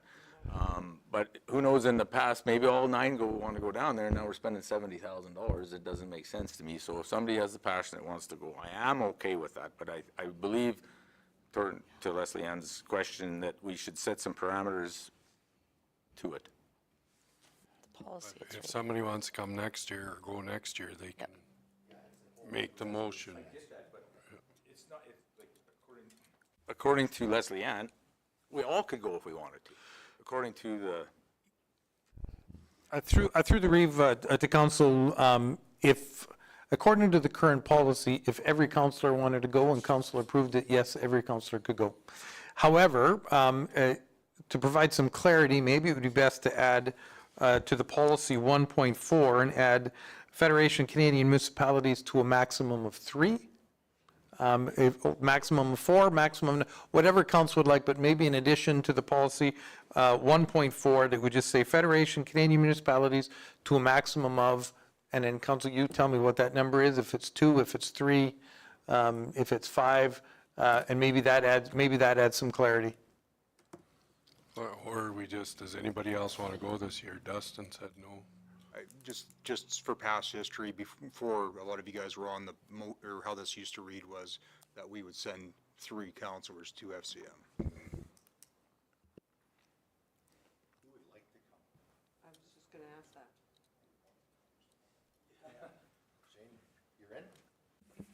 No, I mean, I'd like to go, but I mean, it's something I gotta talk over at home first. And that because it's different. Well, Leslie Ann asked for names. And like it's something that I can't say right now. Richard? I don't think you're carrying this policy far enough. Like, do we need to know that, how's our plans for future years? Are we gonna, you can put your name in every year, but if you went the year before and you have more than 3 or more than 2 people asking, do you get booted out of that bucket with your name in it, right? So you need some way of figuring this out, or do we allow, in the future, there might be more counselors that want to go, right? We have 3 here now. No, Dustin, you went, and Darcy and I went. Darcy and I. So we have 2 that have been there already. Not that we wouldn't start a fresh list, but I'd like to know I'd like more definition on the policy, because we're going to have to explain the $8,000 to people that we're going to Ottawa. They're going to question the spending of what we could do with $8,000 here in the county. So we really need to think this out a little bit, okay? So, Mr. Eva, members of council, we can certainly add something to have a maximum number that could attend. I don't know that the policy is well served, or council is well served, by demanding a rotating group of people go, because maybe somebody is best served by going every year, that person's made contacts, et cetera, et cetera. But we can certainly amend the policy, go back and amend the policy to say a maximum of 3, a maximum of 4, a maximum of 5, whatever council would like. We can certainly go back and do that. That's actually fairly easy to do. It just really depends on how many council would like to have attend that particular.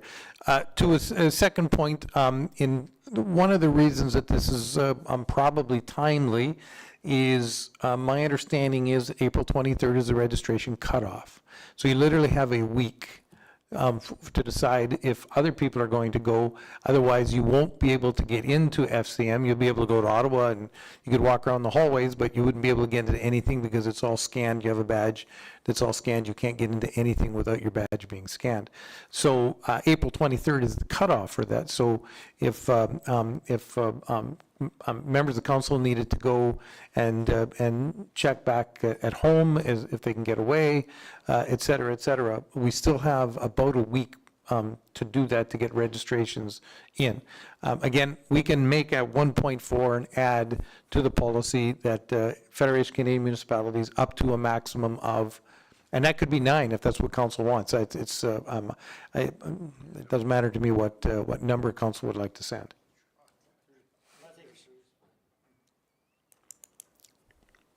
Three is fine. Okay. So then if we could just, could we go back and amend that policy then, please, Ms. Collins? Yep, so then I guess I would be asking for a motion to reconsider. Reconsider, please. For which one? This one? To reconsider the councillor meeting attendance policy.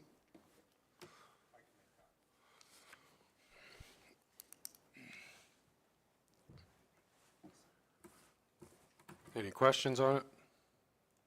Vote.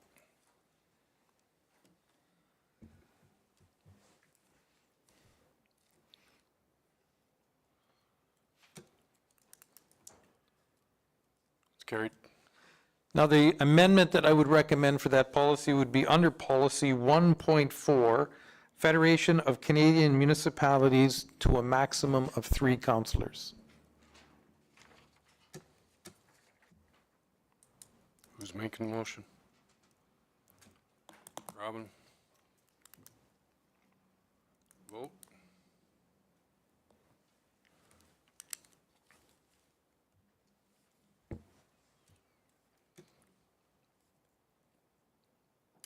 That's carried.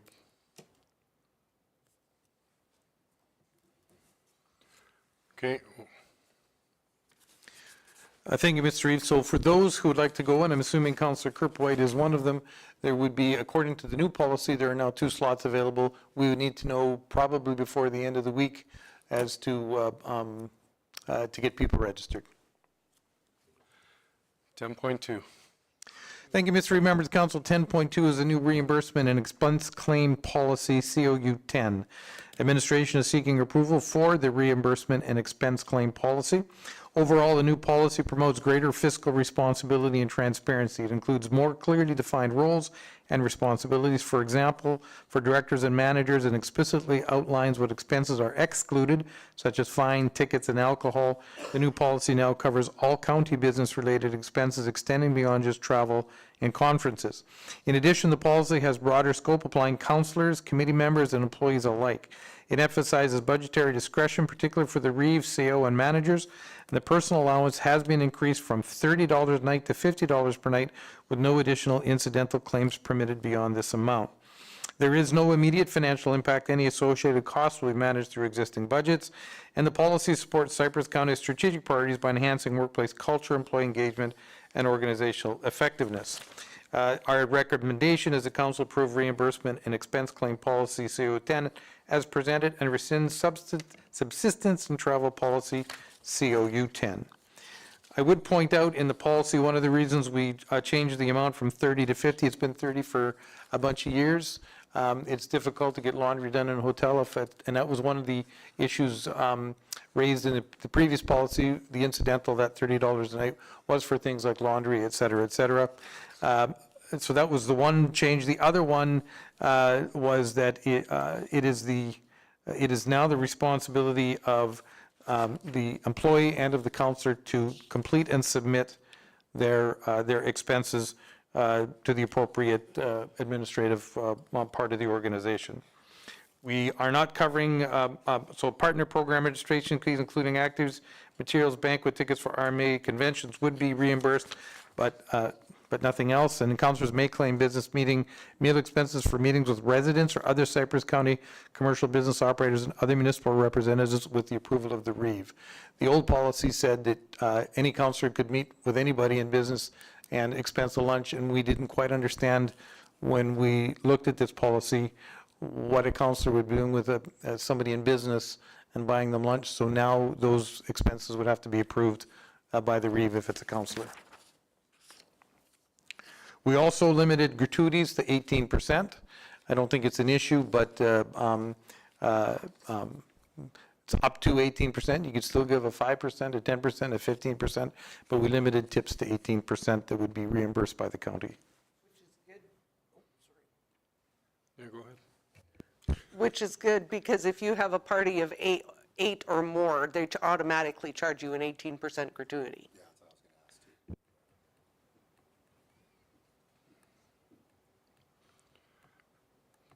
Okay.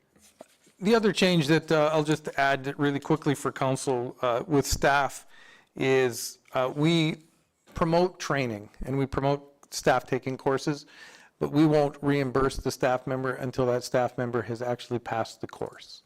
So if a person wants to take a university course that has some applicability to the job that they're doing, they would have to pay up front for that course, and then upon proof of their successful completion of that course, we would reimburse them for that course. It is sometimes difficult if a staff member was not successful in the completion of that course. I've paid for it, and I think the onus is on the person to pass the course before we pay for the course.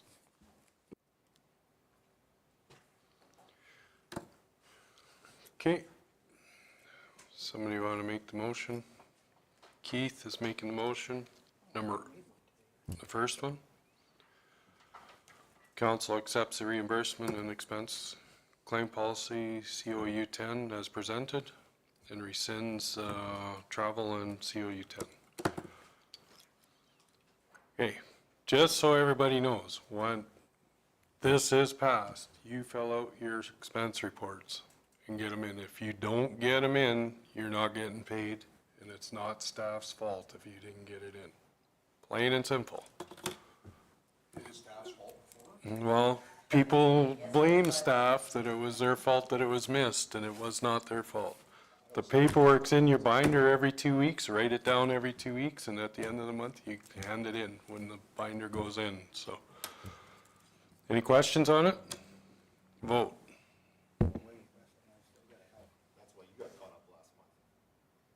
Yeah. Yeah, I had the paperwork. I had the paperwork in my briefcase. That was carried. 10.3. Thank you, Mr. Reeve. Members of council, so 10.3 is a new policy, attendance at political party functions. Administration is seeking approval for the attendance at political party functions policy. The purpose of the policy is to provide clear guidelines and ensure consistency regarding the attendance and participation of Cypress County Council members and staff in political party functions. It establishes standards beyond what is outlined in the Alberta Election Finances and Contributions Act, making it clear that such involvement must be personal, not representative of the county, and at the individual's own expense. The policy also prohibits the county from covering costs, providing sponsorships, or coordinating attendance at political events while allowing for official engagement with elected provincial and federal representatives acting in their official capacities.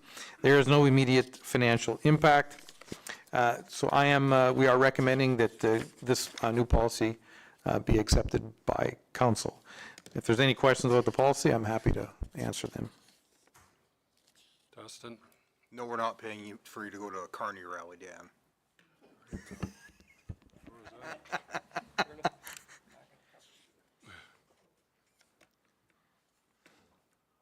You making the motion? I'll make whatever. Dustin is. Yeah. Yeah, Dustin made it. Any questions on it? Oh. You want to see a bully? You haven't seen him yet. That's carried. 10.5. Thank you, Mr. Reeve, members of council. 10.5 is regarding council meeting dates following statutory holidays. Currently, it is the practice of Cypress County Council to hold council meetings following statutory holidays on the Wednesday following the holiday as opposed to the Tuesday, which is the day typically specified for both council and municipal planning commission meetings. Administration is recommending that council meeting days be revised to every second Tuesday, regardless of the occurrence of a statutory holiday on the Monday prior to any scheduled council meeting. The practice of moving the council meeting has had an impact on other meetings and other activities in which both council and administration participate. This has caused councilors and staff to not be able to maintain participation at an optimum level with these other regularly scheduled events. As well, there is no operating downside for administration to attend a regular scheduled Tuesday council meeting following a stat holiday. Council packages and agendas are planned several weeks in advance, and as such, the stat holiday poses no risk to the operation of the council meeting. Council options in this case would be threefold. Firstly, direct administration to amend the council meeting dates effective immediately. Secondly, to direct administration to amend the meeting dates effective at the 2025 organizational meeting. Or thirdly, to direct administration to leave the current situation in place.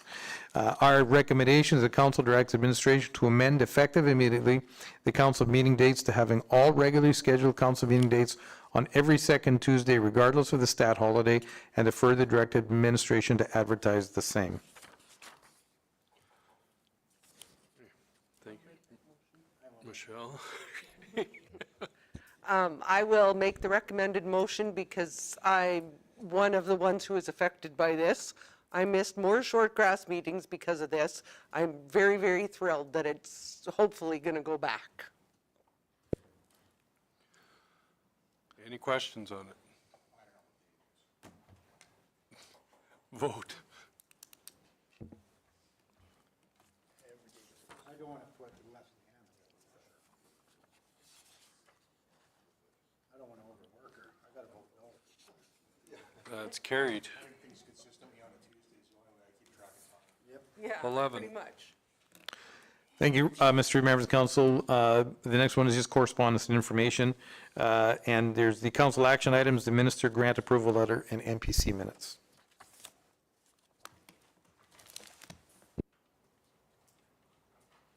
Somebody want to move that it accepts the following? Anybody? Richard? Okay. Richard's making the motion. I don't want to vote. Vote. You can make the motion to adjourn. Nope. I'm not No? making no motions tonight. There isn't any motion to adjourn. You, if it doesn't come from the reason. Yeah. That's carried. Okay, before we go in, mayors and Reeves. I forgot, or Reeves and councilors. Mayors and Reeves, that's what I go to. Start with Dustin. Not too much for me. Attended the community to whole on the April 7th, the MPC on the 8th in the meeting today. Other than that, calving cows and trying to get in the field seeding. Keith? March 28th, I went to a PEP meeting in Redcliffe.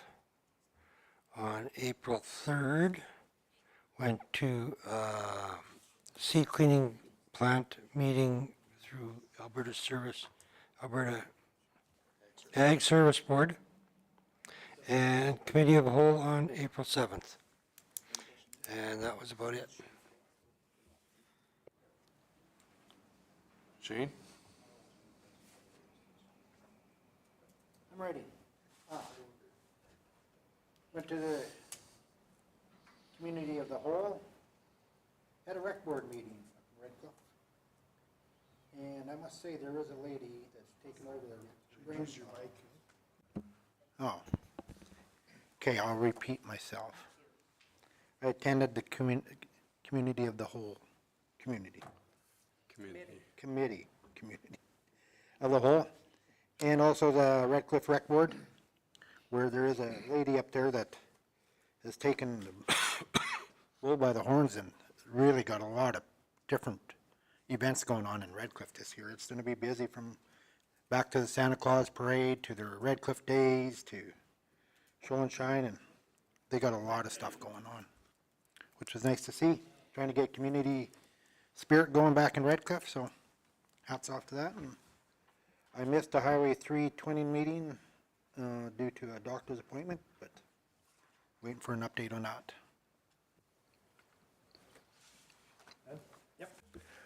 I went to the committee of the whole meeting also. I had numerous ratepayer phone calls. All is well. Administration is doing a great job handling what they can. There's just some things we cannot change, so that's it. Michelle? Several audits, actually. I had an audit for short grass, which is all good, and then we had one for Cypress View, which was all good again. It was at the Committee of the Whole. I had a Cypress View policy meeting yesterday, council today, and then the rest of, and the ASHA convention from March 30th to April 2nd in Edmonton through Cypress View that we went, and it was good. It was different. I think that my biggest takeaway, and I'm not sure that it's a good one, was the breakout sessions. The one that I attended for it, it was all about building efficiencies on things you could do to make your building more efficient and cost less. But the whole kicker of it was that it was just a company that only gave you little pieces of information and then wanted to charge you to come in and tell you how to make your business more efficient. And so I wasn't really thrilled with that. But other than that, overall, the conference was really good. And everything else that I have on here is I haven't done yet. So we'll see. Lane? Yeah, pretty slow in my area. Went to the committee of the whole meeting and this one, and that was it. No snow, no rain, so didn't get no calls. Sounds sad. Yeah, I got 6 inches on the weekend. That was crazy. Yeah, the committee of the whole meeting was a great day, and then we also had our intermunicipal committee meeting with relation to the IDP. Lloyd? Well, had the MPC there, and on the 10th, they got an invitation to go to an Easter special service as a counselor. I got permission from the Reeve to go. It was really good. I really enjoyed it. It was just a tour of 6 rooms, which showed different stages. And there was 2 counselors from the city and a bunch of people from the women's shelter and I think the root cellar too were there. Other than that, it's good. I had a couple of phone calls about a grant money, and Michelle helped me out a bit, and Joe, we talked today, and I'll get a hold of him and pass some good information on to him. Other than that, it's been quiet. Michelle? I forgot to add something to mine. Thank you for all the assistance I got. I was been dealing with the Skating Association in Schuler, and trying to get, they want tanks and stuff to put up there. And Joe and Ken were very, very helpful in giving me something to tell the ratepayers out there. So thank you very much. Any questions on the reports? Robin's moving the reports. Vote.